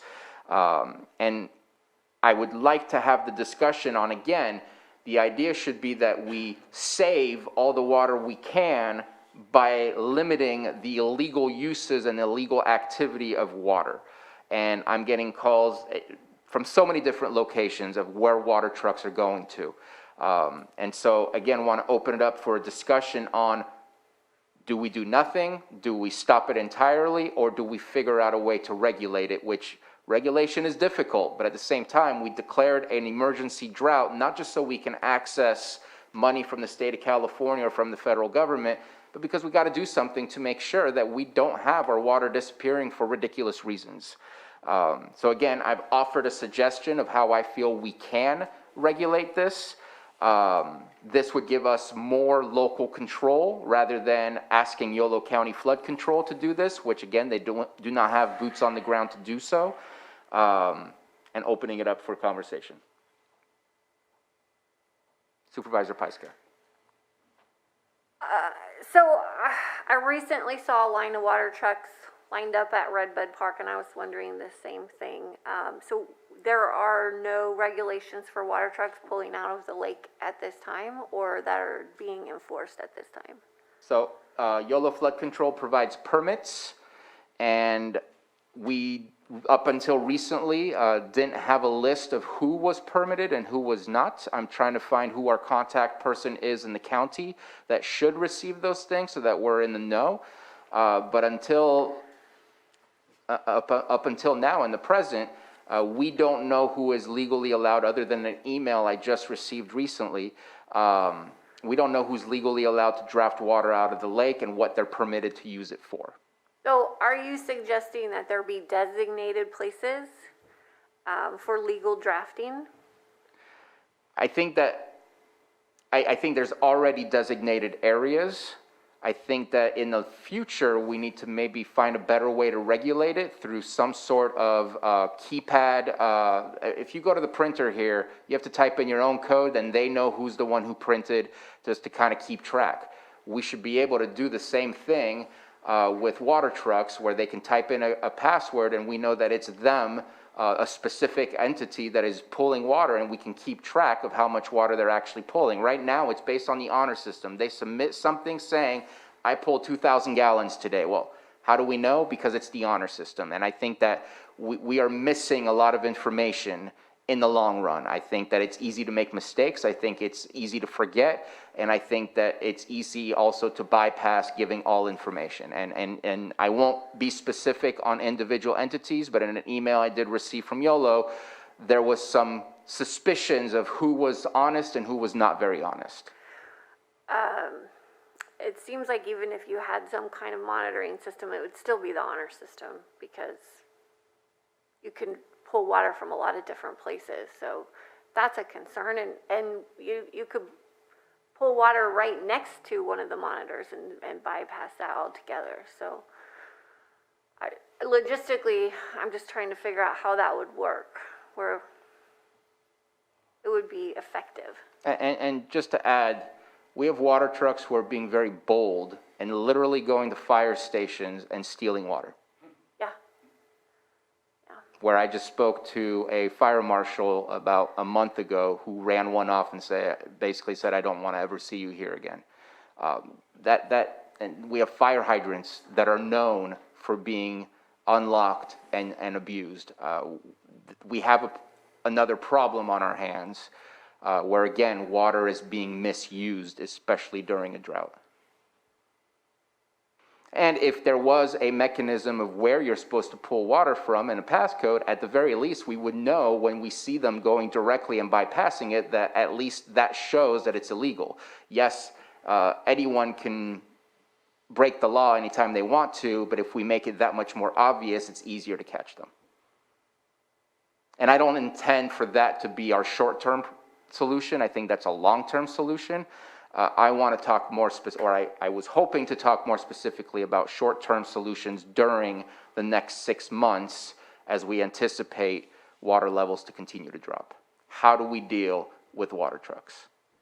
Well, as a short-term solution, does it make sense to have some kind of physical monitoring with people? I mean, don't we have boat ramp monitors at times? And would there be funding from the drought emergency to have staff do this for the next couple of months? And I don't disagree that could help to ask our ramp monitors, but I know mostly they're volunteers. I don't know how much more we can ask from volunteers, and it's limited in who's pulling from the lake versus who's pulling from wells and then selling that off. I think that's happening more than from the lake.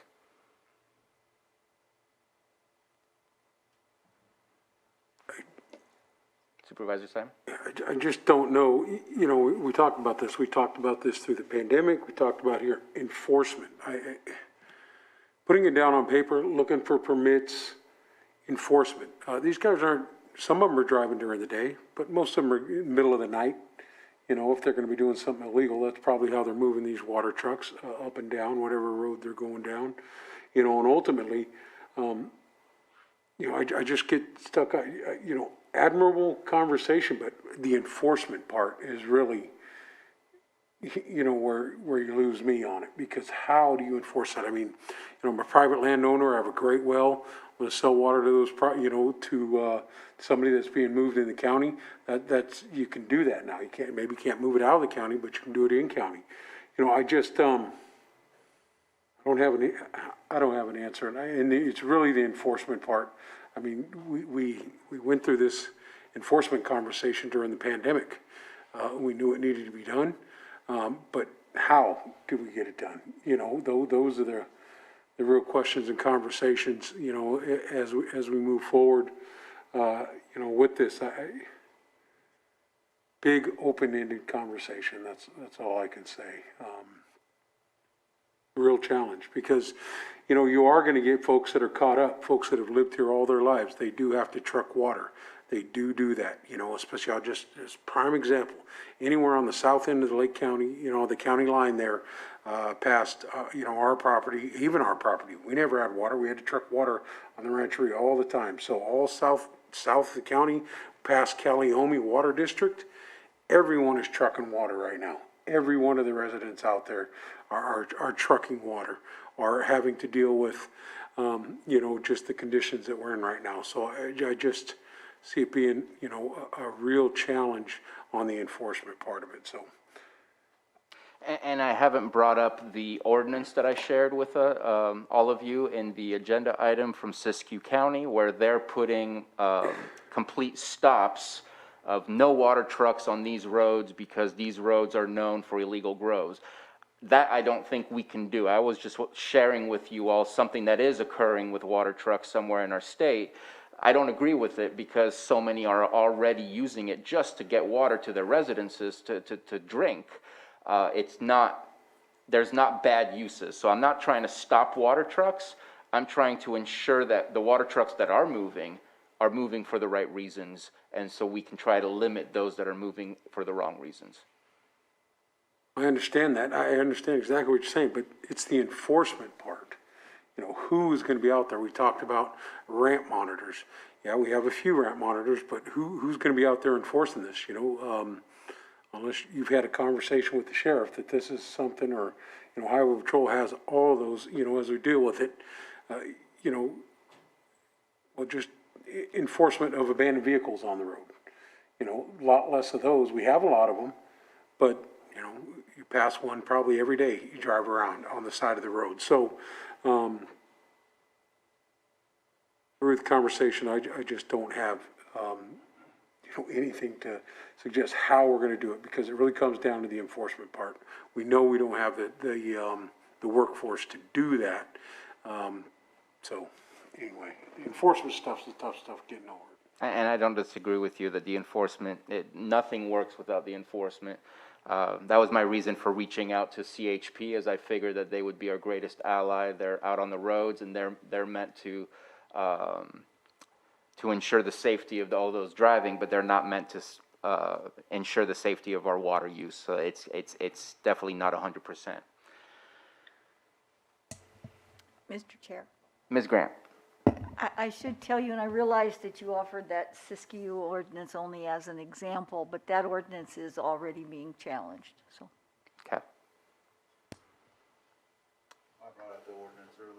I brought up the ordinance Yeah, that's earlier right. prematurely, and anyhow, yeah, I was just looking at the definition of what it states on 3-4 about water trucks, and then I thought about what Supervisor Simon had stated about people needing to, you know, truck their own water and whatnot. So it'd be very difficult to, you know, figure out the bladders on the back, how it says in this ordinance. Like, you know, it's kind of a very difficult task. I agree, and so I know that in certain areas, there are people that are using these bladders to do illegal grows, and I only highlight Spring Valley because they have their own water system out there with the special districts with CSA out there, and so I'm just highlighting that because I see this in the ordinance and just recognizing the challenge.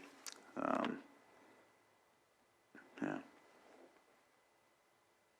I can't see, I was going to look for Supervisor Scott, but I couldn't see her earlier. Supervisor Scott. Yeah, I'm on the same page as Supervisor Simon. I like the fact that we're talking about this, bringing it to the attention that we have trucks that are moving water illegally.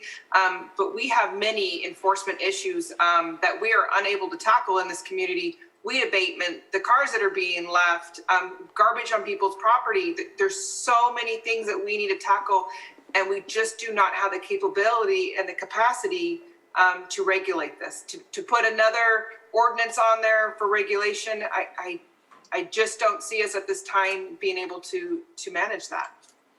And I see that Sheriff Martin is up on the screen as well. I know that I spoke to him about this and expressed to him that his law enforcement, we can't ignore crime and start paying attention to water.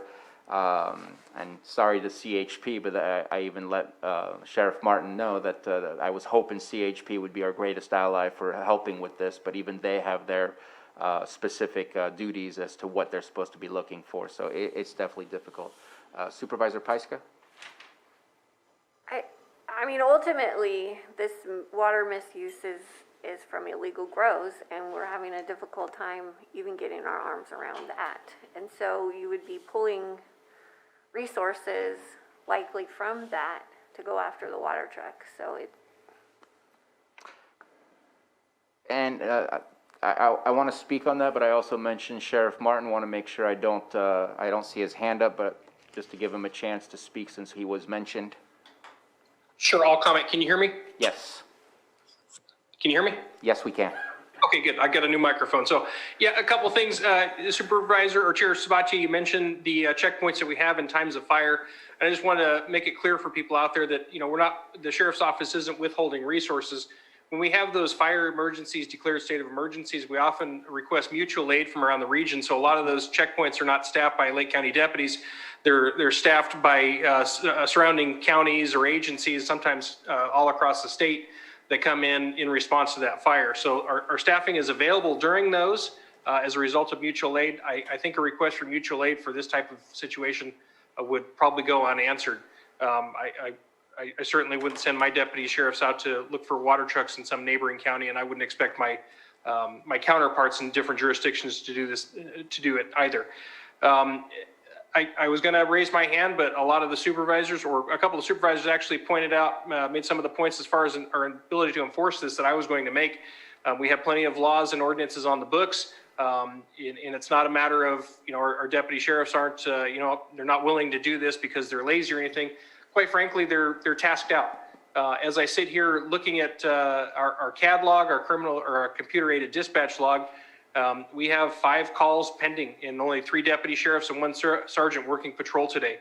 And those aren't, little minor calls. They're 2 calls that regard abuse of children, whether it's physical or sexual abuse. I have another one that's a domestic violence call. I have another one where, somebody's wanting to report a burglary. Quite frankly, they're tapped out. They're busy. I don't have the staffing to commit to any activity like this. So as much as I do agree with you, I do agree that it's important. When it comes to deploying my resources, I need to make sure I do that in accordance with our capabilities. And we just don't have the capability to support an ordinance that would go out and monitor when and where people are drafting water, what they're drafting water for. Not to mention the fact that if people are criminals and they're doing this, it's not going to take a criminal mastermind to think that, hey, I could just lie about the reason I'm drafting water, and then when the cops ask me, I'll tell them it's for some legal reason, but it's really not. This is a tough challenge, and I just want to address some of those concerns so that people don't think that I'm being derelict in our duties, or my deputies are being derelict in their duties. It's simply a matter of staffing and resources for enforcement. And just to add to that, nobody is saying that any of law enforcement is being derelict in their duties, but we know what our limitations are, and I think that we expect our constituents to deal with their limitations and to meet our standards, and I think we need to do the same in finding solutions and creative ways on how to handle these things, because people are looking to us to solve some of these problems. And solutions are much more preferred, and unfortunately they're difficult. I'm going to open it up to the public in case the public has any comments on the water trucks. I know I did actually. Let's see if we can start with where is she? I see Kristen Sick is here twice actually. And seeing if she wanted to make a comment. She is from Yolo County Flood Control.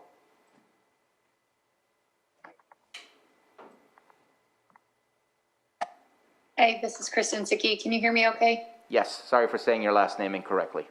No worries, Chair Sabatier. I appreciate you providing me an opportunity to speak. And just to clarify what you had said at the opening of this item, all of the requests that we've received for this 2021 irrigation season have just been claims for non-agricultural water. As we've talked about, it's hard to know what the water is really being used for, but our district is ensuring our due diligence is done to ensure that there's no agricultural use that's happening. Because as you mentioned in the Solano decree, there is a reference to when we're below 3.22 feet at the lake, we can only provide municipal and industrial use of the water. We really appreciate collaborating with you on this. We've had many frustrating years where we've tried to investigate what's really going on, and it's, as you mentioned, it's difficult for us to not have a physical presence up there. But we would like to learn more about ways we could potentially enforce it. I feel for all of you, as you mentioned, the staffing concerns and the resources that's available to do that, because that's exactly how we felt, is that there's a lot of competing objectives and interests that we have going on, and trying to solve this, unfortunately, is just not physically possible for us right now. But any ways that we can try to work together to improve the situation, I think is very well received on our end. So thank you for at least reaching out to us and collaborating with us on this item. And more to come. Thank you. Any further public comment from the Zoom room on this? And seeing none, anybody from the public here in our chamber have any comments?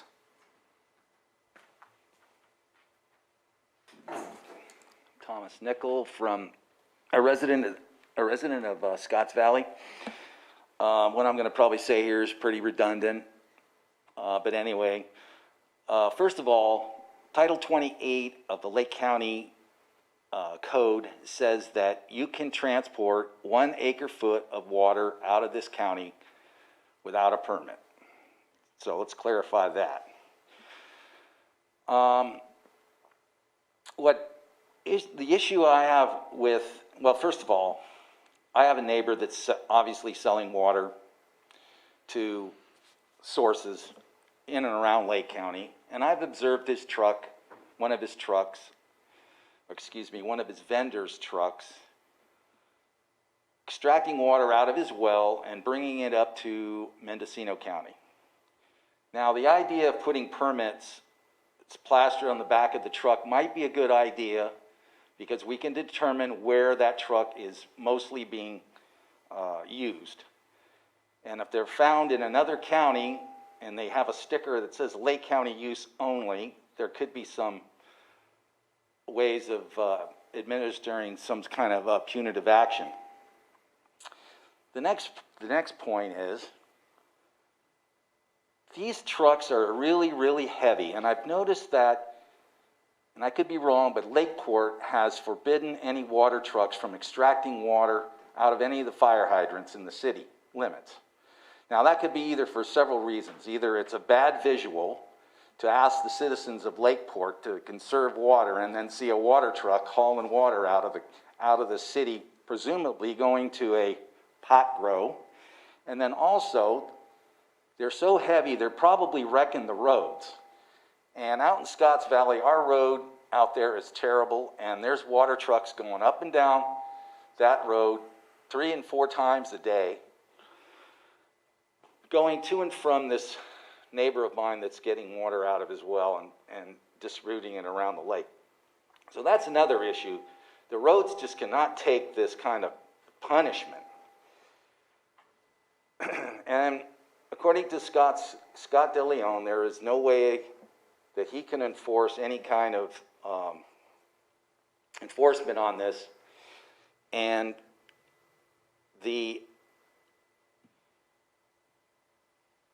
planning commission or a individual at the planning department told me that there is in the code, in the cannabis code, that you can only make 1 water delivery to a cannabis grow. So anyway, I find this is kind of odd. The other thing is, with these water trucks, in the past I've observed potable water tankers distributing water for dust mitigation. That's totally not responsible for these construction companies to do that. They need to find a way to get non-potable sources of water to do their dust mitigation. And sir, if you could finish your comment since your 3 minutes are up. Okay, that's it. Thank you. Thank you. Any further comments from the public in the chamber? Okay. So we'll bring it back to the board. It's disappointing, and I'm disappointed in myself. I don't know exactly what the solution is, but to receive so many complaints, have our departments receive so many complaints, and yet feel so unable to help solve the problem.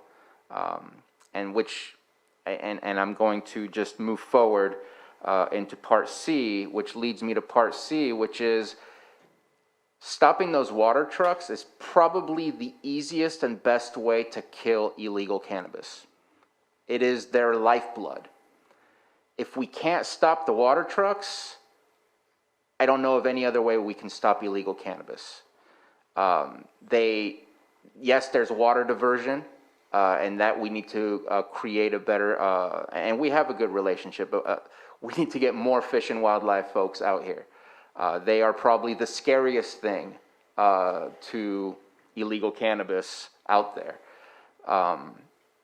but I don't know of how else. I know that we are doing work and we are getting rid of plants, but the number of plants that we're getting rid of versus the number of plants that are out there and the number of plants that are impacting our water tables, our creeks, and our lake is, I'm scared to know exactly how many that is. I flew the other day, and I'm sorry to use District 3. District 2 has its illegal grows as well. We actually have a very big fish and wildlife case on the border of Yolo County, unfortunately, and many more. But I flew over District 3 the other day to look at the National Monument. We were doing some reporting on the National Monument, taking pictures and videos, and the number of obviously illegal grows just in the one region that we flew over is disastrous. And I'm not going to give up on this.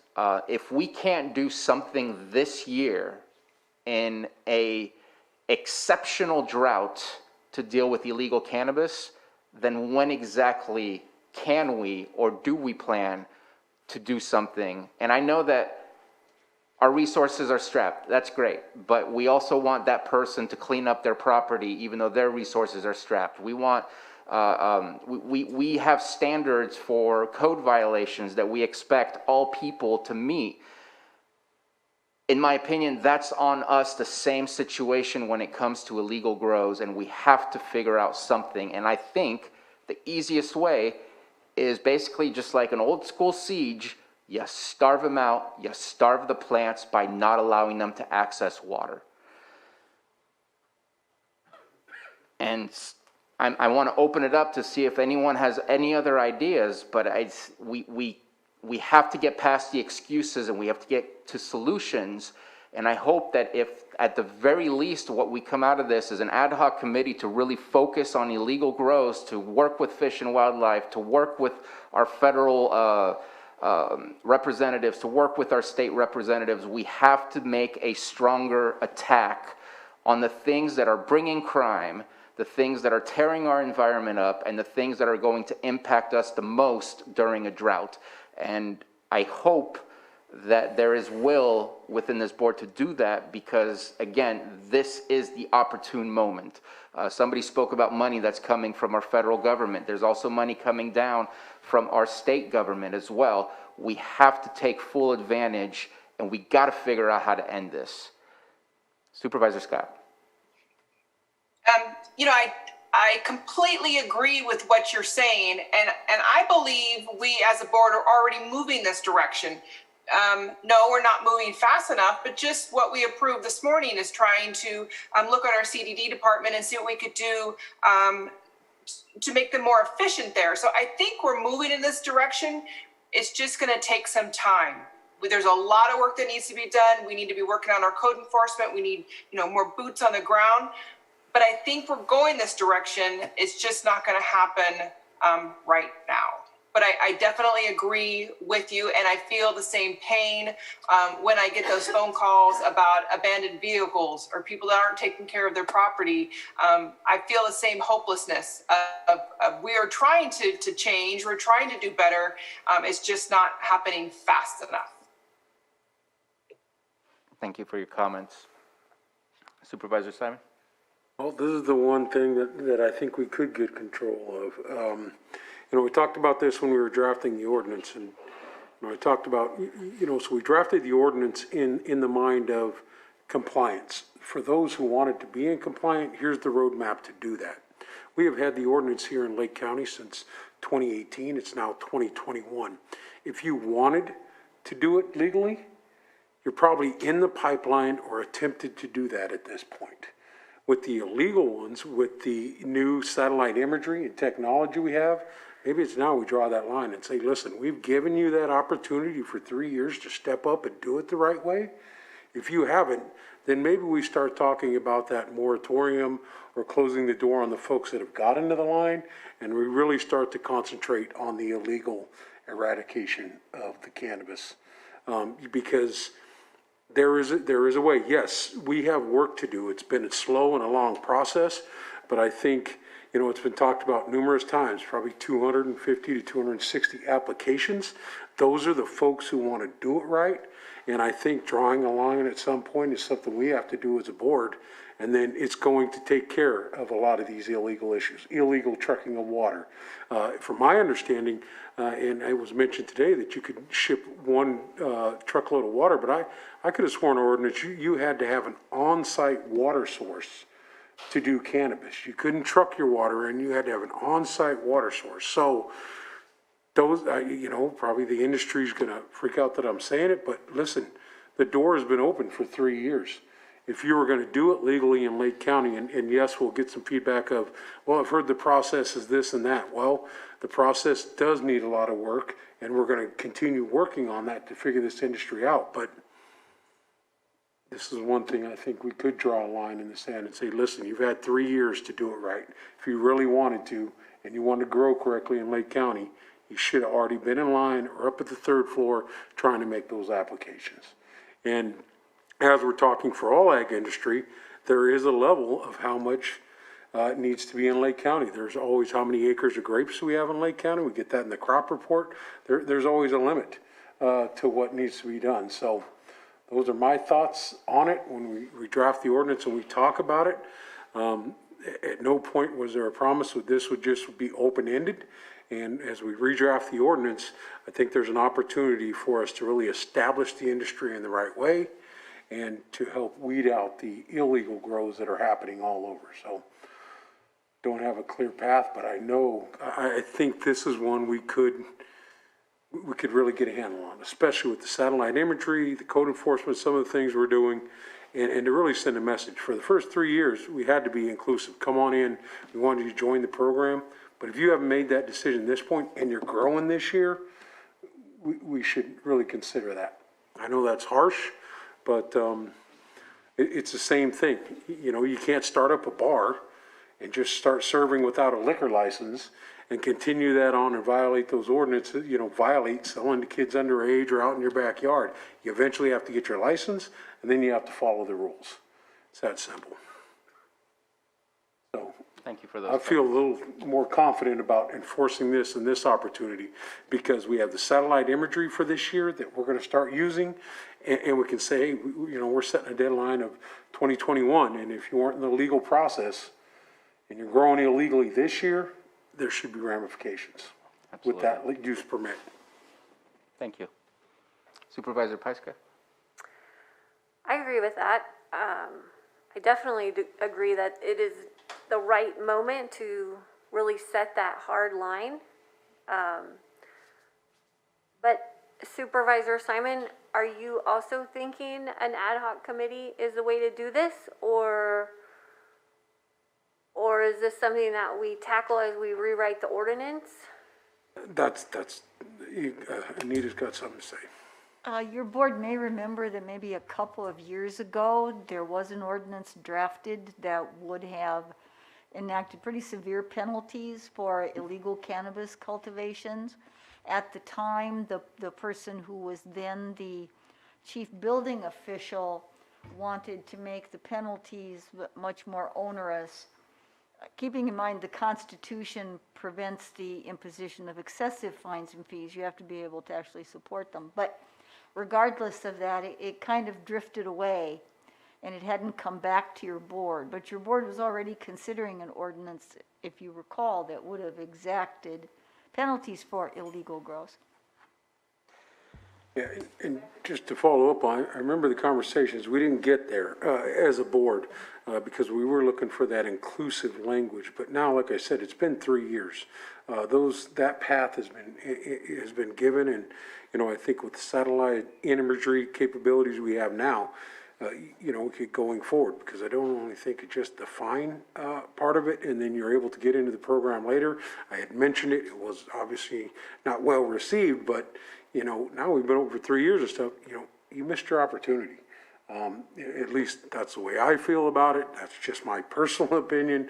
You know, we're trying to establish it in a way that can really help the industry grow. I know that the legal folks are definitely on the side of making sure that the illegal grows are taken care of. So hopefully those conversations. Anita, thank you for reminding me, and maybe it's time to bring that back and really set those in line as we redo the ordinance. Yeah, thank you for that reminder. All I have to do is print it out. I can bring it back anytime you like. I have a question on that. Yes. Supervisor Simon, so are you suggesting, which I think might be good, that when somebody applies for a cannabis permit, we can go back to the imagery and look at their property? If we find that cannabis had already grown on that property, they will no longer be able to get a permit? Is that kind of what we're looking at? Because I think that would be definitely doable. Well, I think, going back, this year will be the first year we really got the satellite imagery. So we did that for a reason. I mean, we don't have the workforce, to get out there and check everything. So looking at these opportunities, that would be a conversation that I would definitely be willing to have. Like I said, we've set the ordinance, it's been in place for 3 years. If you were going to do it right, you're probably in line to do that. There may be, other future ones, but yeah, exactly like you said, if you just didn't do it, you're growing illegally, and you're still growing legally this year, we could go back and use that as a determination of, no, you had the legal path, but you chose not to take that, and for whatever reason, and yes, they could point the finger, it takes too long for an application, this or that, but if you're gonna put in a viable business, you want all the pertinent applications and use permits in place, so you're gonna be successful long-term, not just short-term to make as much money as possible. Well, I think that would be very doable and easy to go back and look at, to put that in our ordinance. I would agree to that. Thank you very much for the comments. Supervisor Crandall. Yeah, I'm in agreement with that. Thank you for bringing that up, Moak. And the ordinance looks like something that we can resurrect, and I think it'd be very beneficial. The area you're talking about, I mentioned earlier, prematurely, was Spring Valley. It is a very highly illegal grow area, and it's in a community growth boundary. And there's a lot of water issues. People have the videos and evidence of people actually doing the same thing, just like this gentleman explained earlier about the trucking. And so I think bringing something like this is a solution that we can handle and hopefully get a grasp on some of these illegal grows. I'd really be eager to, if we had to do a committee, I'd be glad to be on it. If not, if we can do the ordinance, do a workshop together here, I'm fine with that too. But I would really like to get a grasp on this because it's probably about 60% of my calls. I don't know about yours, but yeah. And it only gets worse as the smell intensifies. I'm going to ask a question to Ms. Grant, and I see that Sheriff Martin is not here, and if he was, his eyebrows would be very raised at this question. Oh, there he is. Okay, I'll look for the reaction. I know that we've gotten ourselves in trouble in taking certain actions that we should not have. However, I would like to ask, and I think that the answer is going to be possibly have to come back to us. I don't know that you have an answer today. But in the midst of a declared state of emergency for a drought, and knowing who is legal and who is illegal based on now having a legitimate process to go through, what is the possibility of summary abatements? And I know it's a very sensitive subject when it comes to summary abatements, and I know we've gotten ourselves in trouble, but I think we obviously did something wrong last time. But here, unfair business practice, stealing water for the better good of everyone, is there a possibility where that could be utilized, maybe depending on the size of the grow? I don't know. Just kind of asking the question rather than hiding from it. Well, some very questionable advice was given at one point from a non-related source, but regardless of that, when you're talking about a summary abatement, there has to be an immediacy of harm, an imminent harm. If you can wait 3, 4, 5 days, you don't have imminent harm. So summary abatement and using that, it would depend upon how it was drafted and under what very dire circumstances. It wouldn't necessarily be completely excluded, but it would have to be very, very well explained to meet the criteria that the public would expect when you're going to just go walk on and take something from them. You've got to have a very heightened sense of what the immediate danger is. For example, if you walk past somebody's home and the property is on fire, you can enter to help put that fire out. there are other circumstances where you'll see a dire need for action, but it can't be, well, we'll get to it in a week or two. That's no longer imminent. When you're aware of trash and debris that's immediately leaching into the soil and perhaps getting into a water table, that can be imminent. If you're aware of a huge garbage pile where rats and other vermin are involved, that could be imminent because of the health hazards. But again, if you're going to act after days, it's very difficult for you to say that it's immediate. So you'd have to set up very narrow circumstances to justify that with regard to drought. It's not impossible. But move cautiously, obviously, is... Yes, you'd have to move cautiously in order to ensure that you had justification for the immediacy of the action that would justify it. Again, it's not impossible, but it wouldn't be every circumstance that would give rise to a summary abatement. Because I know that in having conversations with Sheriff Martin, part of the issue of his task force that he currently has that consists of 2 deputies or 2 officers is the red tape and the paperwork that has to come up front before we can ever do anything. I'm not going to provide absolute numbers because I don't even think that we know what the absolute numbers are, but the number of grows that we can get to on an annual basis is dismal in comparison to the number of grows that exists out there that we would like to get to. And of course, how the sheriff proceeds on a criminal case is different from what we're talking about with regard to an abatement process. Right, right. And I think that the abatement process is more, offers a better result than just a criminal process, because my gut feeling is that the sheriff ends up very delayed and very,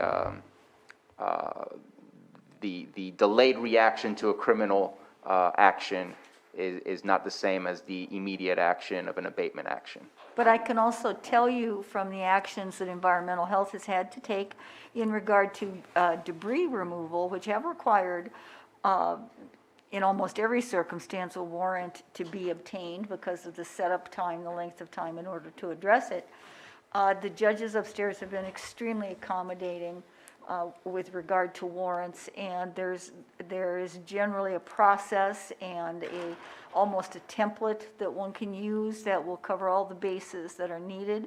So even with a warrant system and perhaps an expedited abatement process, none of these things would be lengthy. You wouldn't be waiting a couple of weeks to have a judge look at a warrant. As I said, the Superior Court tends to be very aware and cooperative of emergency circumstances and health issues. Okay, thank you very much. And Sheriff Martin, again, since your name was mentioned, I'm not just going to move on, let you speak on that, because I know you and I have had discussions about this, and I know you feel strongly about being cautious in how we move forward as well. Absolutely. I think Madam County Counsel covered everything very, very efficiently. She's spot on. And when we talk about these things not being overly burdensome, it's not that they're extremely lengthy, it's that there are so many of them. So if it's a few hours of time that's spent writing up a warrant, getting it signed, and then going out and serving it, you multiply that by the number of properties, the travel time, logistics involved. I don't know that, certainly more staff would help us address more of the issues.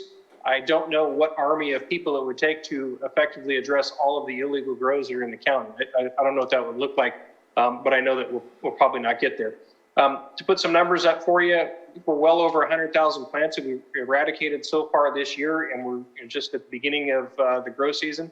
We're probably on track to eradicate several 100,000 plants, which is not an uncommon event annually here in Lake County, and that's where we're at. So there's a lot of people that express some frustration about the marijuana that's growing, the associated illegal water issues that come along with them. But I want to get that out there and let people know what is occurring. We're not going to be able to get all of them, and we are going to be conscientious of respecting people's constitutional rights and securing appropriate court authorization to enter property and eradicate when we do so. Thank you very much. let's go ahead and open this up for the public if there's no further comments from supervisors. And again, just having a discussion with potential creative ideas on how we can help ourselves be better off when this is all done versus just allowing things to continue as is. Let's start in the boardroom. Any comments about dealing with illegal grows?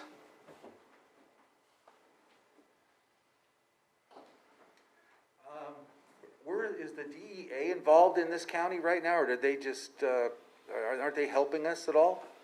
Are they able to help the sheriff department or us at all? And I'll let the sheriff respond to that.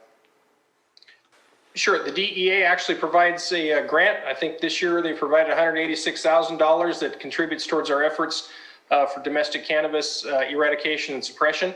So they participate in that way by providing financial support. A lot of that covers overtime for our deputy sheriffs that participate in marijuana eradication. As far as actual investigations, it's a pretty rare thing for the DEA and the U.S. Attorney's Office to adopt a cultivation or marijuana case unless there are certain criteria that are met. I'll just tell you, it's pretty rare for them to come in and take enforcement action for marijuana-related crimes. Thank you, Sheriff. Any further public comments from the board chambers? Okay, let's go to the Zoom room. Any public comments from the Zoom room? And we have Sean Connell.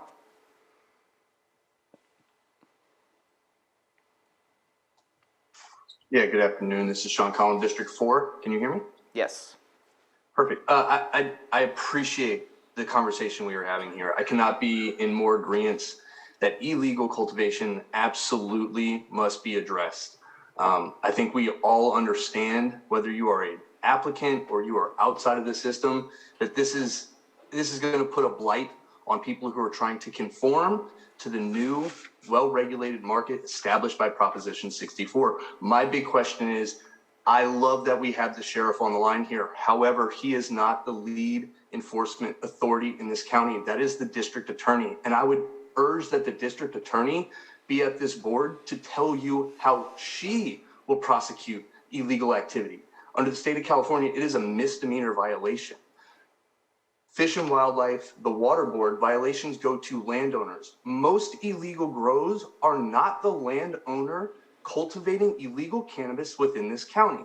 The sheriff's office is strapped for resources. I do not foresee that he has the staff or the ability to address the illegal activity that we see in this county and within this region. I think the DA and the DAs of this region need to take a harder approach in prosecuting illegal activity. And without the DA being in this board and speaking to this exact moment in time that we were dealing with, Sheriff Martin will be hard stretched to have this stop within our county. He can cut plants every single day for the next 50 years and never make an impact without being followed up by prosecution and harsh prosecution efforts. We will be dealing with this for millennia to come. I've said multiple times, ending a pathway for cultivators to come into compliance while also targeting illegal activity only gives an illegal option. You have to allow anybody who is not in the current system to come into the fold. It is a hard-pressed transition to make for people who have been existing in this industry for multiple years with little to no government oversight. And now they are strapped with massive amounts of oversight that ties into massive amount of financial responsibilities. And to shut the door down because they haven't made it in 3 years, even though we've been open and we've been trying to help them, I don't foresee that that's a real case. This ordinance has been changed on multiple times. Within the last couple of months, farmland protective zones has come on. There's still not an active, real ordinance available to the public to understand the laws and ordinances that are restricting this industry. So I think that there is a multi-pronged approach that needs to happen here. I am grateful for this conversation. I agree we need to attack illegal cannabis operations in the harshest way possible, but I do not think it is the sheriff's office that will handle that at the end of the day. I believe it's the DA. And without the DA representation and the forethought on how they will prosecute going forward, this is all a moot point. And I think Sheriff Martin will tell you he is understaffed to deal with the levels of illegal cultivation we have in this county. Other than that, I appreciate your time. I appreciate the work you are doing. I think we all understand that this is a massive change and that it does need help shaping it to fit this county coffers and the borders. If you could And I finish up. support anything we can do to help make that a reality. Thank you. Thank you. And last hand I see is Pillsbury Family Farms.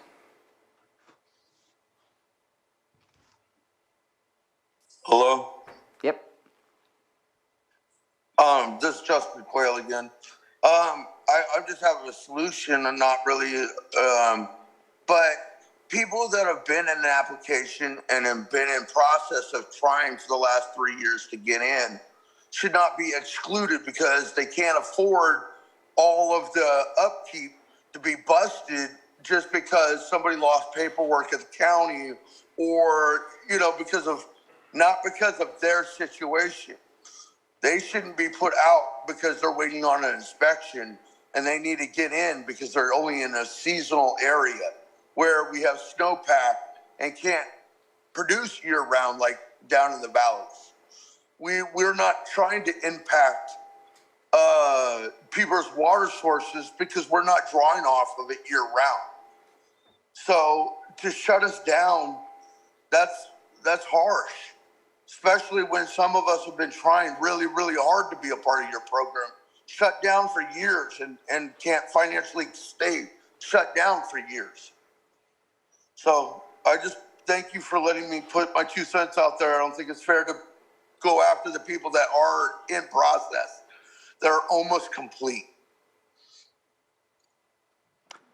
Thank you for your comments. I just want to clarify a statement on that. If that was what was heard on the public, that is not what I was advocating for. If you're in the process, if you're in some stage with the application, I wasn't saying we're shutting those folks down. What I'm saying is the illegal, the absolute illegal have not started a process, anything, is the illegal grows that I'm talking about. Thank you for that. So I see no further hands up.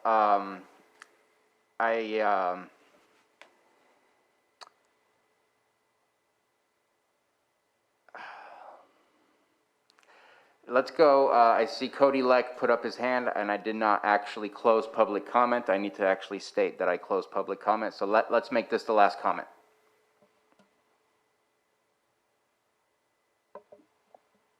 Hello. My name is Cody Leck, and I'd just like to comment upon hearing these last couple comments.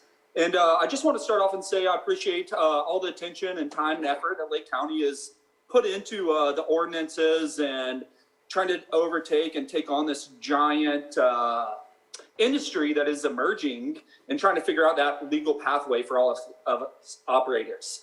But I would also like to comment just on the one part of, as a legal operator here in Lake County, we've done everything that the county has asked as far as, when the rules have changed, we've had our consultants and everyone on top of all these ordinances, getting you guys all the information that we possibly can.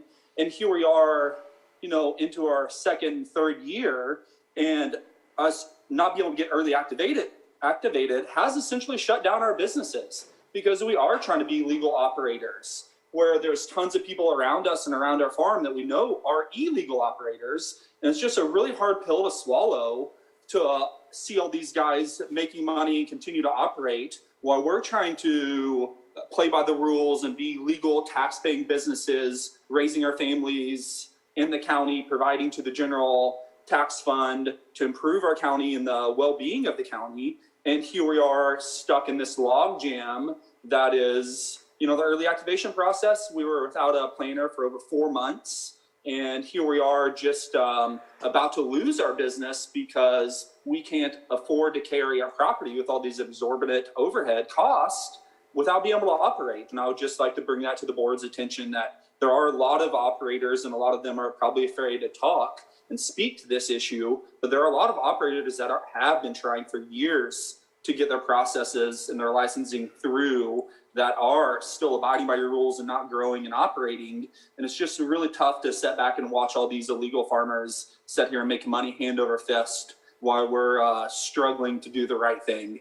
And again, I'd just like to thank you guys for your time and allowing us to speak on this issue, and appreciate everything that you guys are trying to do in a positive manner to help our industry. Thank you so much.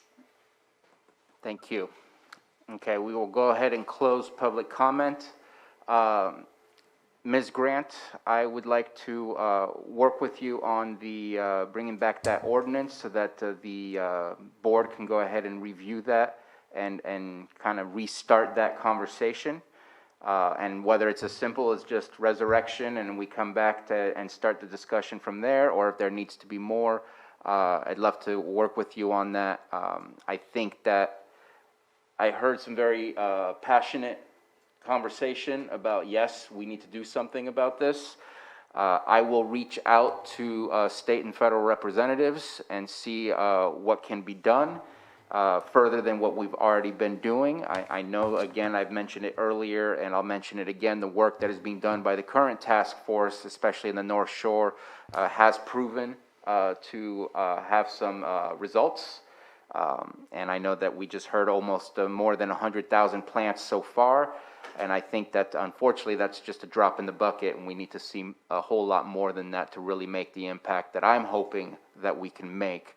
So between that, the continuation of the conversation with Yolo County Flood Control at the 2x2, which will continue our efforts to make sure that we are appropriately permitting those who are accessing our lake water, and the Ag Advisory Committee taking on the water sustainability conversation. I think that is where we'll leave off, and we'll continue the illegal cannabis cultivation conversation when it comes back to our board, hopefully within the next couple of weeks. Perfect. One last comment, on the last public comment speaker was, since we have the ordinance in place, those are the type of business owners in the cannabis industry that we want to be able to support. They tried to do the right thing. We're still having, obviously, some issues with early activation and stuff, but those are the ones we want to help come out of the other end of this and be that business in Lake County operating cannabis for us. So I know the struggles are out there. It's a new industry, so we're trying to work through that in all departments here at the county as we establish this industry. But a prime example, that would be an individual or a business that would say, all right, hey, you tried to do the right thing. I understand you couldn't get early activation, so you're out this year, but next year there's a path forward for you. And you know what I mean? So those are the ones that want to be able to help, the ones that really wanted to step up and do the right thing under our ordinance. Thank you. Any further comments before we move on, or at least looking for consensus that is what everyone is looking for on what I just said? Yes. For me. Yes. Okay. Yes, and I don't want to get into the weeds, but I just agree because there's also a lot of other like fences and CC&Rs. Those are too far into the weeds of that ordinance that we can get into later, but I really think this is a good approach. Right. And I appreciate the, sorry for exhausting conversation, but I think this is an important subject matter that I think people have been hoping that we would solve sooner than this. I think that the drought is the opportunity to really take it seriously, that if we ignore it, it's only going to hurt us that much more than it has been. So I appreciate it, and I look forward to further discussions that we bring some of these things back to the board. So let's go ahead and finish that item up, and that was the entirety of our open session for today. Thank you very much for joining us, and we will be going into closed session for 3 items. 8.1 is conference with labor negotiator, chief negotiator Margaret Long, county negotiators Carol Hutchinson and Pam Samick, and B, employee organizations LCDDAA, LCDSA, LCCOA, LCEA, LCSEA, and LCSMA. 8.2, conference with A, temporary representatives designated to meet with county department heads regarding salary and benefits, and B, unrepresented management employees. 8.3, conference with legal counsel, existing litigation pursuant to Government Code Section 54956.9D1, City of Clear Lake versus County of Lake et al.